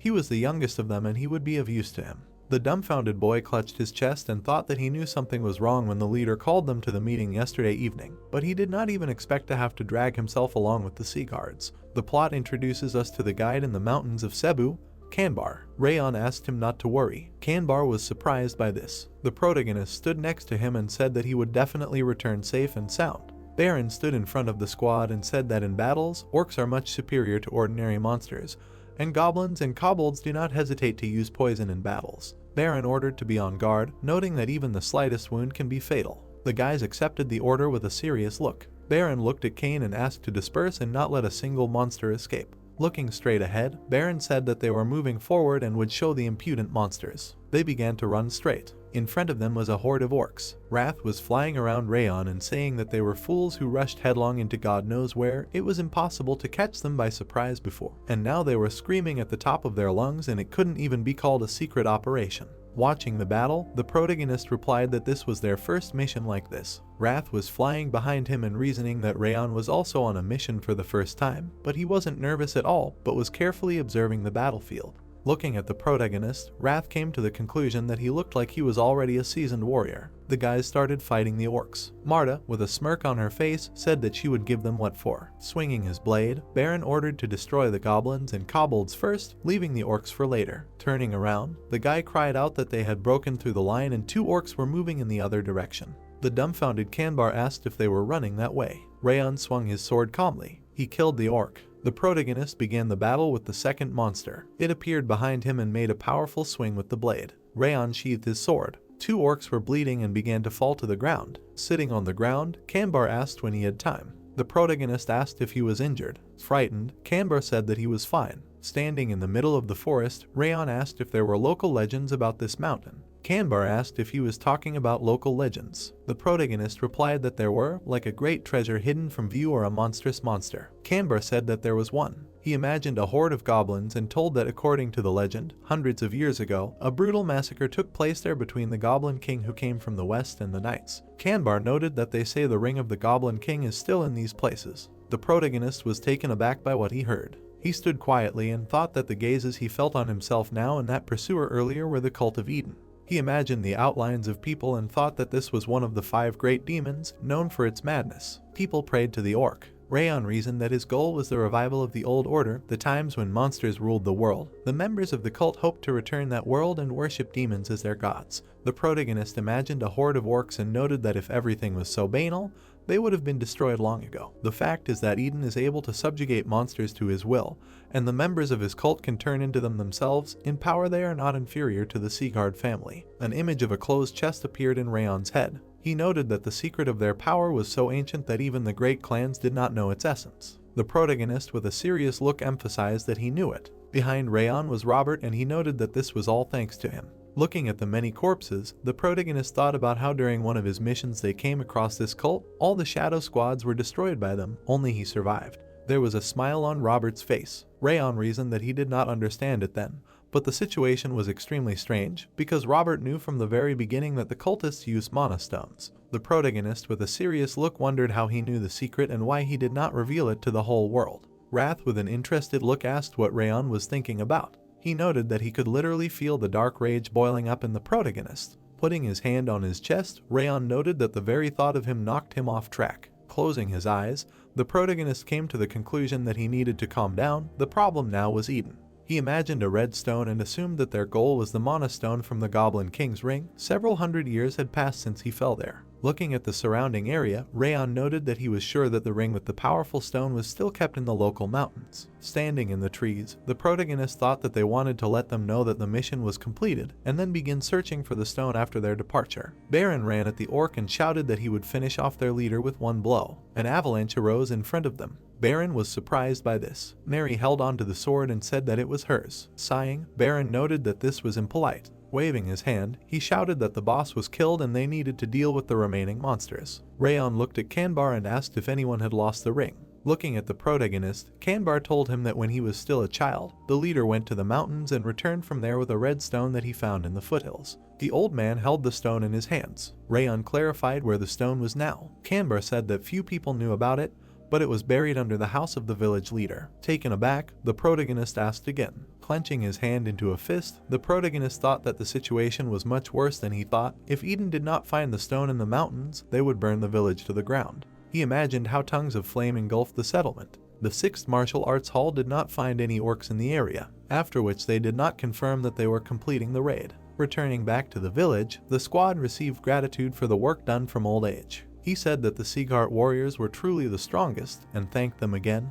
and Baron said that there was no need for gratitude and they were only happy to help. At this time, Rayon watched them from the side. Suddenly, he heard an unknown voice asking if everything was going as he wanted. Martha was sitting on a tree branch, chewing on an apple, noting that she herself didn't really understand what her plan was. While the girl continued to sit there, the boy was surprised by her appearance. Then he explained that he wasn't entirely sure either, but he would definitely tell her everything when the time came, and she jumped down, declaring that it didn't matter anymore. Passing by, Martha added that no matter what, she would follow his orders until the mission was completed. Suddenly, Rana approached the protagonist, asking what he was doing there. He also wondered if something was bothering him, suggesting that he was not in the best mood, and he replied that there was no need to worry, and after all, the head of the village had promised a festive dinner, so he suggested going. Lost in his thoughts, the swordsman reasoned that the cult of Eden would not interfere while they were here. He also understood that the only thing that matters is what happens tomorrow. Immediately after that, the story moves to the next day, to the outskirts of Cebu village. A little confused, Baron of the Day reasoned that everything was just perfect.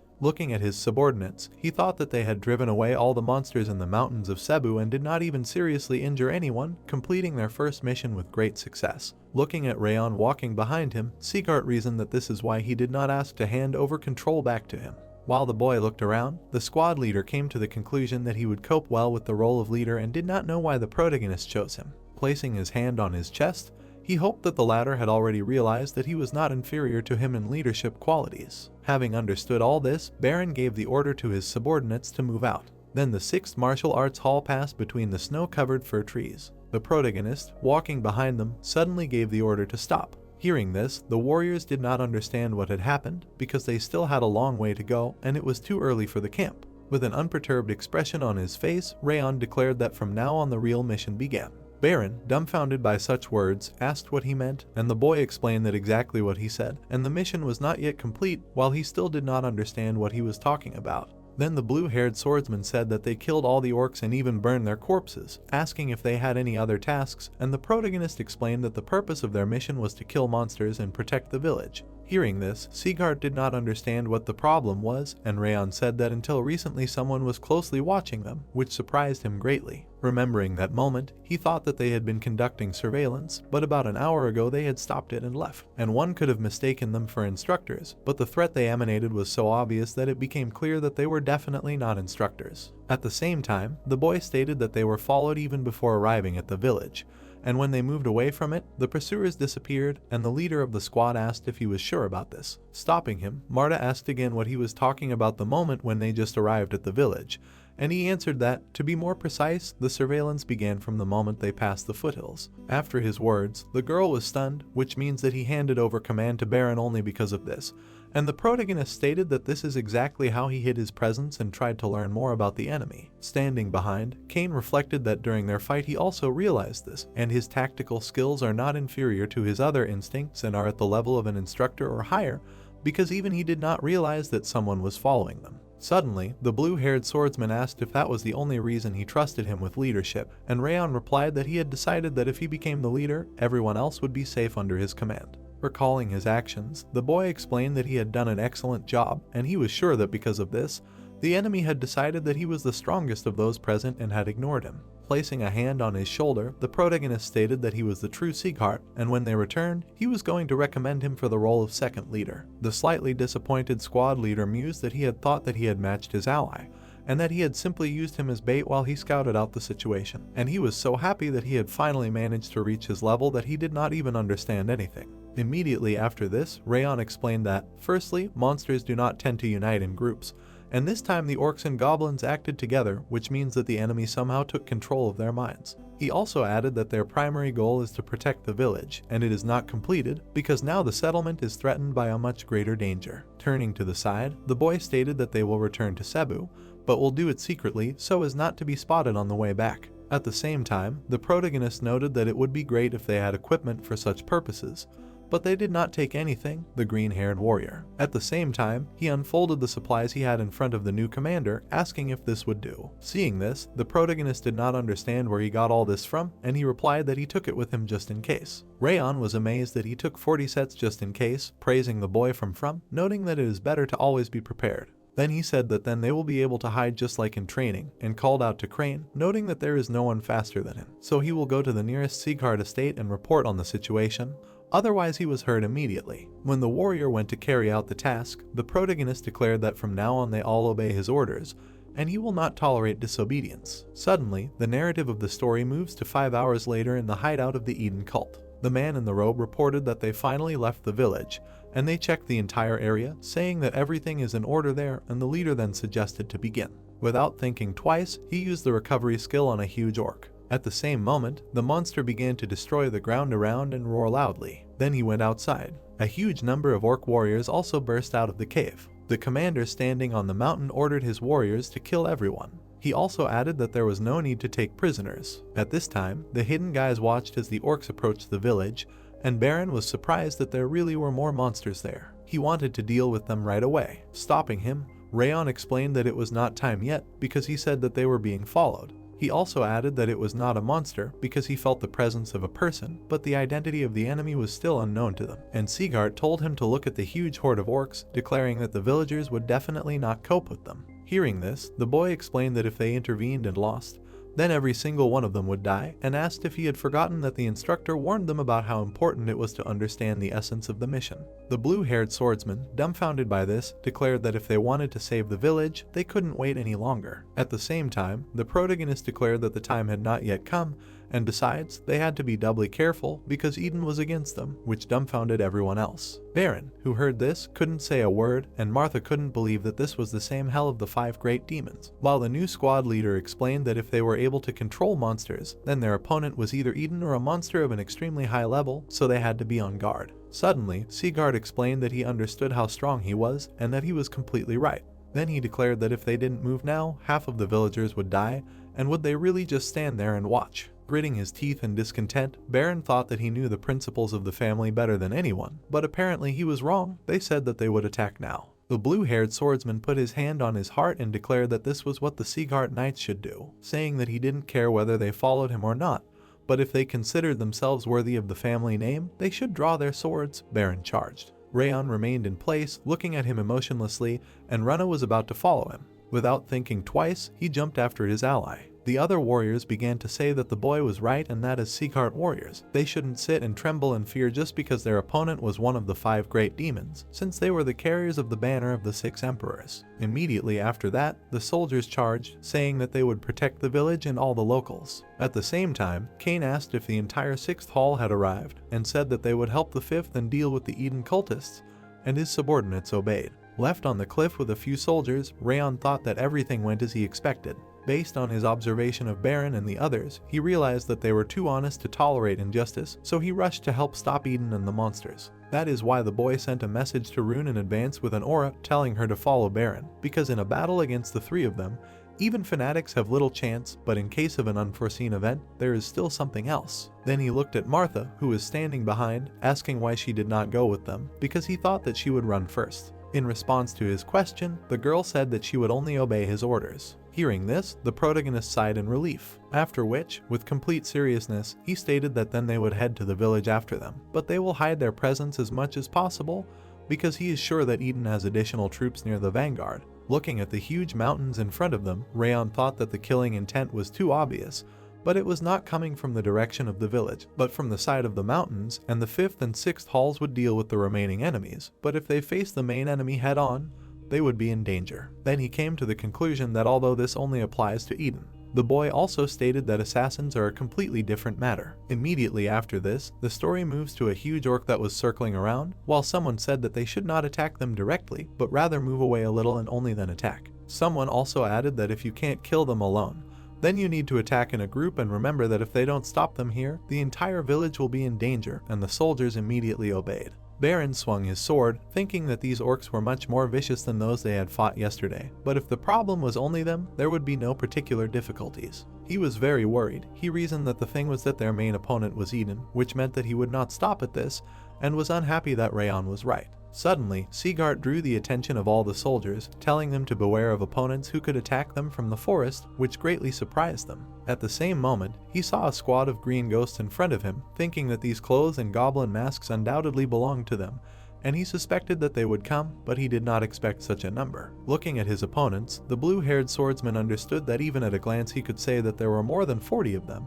and when the enemy outnumbers you cannot act rashly. Gripping the hilt of his blade tightly, Baron told Cain that he and his squad must hold off the orcs and prevent them from reaching the village, and asked Rune to cool the air and freeze the feet of the orcs and green ghosts while he prepared to go forward. The girl immediately obeyed his order, starting to cast a spell. Without a second's hesitation, she swung her blade, sending a frost spell forward. She used the cold aura of the ice pillars to immobilize the orcs. The monsters were greatly dumbfounded by this turn of events. At this time, Sigurd was preparing to use the continuous flow combat technique. Then, he suddenly rushed forward. With great speed, the blue-haired swordsman broke through the enemies, destroying them using the autumn wind sword. Stopping, Baron felt danger from behind. It came from an assassin sitting on a branch who was shooting a dart at him. Noticing the projectile flying near him, the commander was greatly shocked. At the same time, he declared that their needles were poisoned and ordered to kill them with aura or dodge as soon as possible while they were already flying at the soldiers. Noticing a bag of poisonous gas lying on the ground, Cain told Baron about it.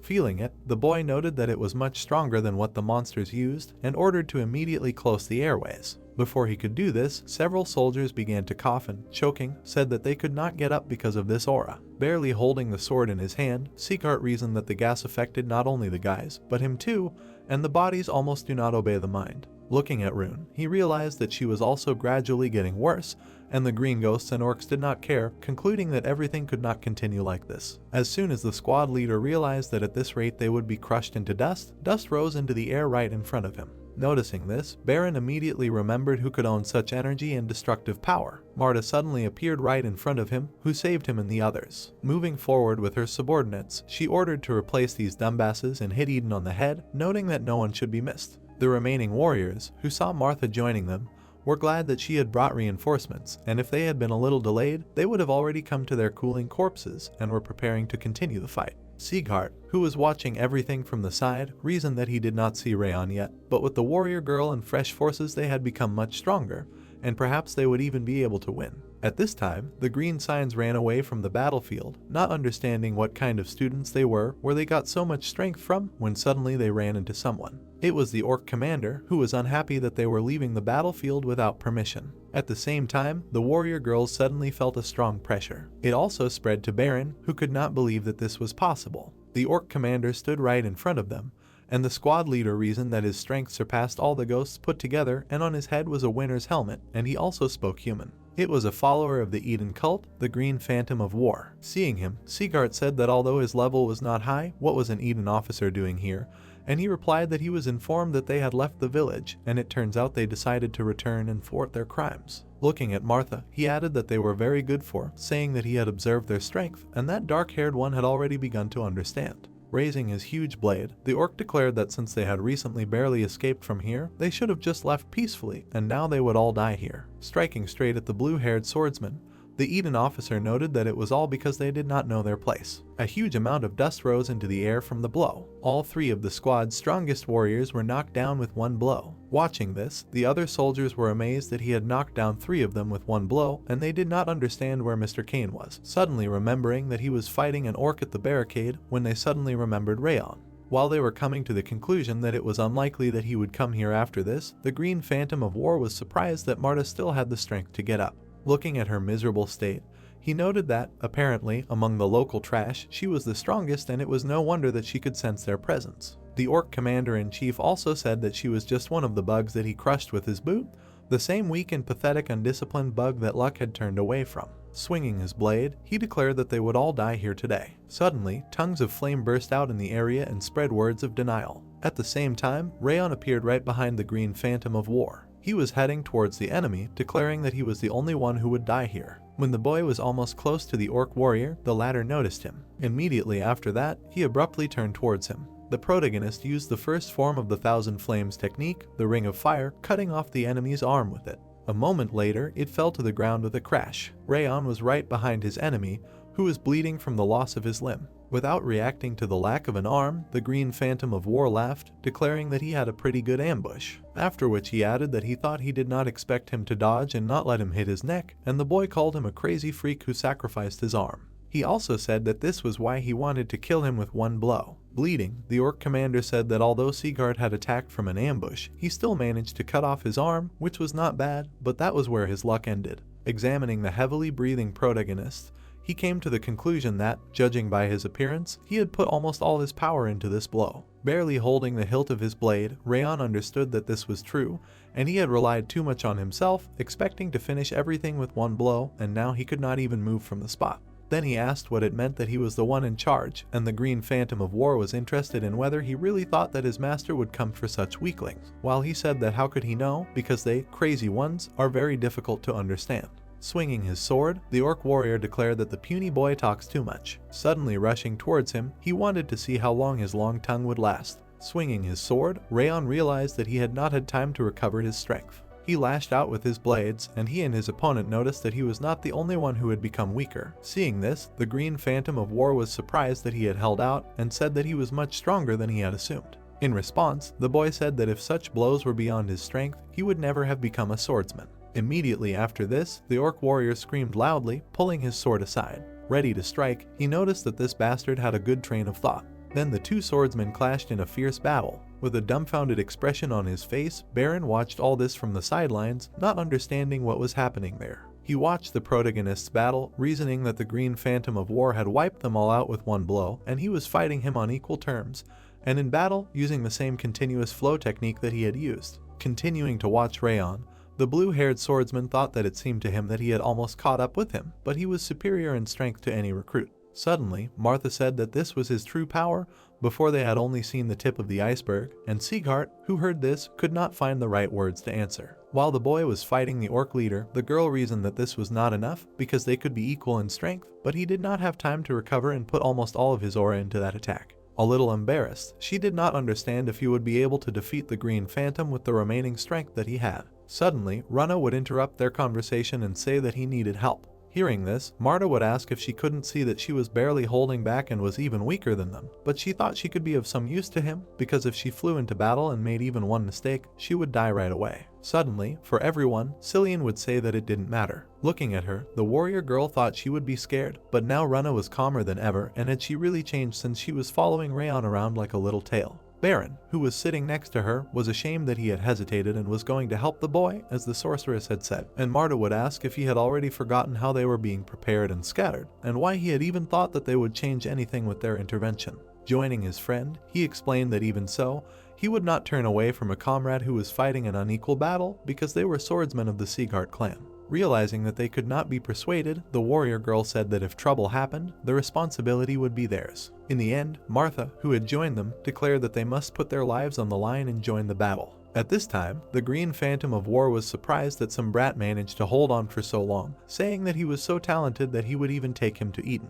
After which the orc warrior asked his name, and the protagonist said his name and continued to breathe heavily. Hearing this, the orc commander suggested that he was the direct heir of the Siegharts, noting that the color of his hair and eyes gave him away. Remembering his father, he stated that it seemed that the blood of the Northern King of Destruction flows in him. Taking back his offer, the Eden officer stated that he would do everything to end him here and now. Releasing all his last strength, he was going to do it at any cost. Then the Green Phantom of War exhaled, preparing to strike, after which he abruptly moved from his place. In an instant, the orc warrior's blade was right in front of Rayon. Realizing this, the boy was very dumbfounded by the monster's strength. Having barely managed to dodge the enemy's attack, the heir of a noble family realized that he began to move faster. Gritting his teeth in dissatisfaction, the protagonist reasoned that he was using even his life force to become stronger, and he could barely hold the ring of fire, but his strength had not fully recovered. Suddenly, he saw that Marta was about to carry out her attack right behind the monster. Understanding what she was going to do, Rayon was very surprised. The next moment, the warrior girl struck the orc commander with her blade. Turning back, he did not understand how she, a pathetic bug, dared to do this. Feeling an unknown cold on his hand, the Eden officer was extremely dumbfounded. It was Rune's magic, which covered the boy with her body. She used an aura of cold, the breath of winter. Immediately after that, the sorceress gave the command to Baron, who immediately rushed to attack. The blue-haired swordsman was about to strike, hovering over the Green Phantom of War's head. Using the continuous flow technique, the interweaving of starlight, he wounded the enemy right in the torso. At that moment, the orc warrior grabbed him with his hand. Raising Sieghart above his head, he asked if they really decided to defeat him with trivial tricks, saying that they were underestimating the situation too much. Eden's officer also added that if they were not up to the level of that blonde guy, then they should not even try to get into trouble. And the squad commander explained that he was right, because their attacks would not defeat him, but that was not all. Then Baron declared that they were able to buy a little time, which greatly surprised the Green Phantom of War. At this time, Martha was preparing to use the aura of the Titan, the highest point of the meteor form. She swung her blade, intending to see how he would handle it. Without a moment's hesitation, the warrior girl slashed her skills straight at the enemy. This only made the orc warrior even more angry, calling them little idiots. Immediately after, he threw the two boys aside with one hand. They flew into the nearby trees with great force. Looking at them, the organ commander said that such pathetic worms should know their place, asking that, don't they realize how weak and useless they are? At that moment, having regained his strength, Rayon, from where the fire inside him, declared that he did not dare to say such a thing.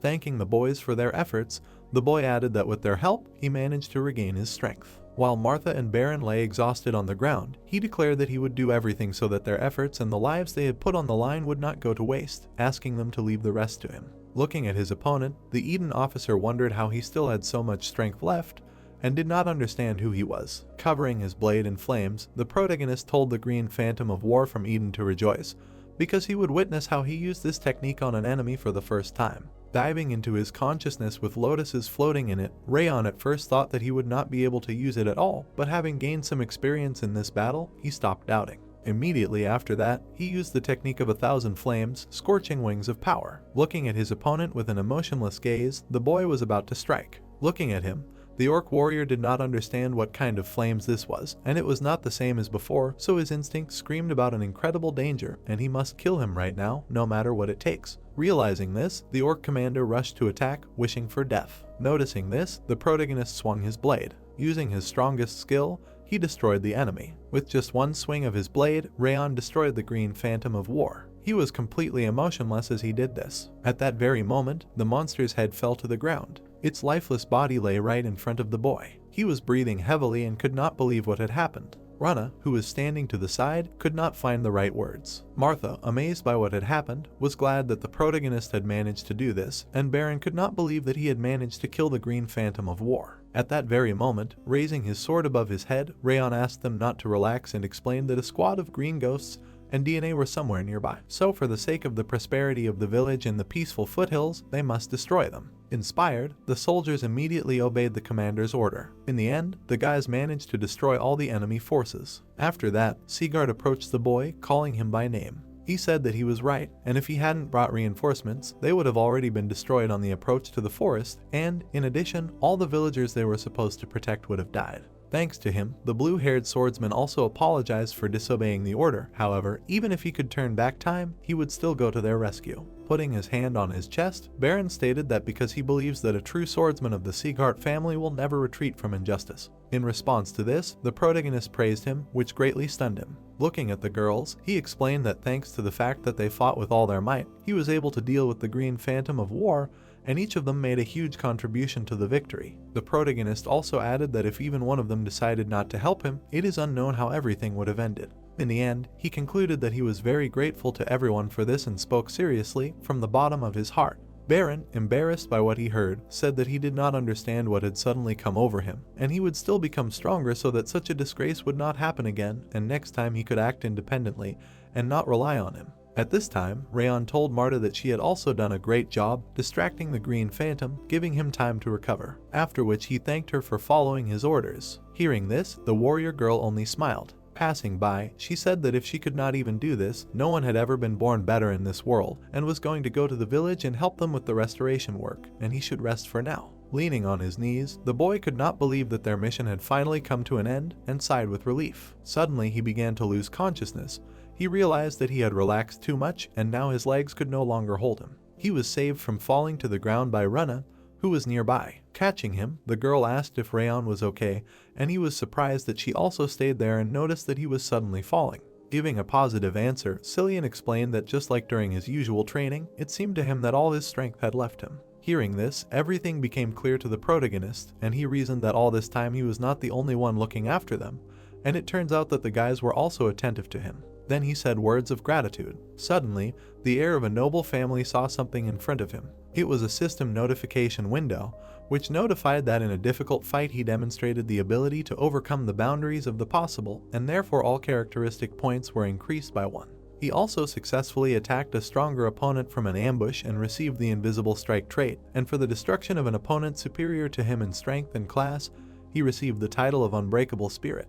After reading all this, the boy opened his status window to check his stats. Looking at them, he reasoned that this was probably the result of his victory over the Green Phantom of War, and all the stats had increased, and in addition, he received a new title and abilities. Intending to look at everything in more detail later, the protagonist stood up and told Rune that he was already feeling better and that she could go to the village, while he checked to see if there were any enemies left nearby. Secluded in the depths of the forest, Rayon thought about the title of Unbreakable Spirit, which turned out to be much better than he expected. Looking at its description in the system window, he reasoned that 3% might not seem like a lot, but the stronger he became, the more his stat points would increase, and he would be facing similar opponents quite often now, so the new title would come in handy as it would increase his stats when fighting a stronger opponent. Rayon then read the description of the invisible strike, which looked like an assassin's special move, and he wondered if he had mastered it before he attacked the Green Phantom of War, he would have been able to kill him right away. Suddenly, Wrath appeared out of nowhere, wondering how he had received so many rewards after fighting such a weakling, and even though he had developed this system himself, he still couldn't understand what it was doing.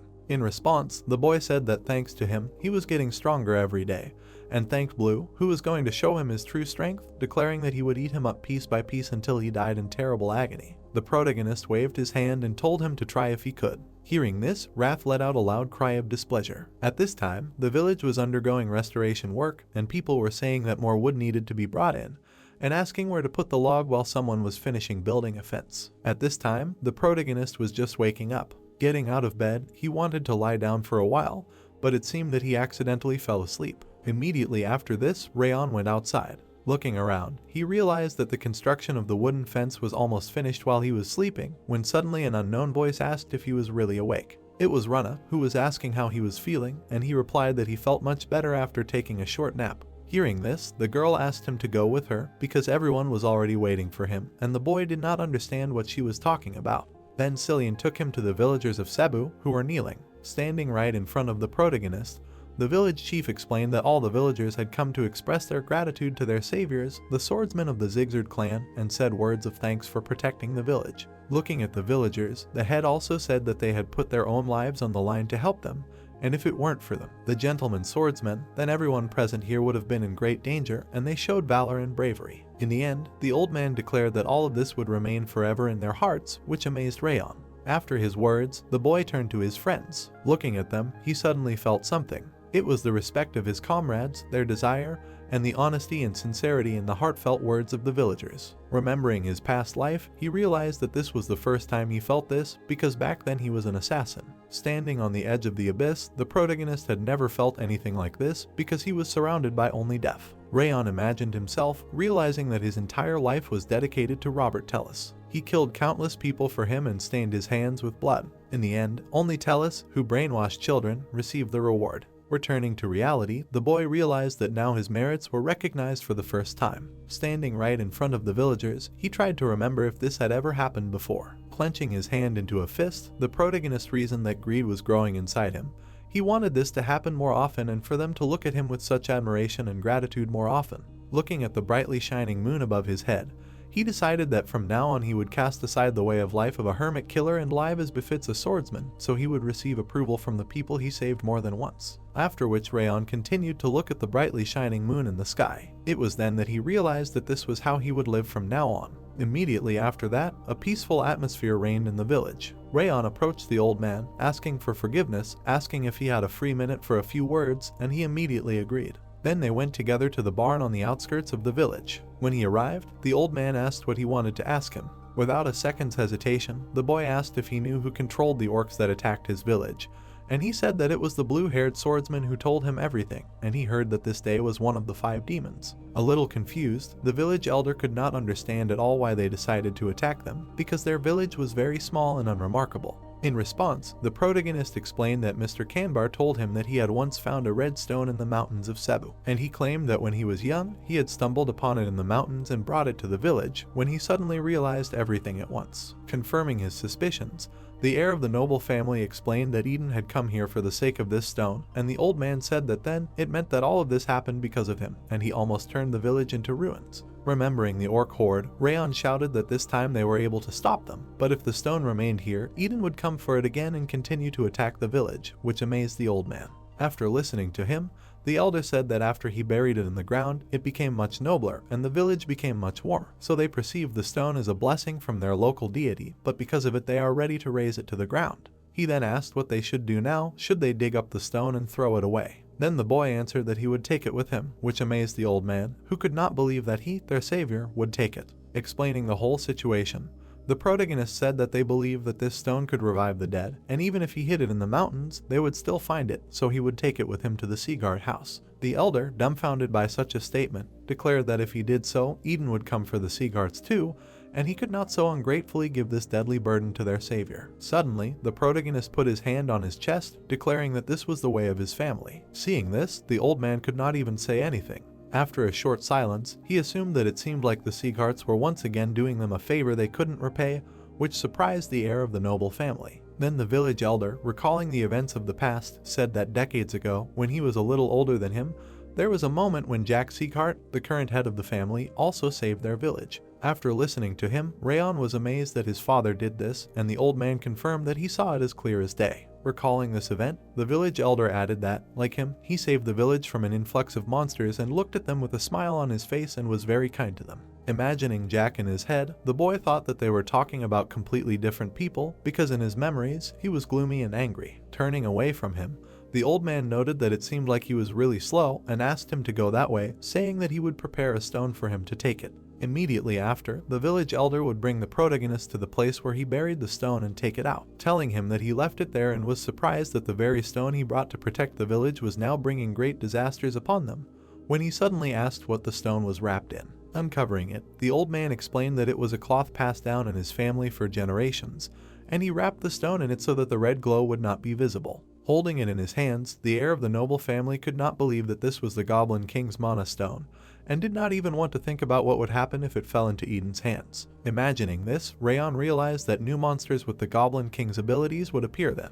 At the same time, he was telling the elder to first cover the stone back up, when suddenly an unknown voice made itself known. The muscular man explained that because of this cloth that concealed the energy of the mana stone, he would never have been able to find it no matter how much he combed these mountains, which stunned the others. He also added that if it weren't for this coincidence, this village would have been destroyed to the ground anyway. And the boy who grabbed the hilt of the blade did not understand who he was, because he did not even notice his presence when he approached him closely. In response, the muscular man of about 18 years smiled broadly and snapped his fingers. Showing the orc's head, he asked him who he thought he could be. Looking at the helmet, which resembled an orc, the protagonist immediately understood everything. At the same time, he assumed that the man in front of him was a ghost of mad blood, and the latter was surprised that he understood this from the helmet. The assumption of the heir of a noble family turned out to be correct, and the acolyte of Eden noted that he was smart enough even for a disciple of the sea guards. Looking menacingly at Rayon, the muscular man declared that he had a power that he could not accurately estimate, suggesting that it was this man who killed the combat green ghost. The boy, who had been very worried once, asked if he was really his subordinate. They said that they clearly remembered. After all, he said that his superiors were not here. Putting on the orc helmet, the ghost of mad blood explained that he had previously instructed him to lead this mission. If he had not killed him, he would not have come here. Releasing his aura, the acolyte of Eden added that therefore it was his fault that he had to appear in person. At this time, the protagonist reasoned that his body was shaking from the presence of such a warrior, and not to mention him, even if all the students attacked him at the same time, they would lose. Suddenly, out of nowhere, Wrath appeared and, addressing the heir of a noble family, stated that in truth, he could not defeat him and therefore had only two options. Immediately after this, Blue explained that the first was to die miserably in a futile attempt to defeat him, and the second was to give him control of his body. Suddenly, the muscular man kicked the ground. Continuing to build up tension, Wrath added that he clearly had no third option. Meanwhile, the rest of the soldiers continued to help with the restoration of the village. Baron was not pleased with Martha's appearance. The warrior girl said that she heard that he was rebuilding the barricades, so she came to check on the results of his work, and it turned out great, asking if he thought that carpentry was much better than swinging a sword. Don't fall for the provocation. The blue-haired swordsman said that if she checked everything, she should shut up and leave. And she said that he should respect his elders, and if he wanted to ask for something, he should do it politely, because he was not the one who could give orders. Rana suddenly butted into their conversation. Seeing him, the guys did not understand what she was doing, and the girl explained that she brought fruit. In response to this, they said that the villagers had already brought some, and did not understand why she needed more, and Cillian explained that it was for Rayon, because the fresher they were, the tastier, so she picked a few. Sighing heavily, Marta asked if she was being too helpful, because if you looked at them from the outside, you could mistake them for newlyweds, and she simply left. Suddenly, an explosion occurred right behind them. Rana turned around right after that. At that moment, she realized that the boy was involved. Without thinking, the sorceress girl immediately rushed in that direction. Throwing a basket of fruit on the ground, she declared that Rayon and the village elder had gone that way, and the others told everyone to be more careful and take out their weapons, and also to call Cain with the 6th hall. Running up to the village elder's house with the steel ones, Marta did not understand what was happening there, and Baron asked the protagonist to answer if he was okay. Suddenly, the house in front of them instantly collapsed. Rayon also flew past with the elder. Seeing this, the guys were extremely dumbfounded. While the boy tried to recover from the damage he received, they still could not believe what was happening. The protagonist was breathing heavily, preparing for the enemy's next attack. Throwing the village chief towards Baron, he said that he was now responsible for him. Trying to stand on both feet, the heir of a noble family asked to leave here quickly. With fear on his face, Rayon asked to take the headman to a safe place and run away themselves. The guys who heard this did not understand what he was talking about, when suddenly the ground shook under them. At the same moment, a strong aura fell on them, pinning them to the ground, and they could not breathe because their lungs seemed to stop working from such a powerful pressure. Coming closer, the novice of Eden was surprised by the nice company gathered here. Seeing him, the boy's friends were very scared. Having examined him, they immediately realized that in front of them was an officer of Eden. While the girls trembled from helplessness, the leader of the orcs asked if they really could not resist in his presence, saying that even despite the famous name, they are all pathetic weaklings. At that moment, the protagonist suddenly asked if they really all wanted to die. Then he would add that they should quickly pull themselves together. The heir of the noble family would also say that if they stood like pillars, he would simply crush them, so they needed to concentrate their aura to withstand the pressure, and then get out of there. Then Rayon would order Baron to run to the village and evacuate the villagers, and he would immediately obey. After that, he would tell Martha and Rune to retreat and prepare to accept the fight. Standing right in front of the huge monster, the boy would add that they should not even think about attacking it, and they just needed to be on their guard. At the same time, the protagonist would recall the words of Instructor Rimer, who often told them that they needed to be able to surpass their limits, and now was such a moment. Inspiring them, the heir of the noble family would declare that now was the time to transcend the boundaries of their bodies and minds. Laughing at what he saw, Eden's disciple would notice that they were in a good mood, and he liked it. Immediately after that, he asked if he really thought that this would be enough to win. Looking at his opponent, Rayon reasoned that their recruits, the village of Cebu, its inhabitants were behind him. If he attacked, then everything would be over, so he had to defeat him at all costs. He understood everything, but he couldn't do it. As if standing at the edge of a cliff leading to a bottomless abyss, the boy was not sure that he would be able to do it at all. Returning to reality, he reasoned that it would be hard for him to fight him even in his past life, and even more so now. And the orc leader noted that he claimed that he would attack him at any moment, and now he was just standing there and watching. Leaning on his hands, he added that all this was extremely pointless. Then the monster rushed forward with great speed. Preparing to strike with his fist directly at the protagonist, he declared that if he attacked, he would do it himself. Noticing that he was even faster than before, the heir of the noble family was very scared. Without a second's hesitation, Rayon used the 10th stance of the Thousand Flames technique, Blazing Heaven. Seeing his attack, the Acolyte of Eden only laughed. Destroying it with his fist, he noted that this was not a bad force. Immediately after that, the orc leader broke through the flames with his hand. Looking at this, the boy was amazed that he easily broke through the Thousand Flames technique and even attacked. Then the thought came to him that he needed to parry the blow with a blade. As a result, the protagonist managed to jump aside from the all-crushing attack. Realizing that he barely managed to do this, the heir of the noble family noted that if he had not managed to read the direction of the blow with the ring of fire, he would already be dead. Realizing the hopelessness of the situation, Rayon wanted to retreat, but this was impossible. Gathering his last strength, the boy wanted to show the guys who were now watching the fight his other attacks. Suddenly rushing forward, he reasoned that in this case they would have a better chance of survival, although they would only increase by 1%, and the orc leader laughed, asking what kind of business this was. Immediately after that, he crouched down to make a jump. Rising into the air, the Acolyte of Eden declared that fire that disappears from a breath is no good. Towering over his opponent, he was about to strike. At great speed, the orc leader flew straight down, intending to have fun. Seeing this, the protagonist did not know what to do next.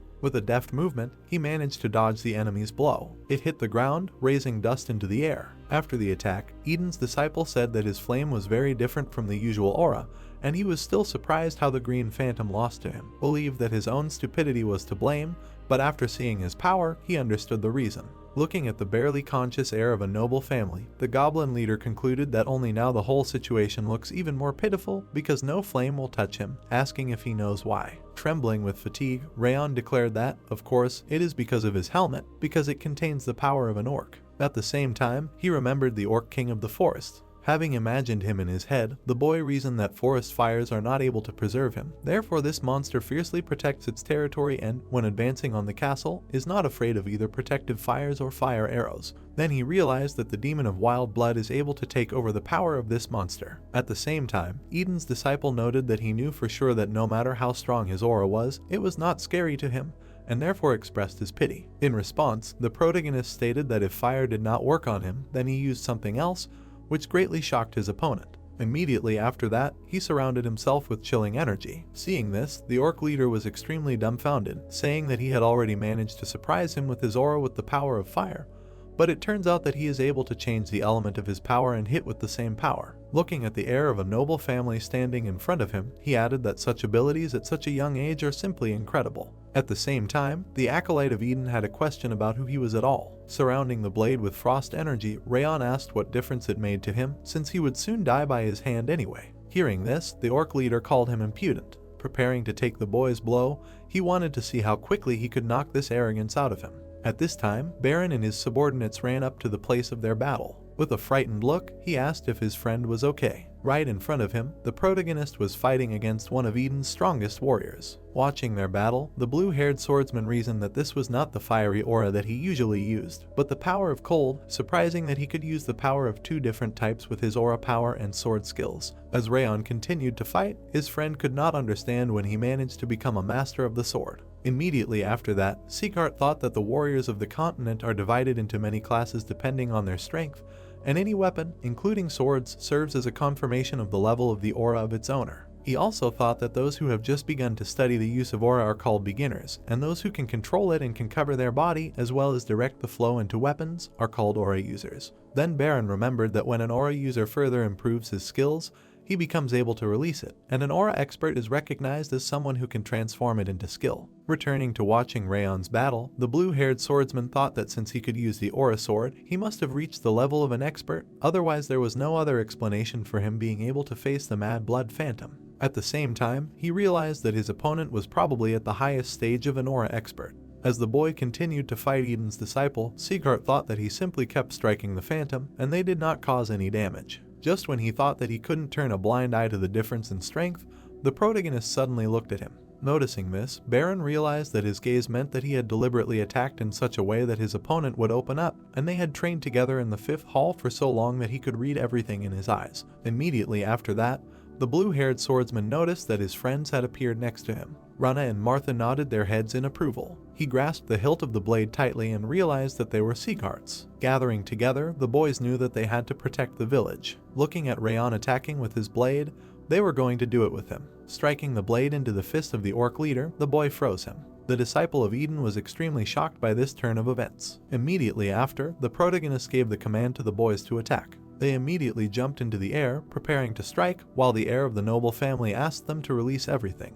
Aiming for the enemy, they were going to win. Getting closer and closer to the phantom of mad blood, the warriors wanted to do it on their own. Suddenly, the monster stated that he expected this from insects like them. Then he glared menacingly at his opponents. Immediately after that, the orc leader released his energy. Having received the gift of astral energy, which he released around his body, the boys were thrown back. At that moment, everyone realized that their opponent was an aura master, not an expert. Laughing after the attack, Eden's disciple noted that he wanted to finish them off one by one, but they made it easy for him. He also added that watching the hope in their eyes light up and then sink into the depths of despair was always very funny, asking if they seriously thought that he would be defeated by the likes of them. Swinging his fist, the Mad Blood Phantom declared that they would all die today. Preparing to strike directly at Rayon, he said that this would all happen because of their arrogance. Suddenly, enveloping himself in flames, the boy said that he was not the only one who expected something. Diving into his consciousness, he combined all the killing intent that had accumulated in his previous life and added the cold of the frosty aura of the Thousand Flames technique. As a result, he managed to concentrate everything in one point and get a fire lotus. At the same time, the protagonist was preparing to strike with the technique of 10,000 lights of the final point. Then he plunged his blade into the body of the monster. With his power, the heir of the noble family managed to pierce it through. From the damage received, the orc leader was greatly weakened. He was on his knees, holding on with his last strength. Rayon himself, having put all his energy into the blow, was also greatly weakened. He tried to hold on until the last, taking his sword directly by the blade. Eden's disciple was amazed that he focused his aura to attack him when the defense was weakened, and he could have died like that if something went wrong.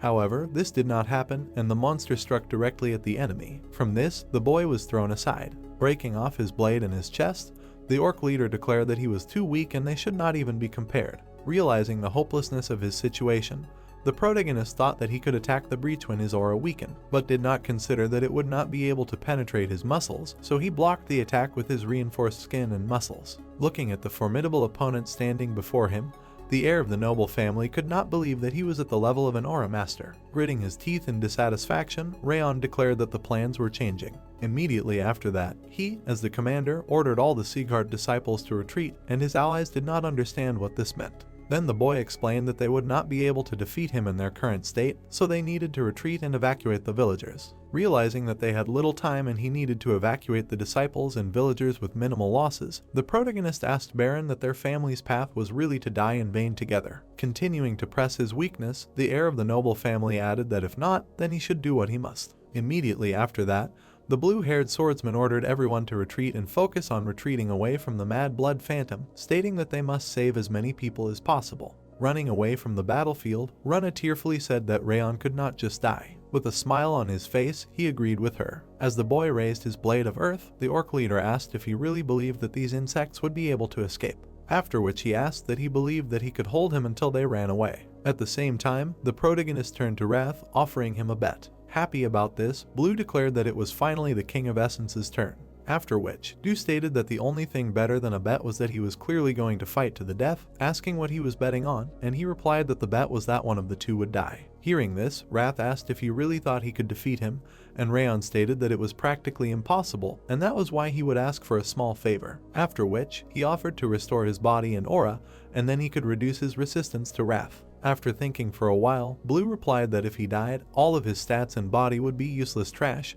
so he agreed to restore him. Immediately after that, he used his power on the boy, saying that he should accept the king's wrath in essence and feel it in his gut. Immediately after that, the heir to the noble family felt great pain throughout his body. Noticing something strange, the Acolyte of Eden asked what was wrong with him, after which he asked what this incomprehensible ability to recover was. They say that it does not look like he drank the blood of an ogre or a troll, so it is beyond understanding. Pointing his blade at him, Rayon noted that he had already told him about this, so there is no need to ask questions. Filled with seriousness, the boy asked him to attack because he was ready to entertain him even until dawn.